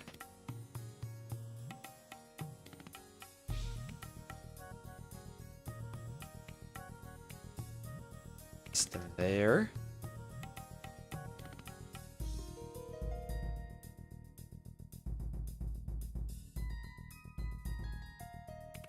And I we're good to go right into game number 1 if I can sort this. Right. 2, 1, I have them labeled. Have them in the right order. All right. So let me just set the scoreboard up. Capture age. Team TaToH versus Team TeMo. Right. And here we are, our second set of the day. Reminder, this was played simultaneously with the one we just casted, so no spoilers in the chat. And we will have on TaToH's team a substitution.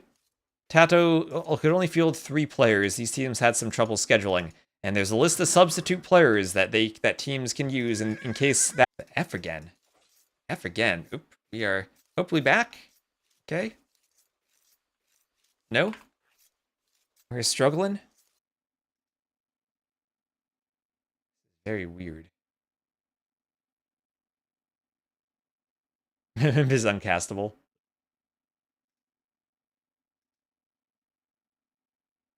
Very weird. It is uncastable.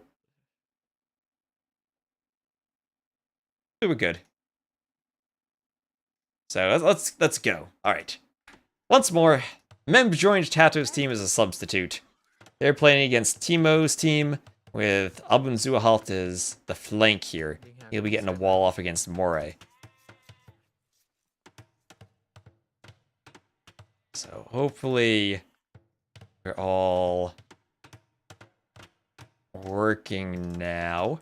Some balls up for Abunzuahalt. And down here in the middle, we'll have Rooster adding in the walls. We have him walling in that wolf. And an X over here. So, alright, we're stable. The internet's recovered. Thank you all for sticking around with us. Also, I'm going to hope to cast some of the League after Rage Forest today. So, make sure to stick around for that too. So we'll have this Vil going down to the Scout and some Vils. And Memb coming over to help out. Memb killing a Vil from Zach. Refreshed and it's working. Alright, yep. There's some chat delay. Don't think I can do anything about that unless I restart the stream fully. So let's just go ahead and see. Bit of chat delay is no problem. I mean, we're casting Rex, right? We're casting Rex. Rex can be delayed. If there's a huge delay, maybe I'll just not cast the League later, but we'll see how it goes. So, Boar here, munching on TaToH's Vil, but he'll get the Boar successfully, wonderfully positioned under the TC. You expect good Boar lures from TaToH. And we'll have another Boar here shot by the Vils of Zach. That'll be directly under the TC. We'll have another house going up for Zach as he heads out to the wood line.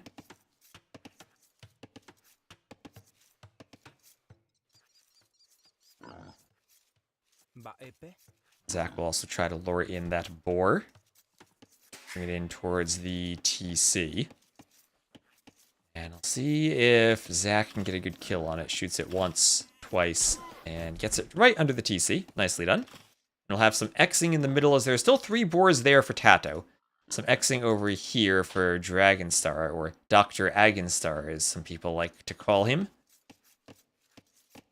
Let me just check. It's still buffering at the spot where it dropped. Now it works again. All right, working again on YouTube. Good. Thank you for the confirmation.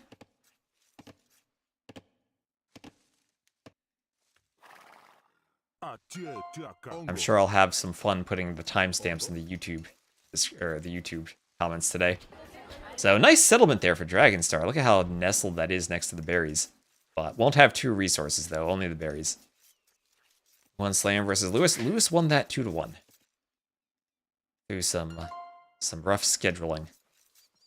So 2 of the 3 Boars there taken by Dragonstar. Not going to chance all 3. As the Wolf chasing his Vil, and he'll try to block that with the Champy. And doing enough blocking. Here he actually can, if you're against the Wolf, you can block the Wolf a bit more and let the Vil get farther from the boards. As Wolf has a bigger line of sight.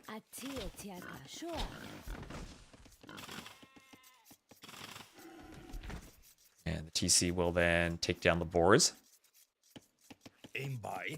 So X in the back, low HP Champy for Zac that's still hoovering around, but I think TaToH will find it. Unless the Champy quick walls itself with outposts, the scout should be able to kill it. TaToH has good... Oh, TaToH actually abandoned it. He's not going for it. Don't think it'll do much damage with only 3 HP, but it can still do some scouting at least. Memb, yes, Memb is a substitute, playing on TaToH's team. Slam almost ended up picking Memb as a substitute too. There are some bites on the Vil. Yep, these are Rex. These are Rex from earlier, so no spoilers. And we have the Boars chasing Moray's Vil back to the TC. With the wolf. Lots of wolves today in the Boarlords. And I'll kill one boar, get the wolf. And get all the other boars under the TC. So we'll have some militia from Memb reacting to the forward walls from Zac. Memb has a pond, but no one docked it. Same thing for Abunzuahalt. No pocket came. It's only him on the flank taking the pond. It will be important that he doesn't get pushed too much from Moray. Walls here going up for Zac. And there will be a tower for Memb to push the walls. We should give food if killed by the TC. We can put food on them. There are some old maps that do. It's the fastest food in the game that you can gather if they do have food on them. The villagers with a work rate of 1 compares to a hunter with a work rate of 0.41. And the villagers are the villagers when they fight wolves because they're in combat. So more palisades from Zac. Wall and everything. And Mem doing what he can with the tower to break through. He'll be doing the man-at-arms upgrade. And these still are Dark Age palisades from Zac, so they will go down in a hurry. Mem could even think about adding more men-at-arms after this. He'll be mining gold. And just going to his berries now. So it was a pre-mill barracks for a fast uptime here. And now Zac will do a tower in response to this. And because he has so many layers of palisades, it'll be hard for Mem to get a tower war going. I think he'll... Actually, maybe he could do fletching. Maybe this tower should have just been a couple tiles back for Zac, and then he'd be forcing Mem to do a tower where he wouldn't really have room to build one. Now, the tower's up there. Men-at-arms do need to pull back, Mem realizes. And in the middle, we're simply going to have stone walls from both players, but wait just a minute. Mem going for the stone walls now. TaToH didn't go for that. TaToH in Mem's pocket. And with the outpost there, and with 2 scouts, the play might be to delete the palisades and kill the Wallingville now. I think they're aware of it. Will they go for it? Yes, they will. Yes, they will. Mem could try to save the Vil. But with 2 scouts, especially feudal scouts, she should go down. And he's going to try to do something crazy. I'm looking for Viper Micro, but not going to be in the cards for Mem right there. Got a few tiles up, but now it's a bit of a risk that Rooster could come forward. Now, Mem did have his hands full walling down here, but did not manage to go over and wall that. Here was the pocket Rooster who decided to wall. We basically have a passage between the pockets on this generation. There's an X over here from TeMo saying, hey, maybe there's a mill there, you can go for it. But the scouts will now come over from Moray and from TaToH. But they have less HP, so they won't really be able to win that fight. And the key is just what is going to happen with these Vils. Zac has a Vil over here. Could try to go forward. Rooster could try to go forward. Meanwhile, there's just a tower fight here on the flank. One Vil did go forward for Zac. He'll be at the base of Mem's tower. Mem will do a second tower, as will Zac. These second towers will be out of range of each other, I believe. And Mem with a score lead. Mem the highest. Look at that. Mem top score on his team. He's going to stonewall behind this with some Vils. He's going to stonewall. Maybe could have been a bit closer to keep the relic in. But he's now fish booming himself. He has a pond. And interesting to see a game of Rage Forest where it's only the flanks who are booming and not the pockets, or fish booming. But just going to be normal booms for the pocket. There's a TC for TeMo. I'll have 1, 2, 3 TCs up for TaToH. I'll have an X over here from TeMo.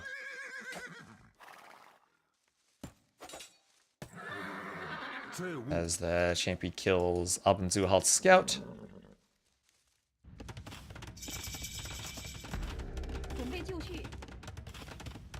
And we'll try to repair his tower.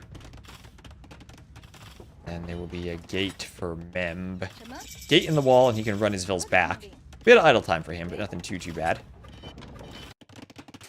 We'll have a few TCs up here for Rooster. 3 TCs for TeMo.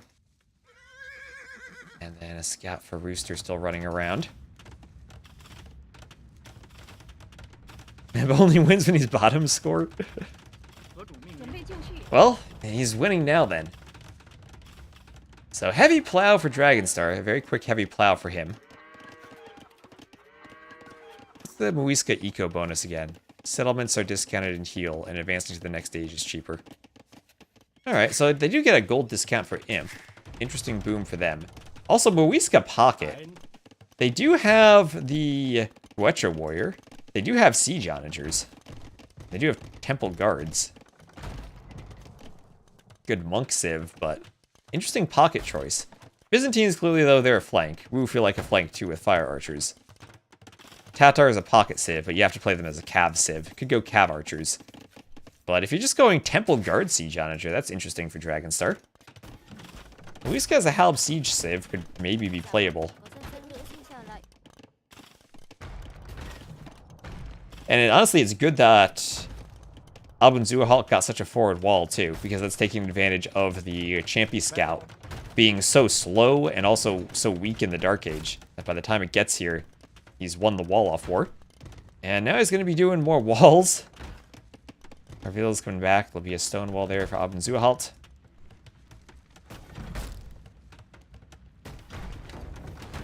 As the Vils go to build the stone wall. They have good slingers, but everyone always gets caught going triple gold cup. And now, will TeMo need to do a siege workshop? He's got a Vil on the way. Could do a workshop. Some more walls are going up for Albin Zuhalt.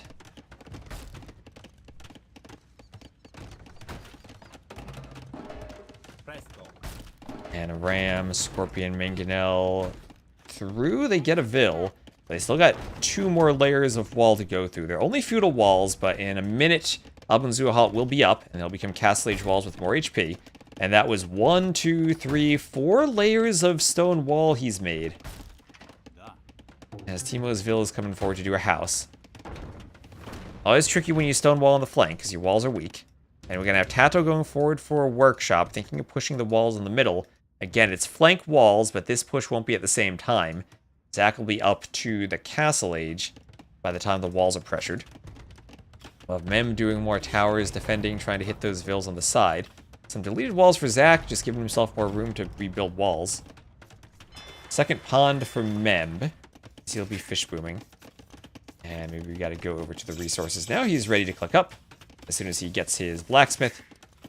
Tiny bit housed, but he'll do the blacksmith. He'll rush it up with a few Vils and go up. As this push continues, one last stone wall, now in the Castle Age for more HP, but it'll be Albin Zuhalt with a defensive workshop. Will that workshop be there in time? Attack grounding the back of the wall as the Mangonel tries to ram through. Nice work from Moray, and he is in. The workshop is up, but he is in. And the Vils with the Scorpion and Mangonel can't really go to attack the ram. He's going to try to re-wall. 78 HP again. One hit from the ram and the wall is down, though. Albin Zuhalt will lose a Vil. Some creative dance moves on those Vils to get through.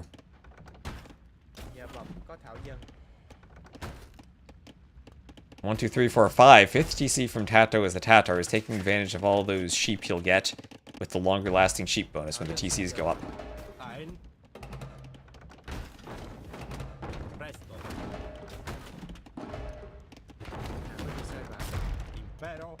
Now hits the ram. Scorpion down as the Mangonel hits the Vil. And this, honestly, no follow-up to the push for Moray. It's not like Dragonstar somehow has Guetra Warriors following it up as the unique unit. Just Siege, and Albin Zuhalt really hasn't been too disturbed by it. Yeah, he's lost a few Vils. What's that? -5 Vils, but flank versus flank when you're mostly worried about the pocket. Yeah, he's defended it now. Vil will take out... Oh, wait, will the ram hit the Vil? How much HP does it have? 6 HP. That was maybe a bit closer than he wanted. But Albin Zuhalt now will go and wall forward. And TeMo sending Vils to the tower to try to stop the walls. Those are a lot of weak Vils who are walling. And now we'll have Mem, our final player, up to the Castle Age. Mangonel is here for Abendzuhalt. Mem is getting castle dropped. And against the 2P on the flank, it will be Blackwood Archers. Also, it's the Goth Pocket who's going to be booming for Huskarls. And a castle will go up for Mem to hold against the early Blackwood Archers. He gets that up and he should be safe. Blue's team win? Yes, they did. Yes, they did. They're the Blackwood Archers, but destroying the watchtower first. They're not going to be through the wall in time to stop the castle. Mem has a good second set of walls there as long as he fills the hole. 51 Vils to 45. He's actually ahead of Zach in Vils. And he needs to get this castle up. He needs to get it up in time. He needs to send his whole village to raise the castle, I fear. If the Blackwood Archers get into the gate, that's not going to be good for him. 50%. Pulls the man-at-arms in the back. Wants to keep his scout alive. He can heal it in the castle if he wants to, once that goes up. And TaToH himself doing another castle. A little bit of a hill. His mangonels are pushing, but we're just going to have more walls for Zach behind this and a defensive mangonel from Rooster. Also, Slav's Pocket, along with a Goth's ally, will train Drazina champions and halves very quickly from the barracks. That's a nice combo.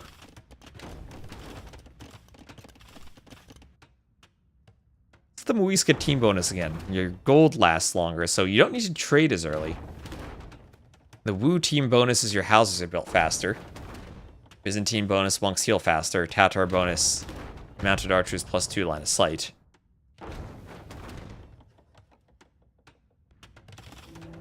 And everyone's up to Imp. Everyone in the game is up to Imp at the same time. 8 players are researching the Imperial Age.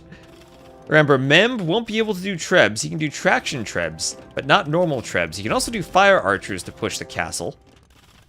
I don't know what wins between Fire Archer and Blackwood Archer. But looking at the Vil counts between the teams, TaToH's team definitely has the bigger boom. With TaToH and Dragonstar in the pockets, Dragonstar doing a forward castle, as Moray starts to wall up the map going to the edge. Edel pushes through the gate. The outpost is going up for Abendzuhalt. As more walls keep coming up here for Moray. Moray building more walls. I'm still trying to wall, but now that Zach is through, he's going to dock this pond. And Mem has noticed he's going to start doing fire galleys. It's always a choice of fire galleys versus Hulk. That is one huge lump of rock for that wall foundation. Yeah, Mem's somehow going to get a wall there. Try to trap the Vil. Oh, but he's going to trap the Vil in with a wolf. But there is Loom. So the Vil will do a house and wall herself away from the wolf. Fire archers could even hit the docks. Fire galley plus fire archer going for the docks. And Mem could even do Lushuans in this pond. And I think there's a gap between those two docks, so the Vil's going to house wall to protect herself. Gill nets for Mem, he is confident, and he will have TaToH doing the trebs. So Pocket doing the trebs for the way. Mem maybe wants more fire archers. Doesn't really have much military yet, only 6 units. Treb war on the other side, as there is a cut from TeMo. Mori was prepared for the cut, and he's now fortified, walled, everything. Treb going for the castle. And that'll be perfusion now for Rooster. He is ready to go Goths. He is in full-on Goth mode now. That is the faster train speed. He's going Halbs is the opening. So not spending gold yet. As there's a bit of a cut here. Cut from Dragonstar and TaToH. TaToH trying to get around. I think the Onager needs to hit the villagers whenever they can to get through. And they are almost through. Zach has to wall with Rooster to keep the temple guards out. And Mangonel destroying a house. There's still a path through for the Keshiks almost. That house has a tiny bit of HP on it. So many Vils here from Rooster doing what he can to stop the cut. That's a lot of house walls too. He's the Goths, he can't stone wall. He has to use his Vils as the wall now. He's relying on Zach to get the walls up. These armies are almost through. The Halb is serving as the wall there. TaToH kind of wants the temple guards in the front. More walls going up here. The house is down. The gate is up for Zach. Zach doing everything he can. Long swordsman on the way over. I don't know how they do against temple guards, but the army is through. The army is through. TaToH is here. Dragonstar is helping. On the other side, there are siege onagers. So many siege onagers that they can assault the castle. Fletching on the way for Dragonstar. Without fletching, he can't hit the siege onagers. Looks like they have siege engineers already with the range they have, and the castle will go down to the siege onagers. Moray has walled the entire map with a fortified wall. And the Goths now are spamming. We got Blackwood archers and Goths. Low value, high numbers. And the push has been stopped. The scores are still really close. And that has given Mem the opportunity with the Luchuans to push out against the forward castle on his side. Now Zach is stonewalling everything over here. But the fire archers from Mem can help the push now. He's doing Sitting Tiger and Squires, so he can do traction trebs himself now. Think about maybe going Swordsman. Swordsman would probably be good against the Goths. Ooh, Swordsman. TaToH is still in now with the Keshiks. And not even Sept Lancers, Keshiks. And Zach is struggling on the flank. He's down to 39 Vils. Mem's on 76 Vils. The Keshiks are running in. Not much more that Zach can do here, but Dragonstar will struggle. There are so many onagers cutting. Moray is doing every wall he can think of. As he is now walling himself, he's walling Dragonstar. He's walling the edge of the map. Dragonstar has to do a castle, though. He has Bodkin on the way and Masonry, so it should be better able to deal with the siege onagers now. TeMo is still pushing with the Slavs. TaToH now needs to decide if he comes helps over here, because that'll affect the trade, or if he keeps pushing. Dragonstar had been so focused on this push with the elite temple guards that he wasn't really focused on anything else. But 29 Vils for Zach. If Moray can continue to contribute, then TaToH's team should still be okay, but he needs to contribute something as Dragonstar losing that castle to the bombard cannon. TaToH trying to do his own castle over here and may need to send Keshiks into the fray. And now it comes down to siege onager attack grounds. We'll have Bracer for Dragonstar. He'll have a couple of onagers. TaToH's here trying to save Dragonstar's eco. Dragonstar with the castle in the back. Mem's still pushing on the side. He's going to traction treb and fire archer his way through, but that is a lot of stone walls. I think we got 5 or 6 layers of stone wall there from Zach. There are a couple of Keshik raids now getting into TeMo's eco, but Rooster is sending Halbs to help deal with them. TeMo will get a castle and some walls up to prevent that in the future. And the castle right at the end of the real passage there for Rooster might be hit by the temple guards, which are supposed to be good against buildings. You get +2 against buildings. And no arson for the Civ. That castle in danger of going down. Some Xing over here as TaToH will try to jump the onagers, but he's grouping up for the Halbs. Oh! TeMo manganelling his own champions there. Okay, now he's getting the Keshiks. And this all comes down to attack grounds. Now he's got some good hits on the Keshiks. There are onagers there. Doesn't want to risk the shot, I don't think. And all the siege onagers, I think, are going to be cleaned. Only 3 left, 2 left. Okay, got most of them down. There are more Keshiks. So TaToH able to defend this. The castle is down to the temple guards. Moray's walls are breached, but it'll have some cataphracts that'll help out against the champions. And as long as he has a little something that he doesn't die, 91 Vils to 30, he still is ahead of Zach. The problem is I don't think many Vils have managed to run for him. Let's see, he has a lumber camp in the corner. Oh, actually they did. So he can probably reboom. Question is, what do you make as the Byzantines when you reboom? Probably don't want to be going skirm Halb against Goth Slavs. A nice traction treb push. And onagers now for Membus. He wants to push. He's adding in trade. Membus playing like a beast this game.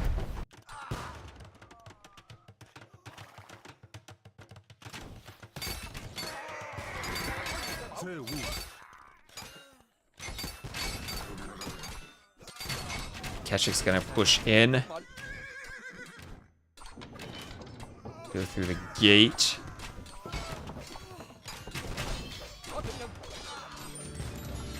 And Halbs will chase them down. There'll be more crossbows. Crossbows grouped up. Grouped up to the Keshiks. TaToH's taking some good fights here, and I think he'll be able to take down all of those bombard cannon. There is a gate to try to wall them in, but now they have to run. Gate has to be deleted.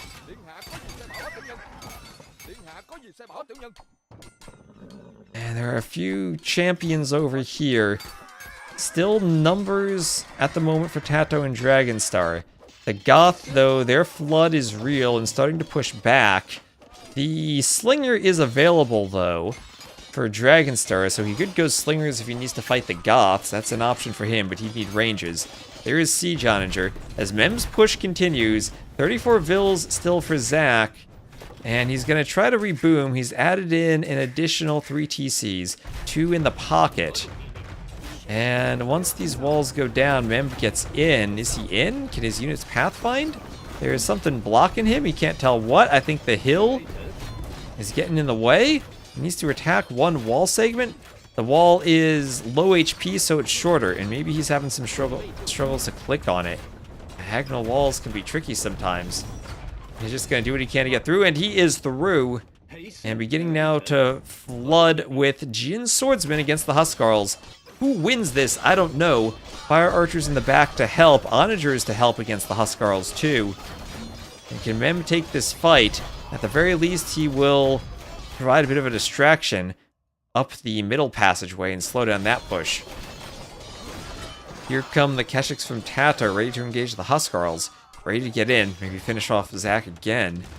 And now we'll have a lot of Siege Onagers here from TeMo, as Dragonstar is doing Siege Onager himself, whereas he does have Siege Engineers already. So the range is 9 on both of them.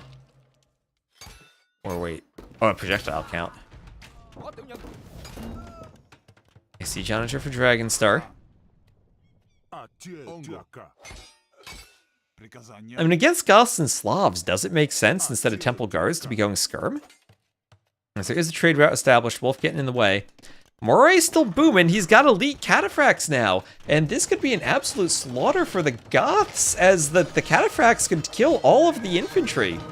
The flank now up with Zuhal trying to get some ranges up. Arbalest should counter the Cataphracts.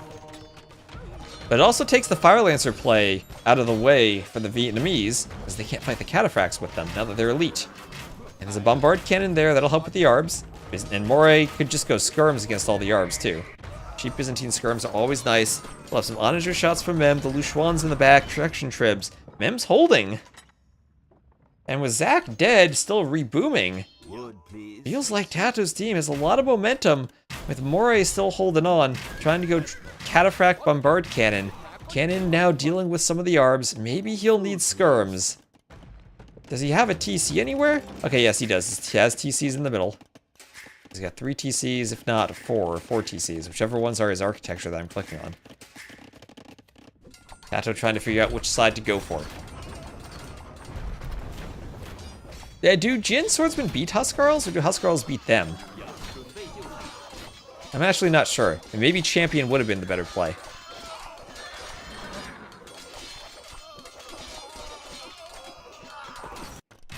And still holding. Bombard Cannon to deal with this. He is getting pushed. But with double Castle Cataphract production, it's going to be the Arbs and Cannon that push him. And the champions here still are raiding for TeMo, and I'm still wondering if Dragonstar needs to do skirmishers, if they'd be useful against the Slav infantry. As TaToH's just trying to figure out where to send the Keshiks, and I think with all these barracks now forced to be on this side, nice walls in the back, TaToH might just try to take that fight. These trade carts don't know where to go for TeMo.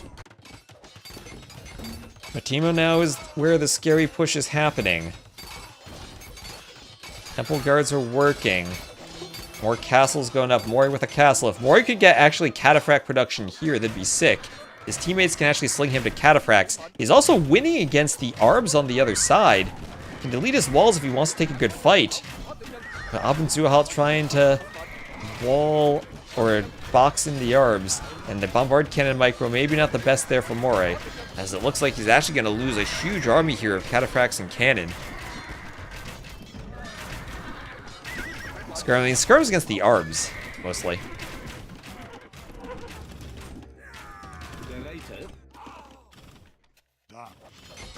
Here, if I said Skirms, I meant Slingers from Dragonstar. The Slingers are anti-infantry. I don't think they've changed that. I think they're still anti-infantry. Not the same way as before. course, horrible against the SO, but that's what you have TaToH's Keshiks for. And TeMo's team may be stabilizing now, as Zac up to 90 Vils is rebooming. Still has to figure out something to do as the Tupi. And I'm guessing that something should just be Blackwood Archers.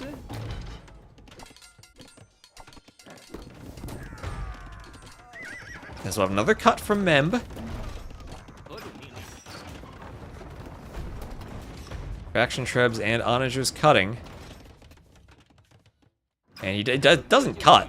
What's Memb doing? Waiting for TaToH to get everything over? He just needs to cut through. Okay, he's in. He's in. TaToH's in. Oh, but he's walled just in time. Walled just in time from Rooster. And there are Goth champions behind this. But TaToH is through. There are Jin swordsmen on the way. I think that TaToH has numbers.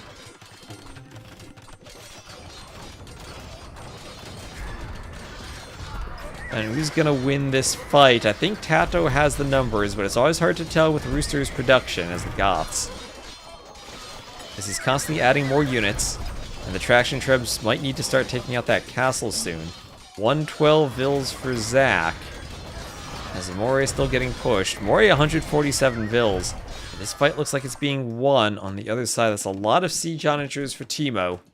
TaToH trying to dance the Keshiks to pick them off. Not really successful.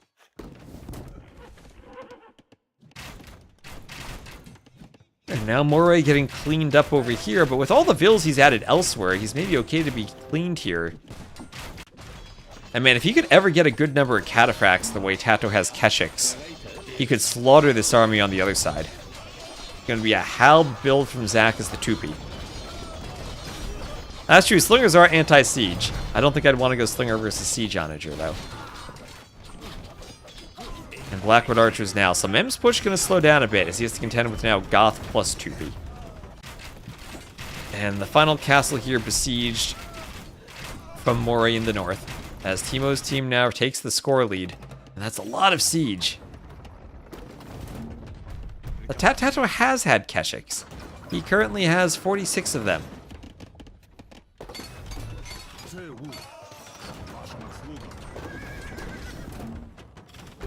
But needing to help everywhere.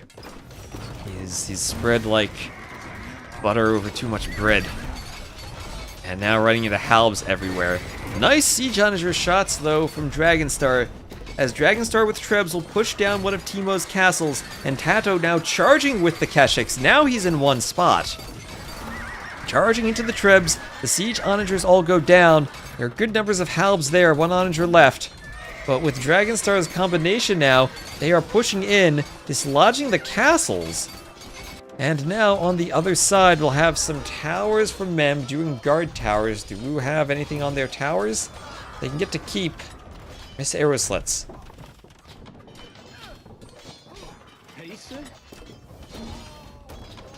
That red player is talented, right? Talented, handsome, young. And his team now, on the other side, Moray's base is lost, but he had held enough that he's going to reboom on the other side. A couple of TCs. More castles for him. And if they can get Moray going for cataphracts, which he kind of is. What does he have? 3 of them now. At least he still needs one more upgrade. Still needs iron casting. He's at 133 Vils. If he can get some trade, get the cataphracts going, he needs something more than just skirms. But for now, at least the skirms help against the Yarbs. Keshik and Champion pushing here up this passageway.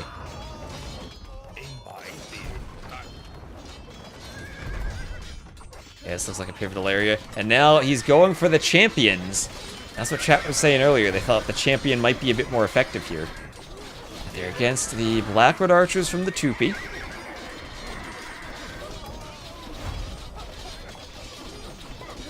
And the Halb's a bit less effective now.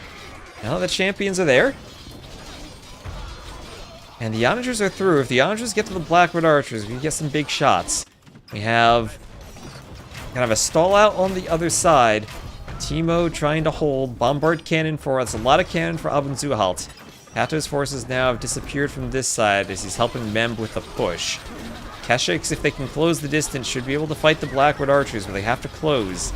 And here now are Traction Trebs along with a keep.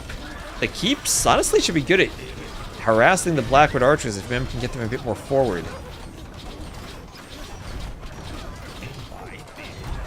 And the castle now will go down for Rooster. Hello, Captain Cadaver. As I don't know.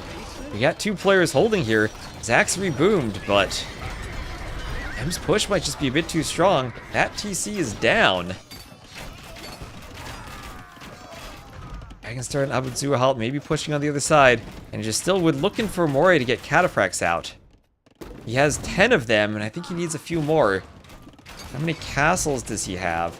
He's got 3. And it's crucial he keeps the castles alive, because that'll curtail the Cataphract production if he loses them. The score is still really close. But with, what's that, 5 Trebs and 5 Cannon, that's a hard combination to stop. More infantry now. It feels like TaToH with the Keshiks doesn't really have a great way of fighting that. So Mem will try to hold as best he can with those towers. Well, the trade is down here also. This is the trade. That is some forward trade for this team. As the Onagers keep pushing in. Up, and there are the Cataphracts now. The Cataphract numbers are starting to climb. 16 of them, but one of the Byzantine castles is down. And this is now absolutely crucial for Mem and TaToH to hold the other side so that their trade is protected. If Moray is going to get Cataphracts, he needs his trade carts. Only 30 of them now. There's a ton of skirms queued. Are skirms actually effective here? I guess they help against the Vietnamese Arbs and Cav archers. He's going to want a good push with the Cataphracts. He still needs an upgrade for them. Treadmill Crane, Elite Fire Archer for Mem, adding in more of his upgrades.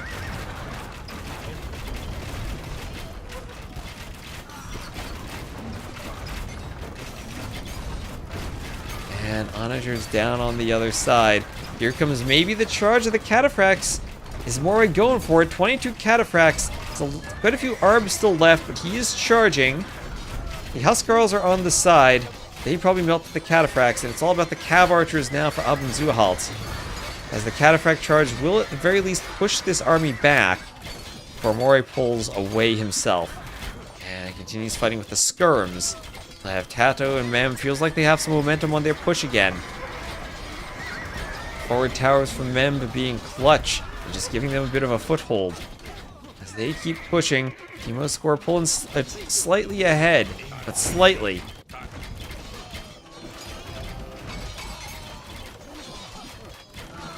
There will be now a castle from TeMo inside of Dragonstar's base, but Dragonstar's still walling and holding.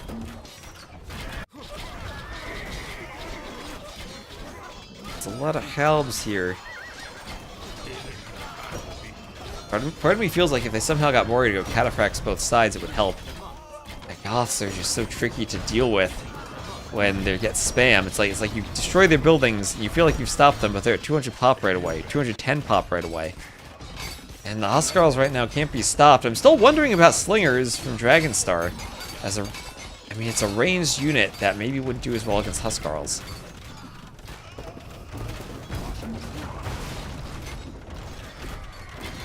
So there's the castle from TeMo. He repositioned it a couple of times. A couple of relics lost for Dragonstar.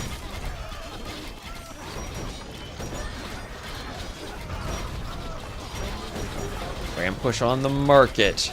There's a lot of Blackwood archers, but TaToH making the heavy Cav archer swap. They should be stronger aside from the poison damage. Overall, I would think TaToH heavy Cav archers are great, especially with the extra Pierce armor from Silk Road.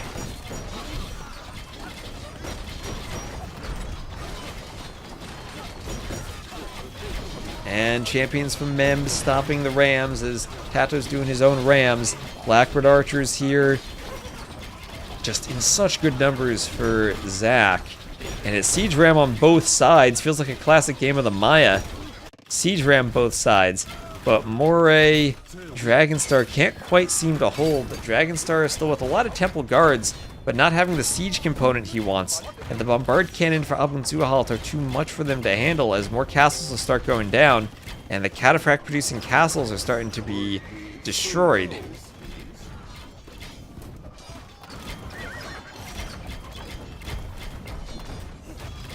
And the Trebs here, still pushing. Cannon in the back for Abendzuhalt. And the skirms aren't doing the job. As Mamba and TaToH are holding, but it feels like they're just holding until we get too many Blackwood Archers. That's 88 Blackwood Archers for Zach as the Tupi. They have half the population of a normal unit, kind of Karambit-like. And he's out now at 120 Vils, 127 military. And you thought the Goths had a population advantage.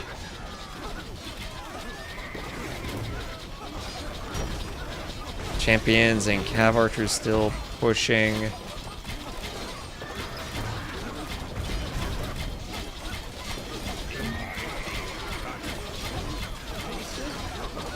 Huskarls all going down.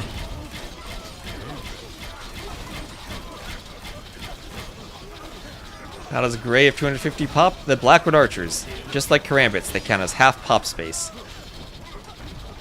And now it feels like Dragonstar's base finally has collapsed. As he's getting siege onagers out.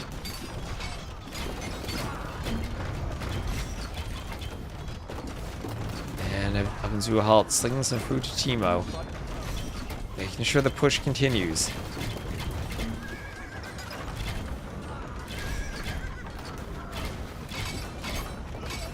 Temple Guards still fighting for their lives as the Cataphracts are behind them, trying to back them up in the fight, but it's hard to use the Cataphracts with the heavy Cav Archers.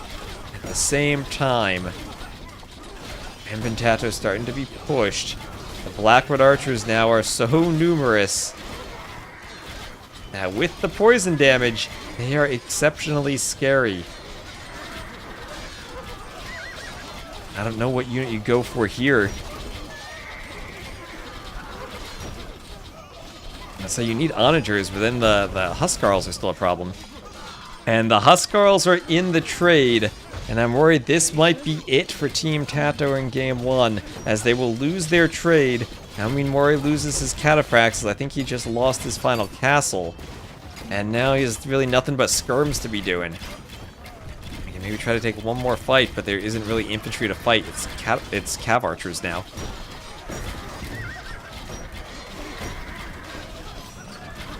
The Rams push forward for Zach.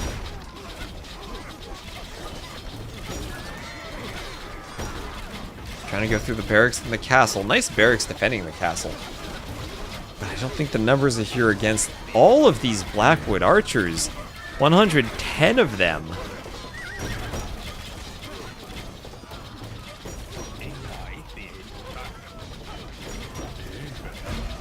That is a lot of Blackwood Archers as the ram push continues.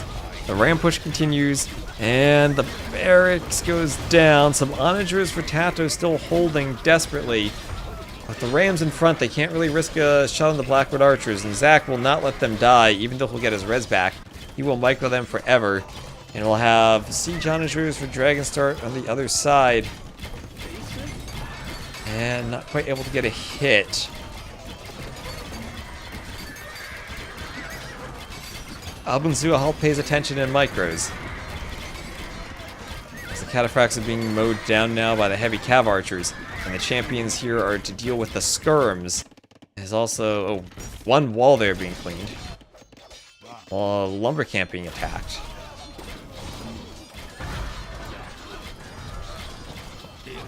And this push, somehow, despite all the Blackwood Archers, is making some progress, but is it fast enough? 158 military I just saw there. A nice T in the forest. That's just there. That was not a signature or anything.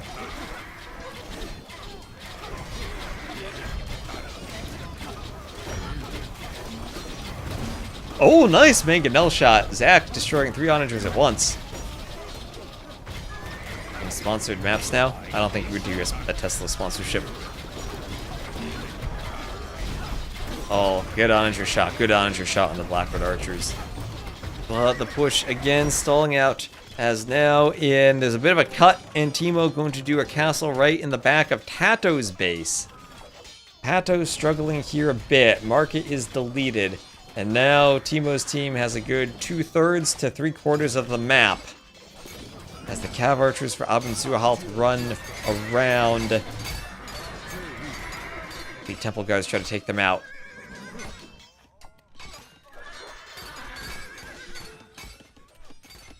No, ask Gold. Ask Gold. Mem floating a bit of gold he can send around. Dragonstar now the one at the lowest pop. But a full skirm from Moray feels like not quite what he needs. He'd gotten so close to the cataphracts he needed, then lost the castles, never had the numbers. And cataphracts are really expensive to pump. Let's see, Twitch tells me there's 90 seconds until it's going to force me to play an ad, so hopefully that doesn't happen, but maybe these players can drag the game out longer. As they're all getting pushed, TaToH slinging food to Mem. Mem at 200 pop though, and he wants to sling his gold. Looks like he did sling it. Look who he sent it to. 1,000 to Dragonstar. We get Dragonstar to reboom. He's down on 91 vills. They're not going to resign as long as this push is continuing. Turbo? Yeah, I guess that doesn't have ads. You can also check the YouTube stream again, as always. So here are the champions pushing. Backward Archers will kill the champions. Elite Keshik's going to take down the monastery. And there are the GGs. GGs from Team TaToH. What a game that was. It felt like Mem's push almost won it for them. But Moray just couldn't do enough with the Byzantines. And Rooster was able to hold on just long enough for Zach to come back into the game. And once he got the Blackwood Archers out, it was an uphill battle that would just keep pushing them back down the hill. Alright, so we'll have game 2 in a moment.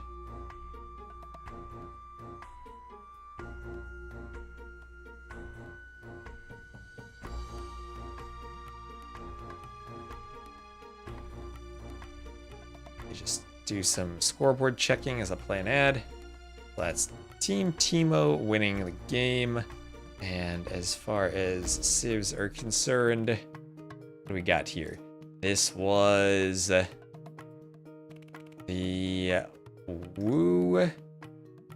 Muisca, Tatars, and Byzantines. Kind of low Byzantines, I think. But then that was Slavs, Tupi, Vietnamese, and Goths.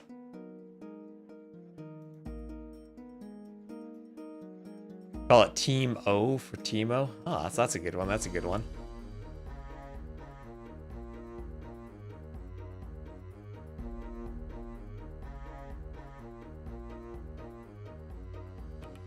The game. In-game. Grab a sip of water, and then we'll get game 2 going. So thank you all for watching. Let me make sure I'm reading my YouTube chat properly. I'll make Alt-Tab for that. Mem playing a tournament? Yes.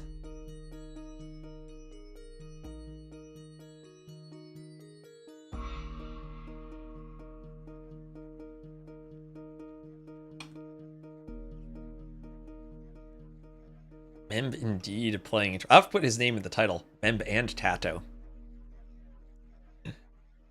Yeah, staying hydrated is important on the low water maps. Well, it depends on how many ponds we have. So, ready for the next game. Reminder also, these are recorded games. You may have seen them earlier today. We had 2 sets simultaneously, so appreciate not having spoilers in the chat. Hey, good night, Bailo. First sleep of summer vacation. Well, hope you're ready for your vacation. Gotta sleep and prepare for it. And here we are, game number 2. Team TeMo to the north. And we'll have Aztecs, Dravidians, Huns, and Portuguese for them. To the south, it'll be Team TaToH with Poles, Japanese, Lithuanians, and Mapuche. Mem with the Mapuche on the flank, and it'll be a 1, 2, 3, 4, 5, 6 pond map, 3 per team. And kind of awkward when you have a pond that's forward as the flank. Had a bit of a pause for TeMo as they walled up. Now, this was game 2. I believe after this game, TeMo had to go play the league. We had some scheduling conflicts and drama, and getting everything played is difficult, but that's why we have substitutions for Rage Forest. That's why Mem was able to join Team TaToH for today. And honestly, played that first game pretty darn well. A lot of good players out there who are familiar with Rage Forest, and sometimes being up to date on the Rage Forest meta can be better simply than being a good player. You get to drink out of the ponds. They'll be stacked with lines of fishing ships. Good luck taking us. Yeah, probably wouldn't want to drink out of a Rage Forest pond. That's for sure. So, walls up for Abendzuhalt. I'm there with the champion. We'll have an eagle here for Abendzuhalt 2 as a scout for TeMo comes forward. And, well, big Vil fight on the other side. Zach versus Moray. The colors we absolutely cannot see on the desert savannah African map.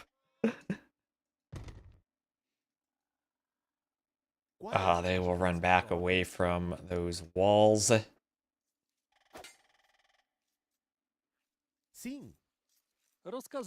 Vils are losing some HP. There's a bit of a Vil fight behind them too.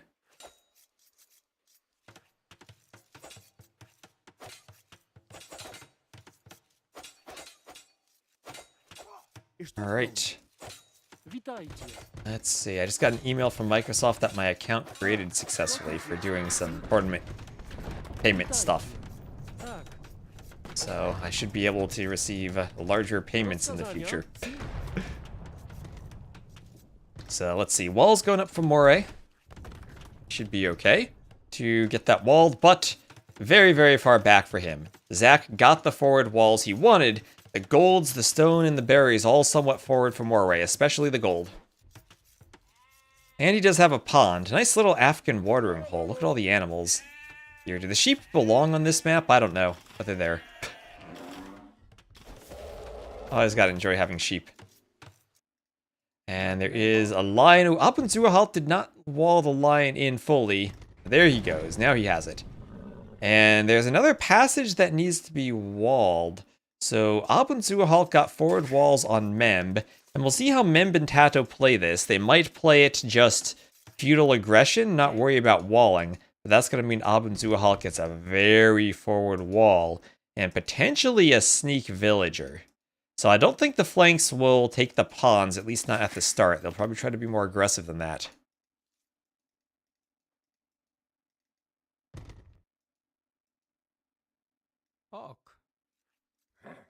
Jay? But nay. Jay? Ok.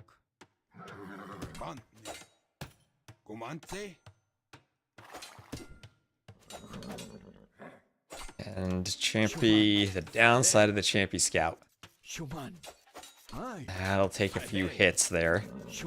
And Loom on the way for Mem. So Mem can actually heal in the TC a bit, if he wants to. Same way an Eagle can. But Abendzuhalt, very forward walls. And this is a really good start, I think, for Team TeMo in the Wall Wars. Let's just check Vil KD. Not a single Vil lost yet. So Moray's forward. Rooster will try to block Moray's Vil. Nice gate. And the pawns are all over here, so I don't think Moray's going to be able to stop a pond. I don't use circle radius, Death Counter. I don't believe I use circle radius. I think this is just normal AOC placement. Nothing special for it.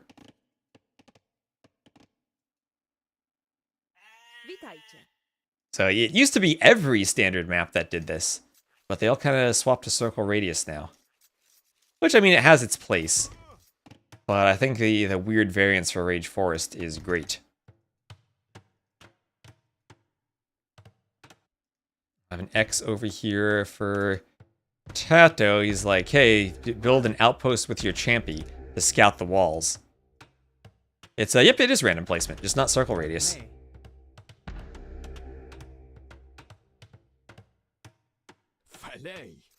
With math expressions, I probably could build a direct placement algorithm for placing TCs in cool ways. And then maybe be able to do pawns as lands somehow. But I don't quite know if that would work out. And that would be a lot of planning for something that might not work. So outpost up for Memb. Yeah, the old one is basically a rectangle on each side where players can spawn. Not directly in the middle and not directly in the corners. But significantly more variance than a lot of the circles we get in DE. So stone walls up for Mem as he goes for a tower.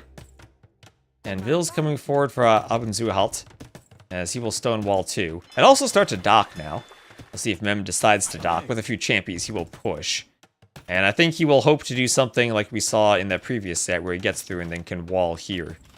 But Abendzuhalt, I think, will need to go for some stone walls of his own in this passage. He's going to go forward with them. Could be difficult under the tower. Only 2 Vills in the tower, though. And so far, Abendzuhalt doing a good job debating the tower fire to get the walls up.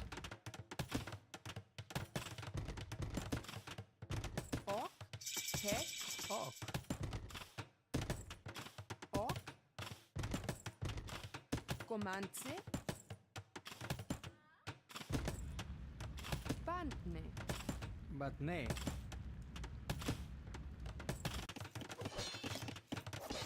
And more walls from Moray as the militia try to break through this palisade. The walls are going up. There'll be a mining camp on the way too here.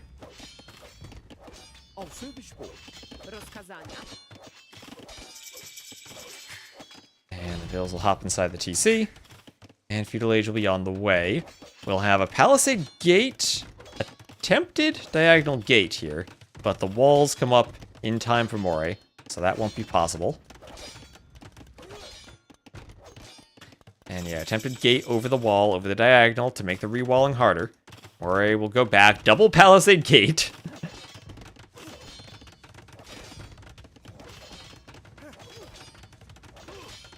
And some stone walls here from Rooster. So TeMo's team, I think, has got a good job with the map control so far.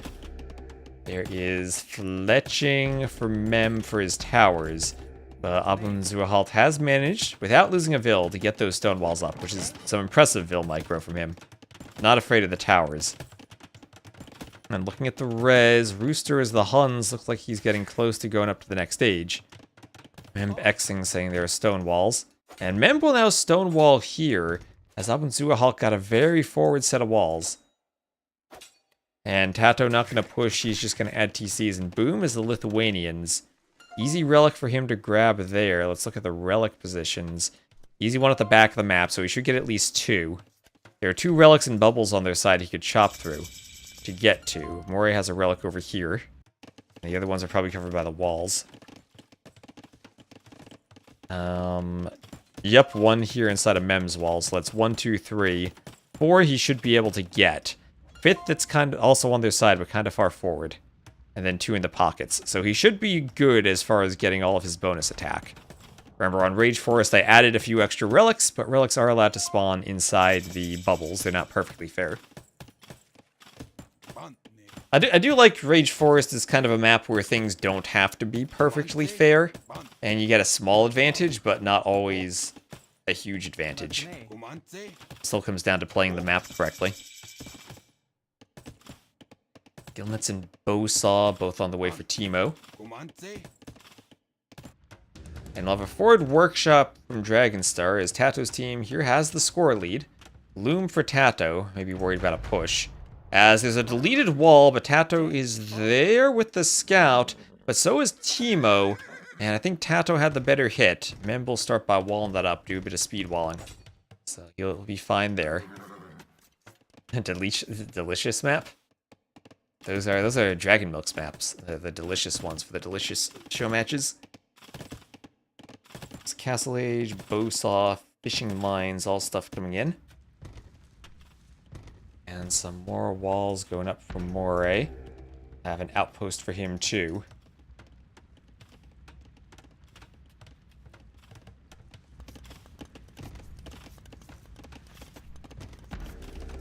And the tower rush from Zach has been fully walled in for Moray. Moray may be a bit careful about the Folvark farms on his mill. Moray still kind of stuck in the feudal age for a while. All the flanks very heavily feudal. Rooster on the way up to the castle age now. but that'll be behind in booming compared to both of the pockets for TaToH's team, and a good fish boom for Dragonstar too. Japanese fish boom with their own private pond. That's exactly what he wants. Wait, is actually, oh, actually TaToH's not fish booming. Actually, they just had an extra pond they're not using. Definitely someone could have maybe docked that, but also kind of exposed on the flank. Both pockets fish booming on the other side, so maybe Rooster actually can pull ahead with his fish boom, but so far he's behind. We got 5 docks already for TeMo as the Dravidians. Well, he saves some housing wood if he does the docks, I guess. Don't know if he can produce out of all of them.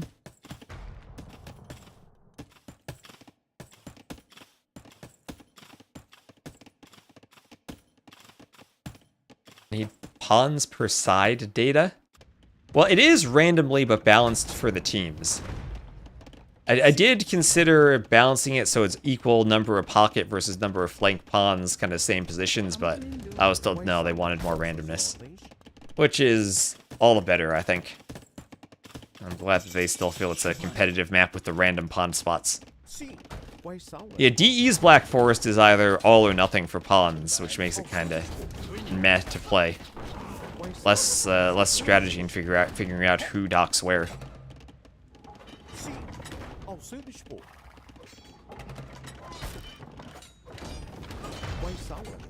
You don't go for the gate. Yeah, sometimes they fail. At least here we just admin that. So it'll be knights for Dragonstar. Interesting he's going for knights. Maybe we'll clear the men-at-arms. What is that scorpion doing there? Where even is the scorpion among all those walls? Like, what? Is it walled? It's being repaired. I don't know. But some Xing here from Moray, as he is not quite through Dragonstar. Some low HP palisades. With the scorpion, though, I think he breaks that easily. Should be able to get in. Wherever he wants to go through. The Mangonel going for the Knights. Gets a nice hit on the Knights, actually. Dragonstar not microing as fast as he maybe needed to. Feudal Archers attempting to defend the Mangonel from a Knight. Scorpion is there to hit the Mangonel too. And the Mangonel survives, 15 HP. Another TC from Moray. Will have some towers to the top right. As the Scorpion will take out the Archers, and the Archers will hit the Scorpion, take it down. And the Knights here from Rooster chasing the Knight from Dragonstar. There are some houses going up from Zack to try to wall the Knight. And another TC from Rooster. We do have a castle drop here from Abendzuhalt.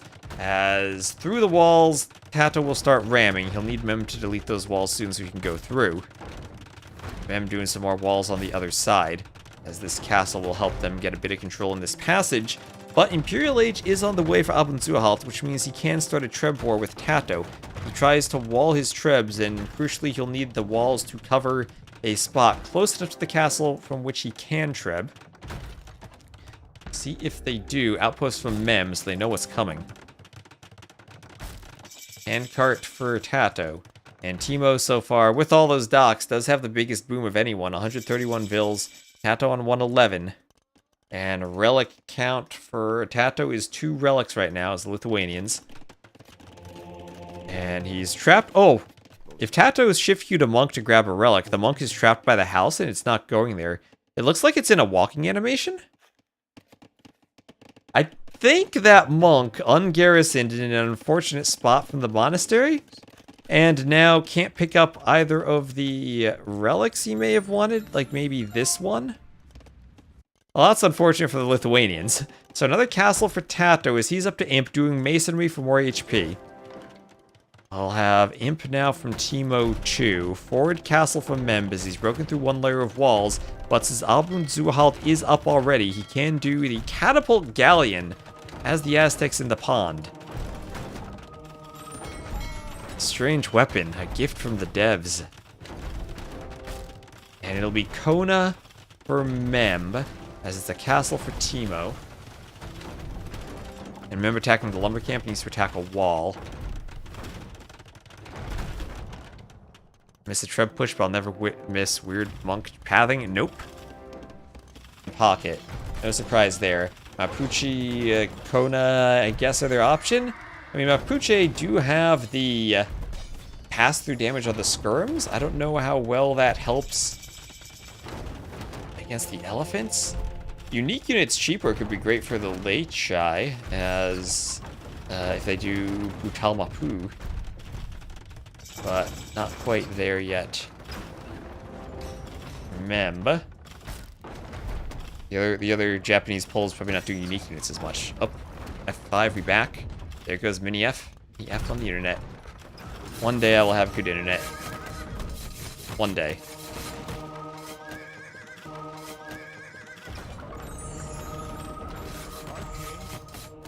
Let's press F5 to pay respects. As the Konas now take down some monks. Castle fight on the left. Well, with the Obuk. I said we might not see too many unique units from the Poles and the Japanese, but there immediately we have the Obuk. And Treb and Ram push from TaToH as to the catapult galleons. Mem's castle will fall.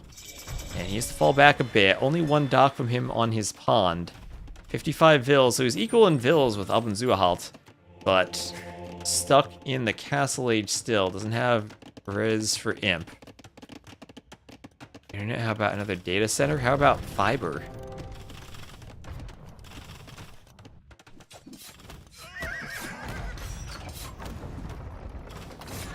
As the Kona does some damage to the Trebs.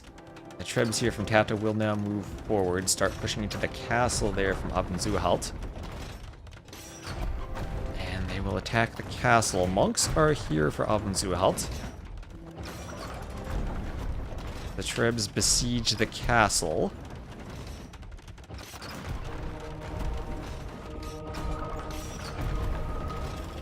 And that castle that was forward will go down. But here come the elephant archers. Now, Lithuanian skirms are good. I'll give them that. They move faster. TaToH can do tower shields, which is +2 pierce armor for them. And that also helps if he has to go halves against the elephant archers. He can push this back, maybe with skirms for the moment, but he has more castles, and I think he needs to get to latest production. His team has the score lead, but Mem still in the castle age, can't do the discount. Both flanks for TaToH's team are in the castle age, but the pockets need to push, and this is going to be an Obuk Ram push from Moray on the side. I think he should be able to get that castle. Portuguese, so Organ Guns would be the unique unit. Nothing really to stop this double castle ram push other than pathfinding. Where are the rams going? They're not going for that castle. They're going up to the Onager cut. As the rams are slow. They're not going to make it there, Moray. Where are you going? But the halves are here. There's a full wall off behind this, I believe. Dragonstar is just going to go until he runs out of forest to chop. The skirms from TaToH are going to do the job.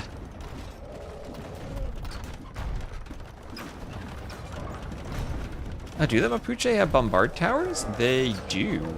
Ooh, I'll need to see their architecture. Saw someone get Memb up to Imp.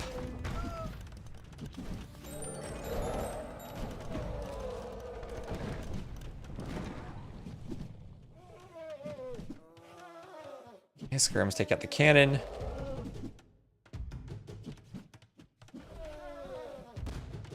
There's the latest 13+3. Elite latest just finished.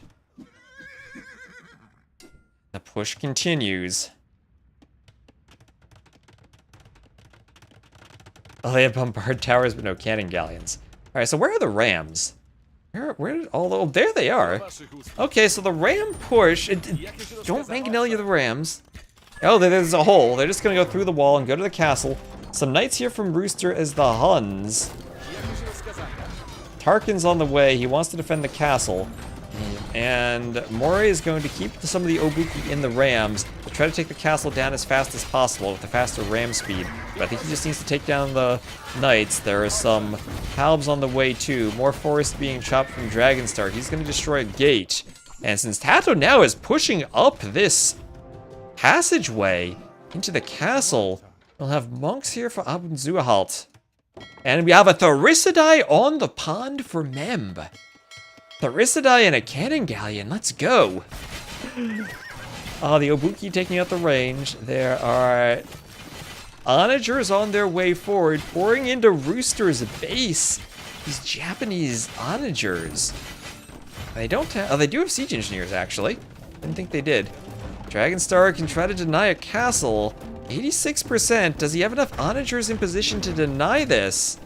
97%. Vills go down. Wait a minute. Okay, one last shot would have denied this, actually. But I think he has enough onagers. You could think about destroying the castle with the onagers. Or will there be repairs? That castle's almost down. That's enough onagers, and he destroys the castle with onagers. Doesn't need his teammates' rams. Doesn't need trebs. Oh, I missed a masterpiece in this lake. I see a Therisidai there. That looks crazy. Oh, you're right. Wait. How the heck did that get there? TeMo is the Dravidians. He built a Therisidai in Mem's lake that Mem converted. Oh, masterpiece. Now there's this Mapuche Therisidai on the lake. There's a lot going on in Black Forest. Alright, so TaToH's pushing here. Catapult Galleon's going down to the skirms. Mem has secured his pond. And Abunzuhalt's desperately trying to wall out Mem. He's got a ram pushing through here. The skirms are going to kill the walling vills. So I think a palisade and a stone wall and he's through. Cannon Galleons take out some of those light cav. But the push is strong. As Dragonstar, I think, is pushing this team to victory with the rams now. Cap rams for him. He's got banking to sling. Now, Utalmapu. However I say that, it's there. Insane player, we go next, GG. Looks like they're calling it. And I think Mem, with that Therisidai, will lead his team to victory. As Team TaToH will win the game. And TeMo needs to resign so he can get to his league set from earlier. Next game is amazing. Best game ever? Okay, well, we're just going to speed this up until TeMo resigns. TeMo's probably alt-tabbed. Oh, you know what? Did TeMo have to leave for his league set? And just, okay, I was thinking he might have just gone AFK and hoped his team could carry. But he had the most kills, 147, but he ran into Mem. And Mem was a beast. There we go, 71k res collected for TeMo. TaToH. And honestly, that's a sick call. Letting the walls go that far forward and being able to push it back. Mem was able to get the stone walls up so TaToH didn't have to worry about it. It could just boom. Oh, and he had a relic finally. He was going to grab his second relic. Alright. So we have one more game here. Let me tie this up on the scoreboard and get the civs done. Let me get an ad out of the way.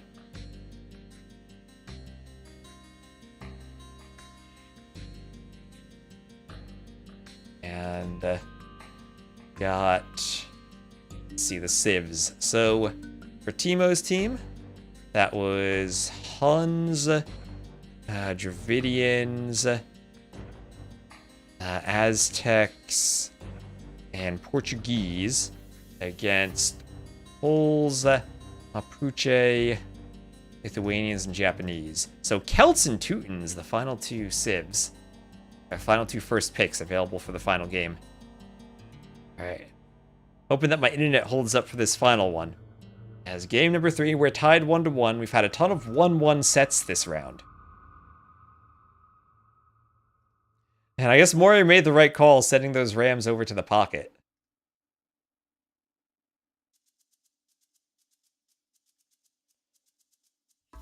So let's see. I might have time to cast a set of the league after this. I'll start the game once the ad finishes on Twitch.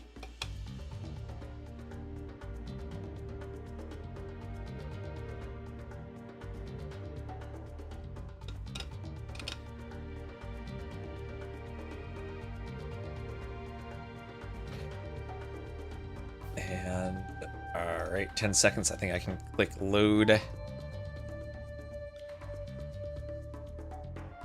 Game number 3. Yep, and TeMo not on the roster for this game, as he did have to go to play the league. So it will just be TeMo's team. It'll be Abunzuhaltz, Zach, Rooster, and Shah Money to the west against Moray, Dragonstar, TaToH, and Memb to the east. No ponds this game, and Memb, right off the bat, going forward to Vil fight in the passageway. So the civs are Cumans, Italians, Romans, and Celts for TaToH's team, and Teutons, Bengalis, Khmer, and Malians for TeMo's team. The Teutons and the Celts, respectively, each team's first pick.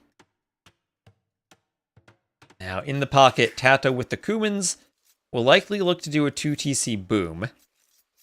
And Mem with the Romans can wall and try to buy him time for that. Romans have a great economy with a 5% faster everything. And if he can avoid... Ooh, he attracted the wolf. He's going to try to wall in the wolf. And he gets it. Alright, nicely done from Mem. And he'll get a wall up forward. So Abunzuahalt right now not fighting for the walls, just going for a good spot for the lumber camp. Pushing in his deer. His pocket is actually super far away. Oh, wait. Okay, for a second I was like, there's no road here, yeah. I was like, what's going on? But he's just far away. The road, like, went to the other pocket, and now goes directly through him, so whatever madness the internal Dijkstra did for connection generation didn't generate a road from Abunzuahalt to Zach. And over here, a bit more normal, where there's another passage here from flank to flank, filled with 9... Well, okay, Memb, I know this happened in the past, but can you please have a villager lord 9 boars at once? Don't let TaToH take 3 of them. You gotta take command of the team. Say, no, I got all 9 of them. But anyway, he's pushing deer and lord and boar at the same time. Memb got the walls up, so no big Vil fight there. The Vil fight is Moray versus Shah Money. Shah Money on as a replacement for TeMo in the north.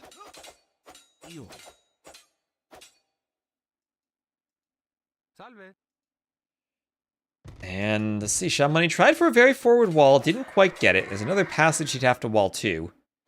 And Moray gonna pull back with his Vils.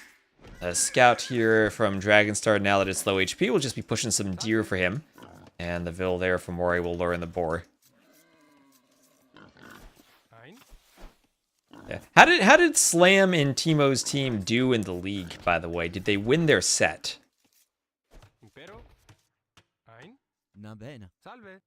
They did leave Rage Forest. Hopefully they at least won. Yes, 3-0. Alright.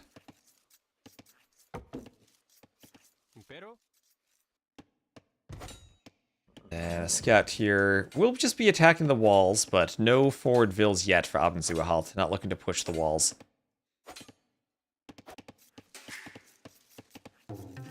And we'll have some houses from Dragonstar. Nothing too fancy from him, just a standard boom.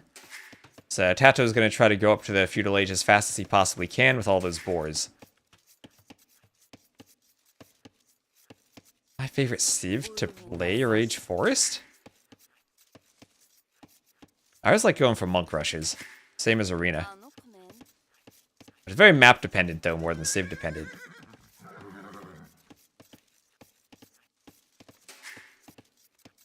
But any good monk rushing civ on the flank. Or Vil fighting. I do a lot of Vil fighting too. Berbers for the faster Vils I usually like. Lithuanians too on the flank. There's a smooth eco for the Vil fight.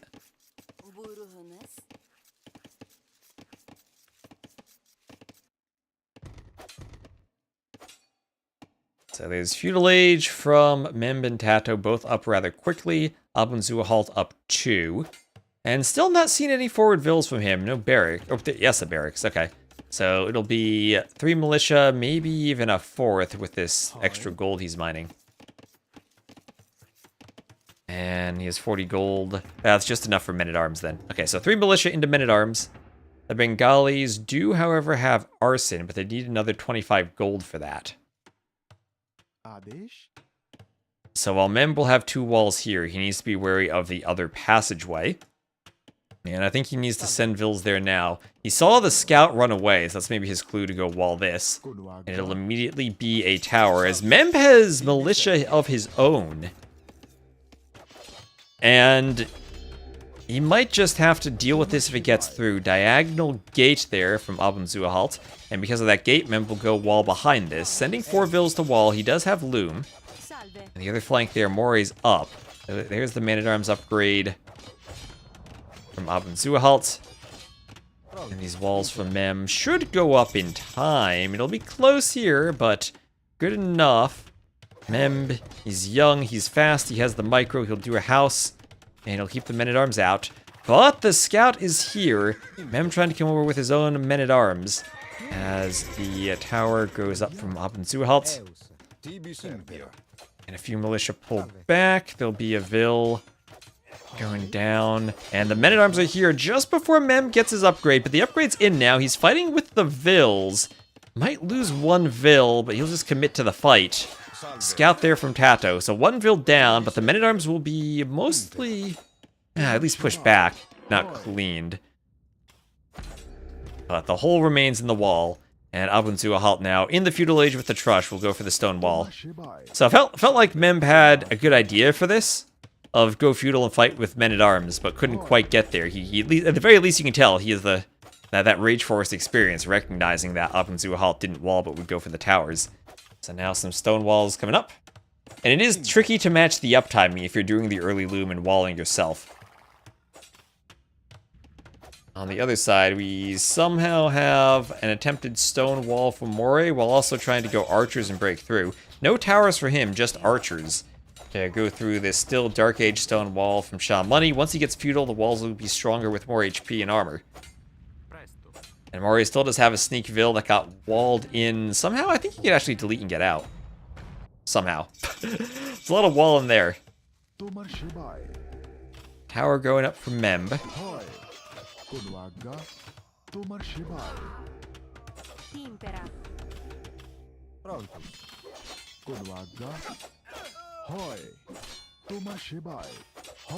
Some arrows from the tower will hit the skirm.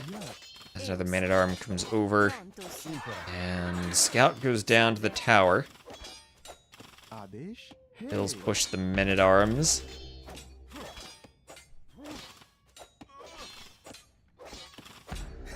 And both towers will be fighting each other. Man-at-Arms comes out of the tower. Mems might have to fall back from that tower. Tricky situation when your lumber camp's forward, because you need your stragglers to build another one, but he does have a good one in the back. And Dragonstar up the Castle Age. Both pockets for TeMo's team are up. And now the Men-at-Arms from Abun Zuahalt keep coming forward. He's adding archers behind this. So now he's playing Arabia. TaToH's scout very low on HP. Has to be careful not to lose it. And also has to be careful about this villager now. Abun Zuahalt can come forward. TaToH going to wall with a palisade gate. He's the Kuman, so he can't stone wall himself. And he's Xing the middle. The army will go there and head straight for TaToH. TaToH at least is walled. 500 HP gate. So 4 stone walls there for Abun Zuahalt. And Moray's going to have to maybe wall this off too. As we'll have some stone walls from Shah Money. But Moray did manage to get a bit more map control for himself now. And oh, what is that wolf? That wolf I think killed a Man-at-Arms. Beastly wolf there. Wolves helping out TaToH. As that Vil forward, 2 Vils forward actually, that Vil might attract a couple of wolves. There is no loom for that Vil, and as the wolf starts chasing it, Moray will walk down the passage. Oh, Moray's gonna lure some boars though. He's gonna walk down the passage with his archers, so he should be able to get that. And weird overdramatic, thank you very much for the follow. And the scout will pick off the villager, yes, who I think Abun Zuahalt could have fought the scout, but also risky going forward when he didn't have loom a moment ago. Now he's loom. Some more boars coming in for Shah Money. It looks like he's got a successful lure there. Not going to lose the Vils. Not going to lose the Vils. We'll have an additional 1, 2, 3, for a total of 4 TCs for Rooster. What is this wall going on? And hi, just in time, 7. Just in time to follow. Thank you very much. Inspired you to stream this game. Well, have fun. And archers atop of the hill. Attacking each other. And looks like Abun Zuahalt will have a few more archers than will Moray. And Mori might have to fall back. I don't think Abunzua Halt has a Vil to do that wall anymore. And Mori will do a more conservative wall, trying to get it up before the archers come in. He's got 5 Vils, 1 for each tile. And luckily for him, Abunzua Halt will go wall TaToH instead. And forward workshop now. Workshop from Zach, and Mem might be struggling a bit, trying to stonewall and defend himself in the feudal age, but not much you can do against forward mangonels while you're still feudal. Even the towers are weaker than they were in AOC. So Monk there going for a conversion, gets the spirit, and Kellox Auntie, thank you for the follow. As the mangonel here will try to break through and not attack ground that Vil. And oh, there's a hole. There's a hole in the walls, and now Mamb has the quick wall. He might be dead. He's over chopping his quick walls as he's doing them. The knights are in. Where are the reflexes? Where's the speed? Memb now has to run, abandon the wood line, flee from the knights. Oh no. Oh, poor Memb. TaToH needs to boom though. He's the Kumans. He's booming. He's on 56 Vils. The downside is Rooster's already on 52. And now Memb retreats to his TC, where the knights will sit underneath it. The knights at the very least have neither bloodlines nor armor, so the TC can defend for a bit. But no fletching on the TC. Power is there. And Memb now is struggling. Memb's down to 22 Vils. He's feeling what it's like to play Rage Forest. The tower could maybe pick that monk. He's focusing on the ram now. So Castle Age also for Sha Money. And Abunzua Halt now. He's trying to wall off TaToH. He's trying to wall Memb in. Oh no, Memb might be defeated. He should have done the 9 times Borlor. He might have had the food to fight this now. And here come the rams. TaToH unable to help. And remember, TaToH can't onager cut until he's imp. Can he upgrade the rams? Can he do capped ram? I always forget if Kumans can do that. Can he do capped ram in the Castle Age? No, he has feudal rams. Oh, absolute Titanic now. Vil fights the ram. He's 20 Vils. And the mangonel is pushing. On the other side, just lots of walling. Lots of walling everywhere. Maybe we'll have a castle drop here from Sha Money. There he goes. A TC up for TaToH. An old mangonel shot from Zach. TaToH's trying to help him, but he's just walled in. Completely walled in. Abunzua Halt keeps sending the Vils. He's in feudal. But now he has a teammate mangonel behind the walls, and TaToH's rams can't push with the mangonel there. He's got step lancers. He's got light cav. But Abunzua Halt has another few layers of wall. And the mangonel push still causing so much damage to Memb. Abunzua Halt up to the feudal age. Moray up to the castle age. Mangonel's in front and behind the TC. Is there a hole? Oh, there's a hole here, but he's going to wall behind it. He'll get through one of the layers. But there will be more layers behind this. He'll be mining stone or buying stone to keep walling. So only 43 Vils to 38 here on the other side. That's Malians versus Italians. I do kind of prefer the Italians in the fast imp over here. And also very much so because the other player isn't up to imp. I was thinking Trebor, but it's going to be a very one-sided Trebor. Mem, desperate to repair his TC, but with 3 mangonels, can he keep it alive? He might run out of wood. The knight will be there to hit the repair Vils. The mangonels are hitting the knight. The archers are over here. Mem's chasing the mangonel. He's doing what he can, but TaToH is walled out. TaToH must feel like he's playing against Fat Slob right now. He can't get through the walls. Mem going to try to take out the mangonel with his Vils. There's 1 Vil there from Abun trying to repair, and the mangonel does go down, but all the Vils might also go down. Mem now 14 Vils. He's got 5 in the corner trying to hide. He streamed this earlier. These are Rex. He streamed this earlier. Vil down. All the Vils over here dying to the archers. But, I mean, remember, Shabwani's the replacement player over for TeMo's team. He might still die to Moray in this fast imp. Chemistry on the way for him. We'll have Dragonstar up to imp.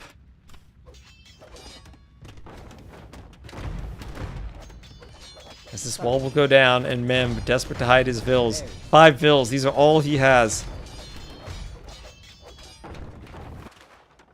He's Titanic, but still a chance maybe, still a chance maybe. Shamani, good Hindenburg. And remember, in Black Forest, as long as you're not defeated, you're never out. Can the Mangonels hit the vills from there? I don't think so. But Zack will see the lumber camp. He's gonna try to break through.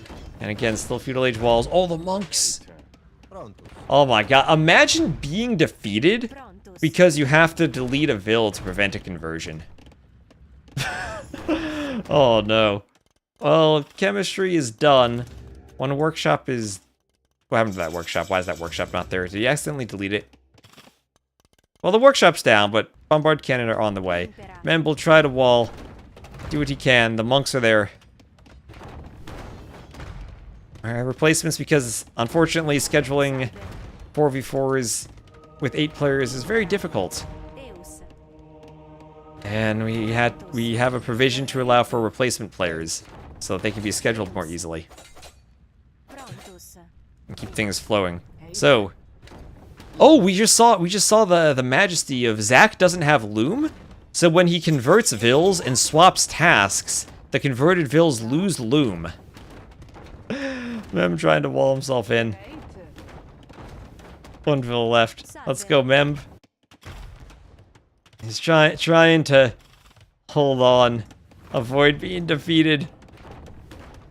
Oh, but there's a ballista elephant for Rooster. He's gonna cut through.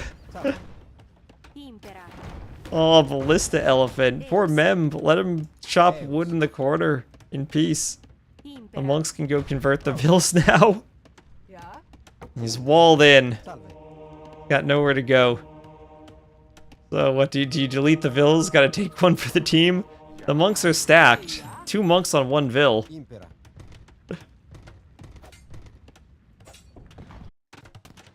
But the push on the other side, working out. And TaToH also, with the Kumans, has a huge boom. Dragonstar has a huge boom.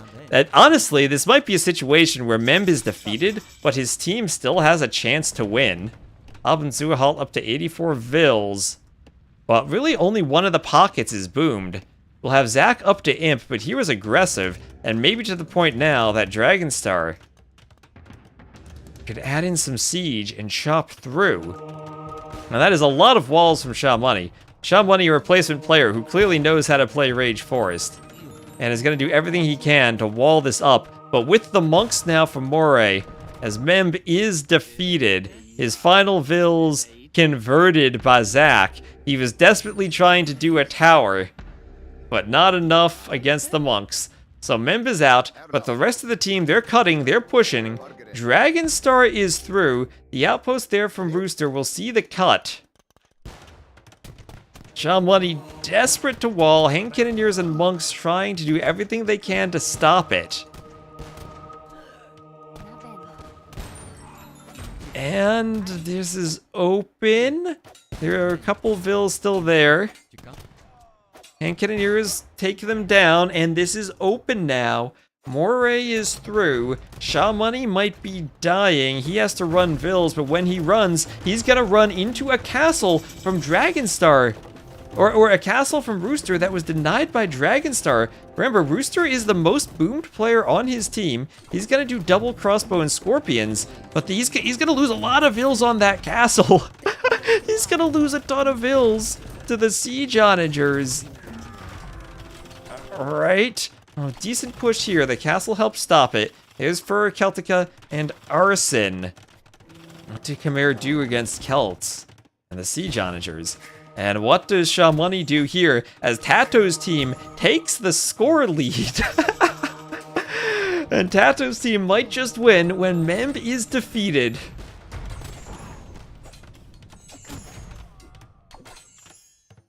Oh, Hand Cannoneers forward. This push is crazy now.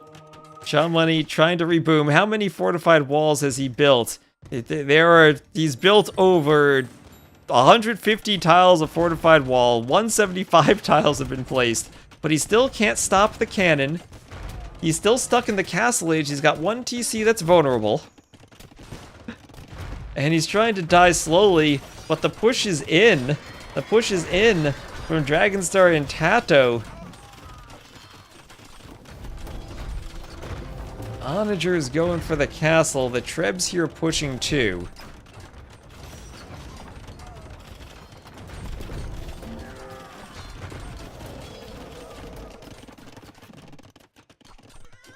And some Lancers going forward now, picking off some Vills. And Castle here going down. Castle falling for Rooster. 150 military versus 36. And TaToH's team is going to do it. They're gonna do it.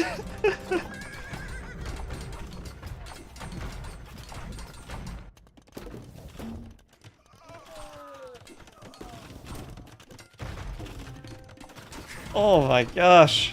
Amazing game.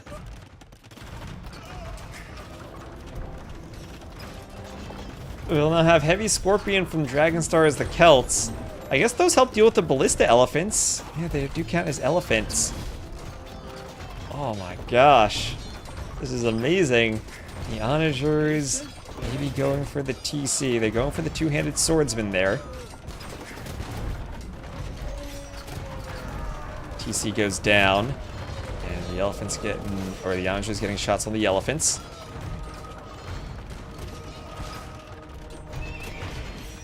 As the stable's still hit by the bombard cannon.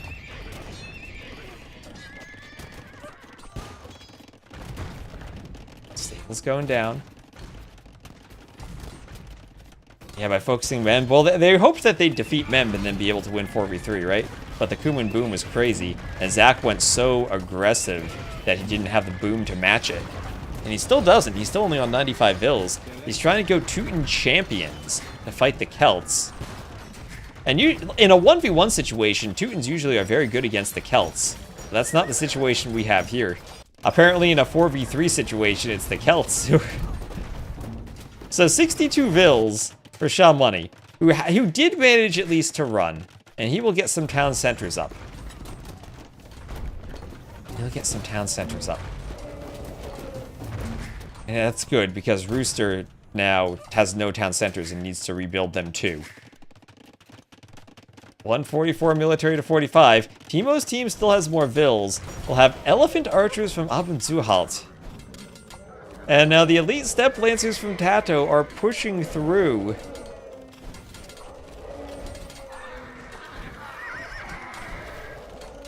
They will be killing the elephants.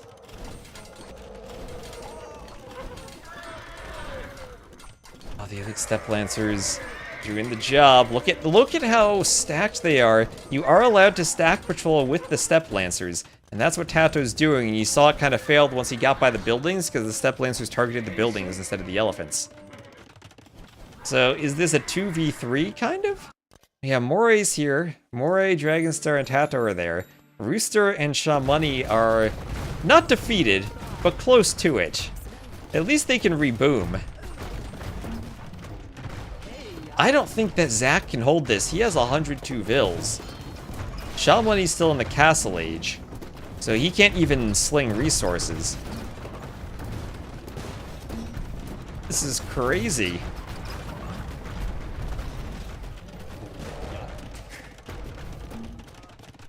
Seems to be going incredibly well. The Siege Onagers pushing the TC. Scorpions attacking the mill. They're ready to push too. Yeah, there's no stopping all that siege now that the Celts are here. Yeah, they're just trying to hold on for Abendzuhalt's elephant archers and the Bengalis, but there are the GGs. And Team TaToH, with Mem defeated, will go on to win. Yeah, Mem, the sacrifice. It was a planned Titanic all along. Sacrificed himself so TaToH could boom. And the team does it! 69k res collected for Dragonstar. Nice. I don't even know what to say there. Mem carried the game. Tactical defeat. And coming back down 2-1 with scheduling drama. TaToH will emerge victorious with a 2-1 win over Team TeMo.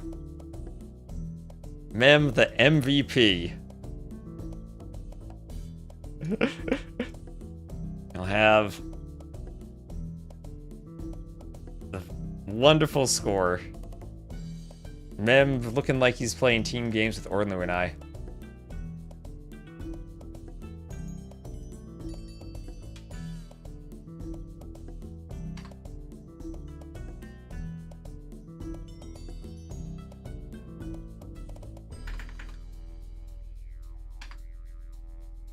Oh man. Apparently Mono's just built a lumber camp as the Muisca. That's weird. MVP. Oh, that's a good one there. That is amazing. I have no words for that. Alright, let's see. I need to eat and go to the gym because it closes early tonight, and I gotta be up at 9 a.m. to cast tomorrow. I was thinking of casting the League, but maybe I'll hold off on that because we got a lot of Rage Forest tomorrow. The set that's going on now looks like it's almost over. So I think we'll just raid someone. Let's see, we can raid Daniela as she's casting the League. So, MVP. What more could we have asked for? Memb comes on as a substitution. We have scheduling drama.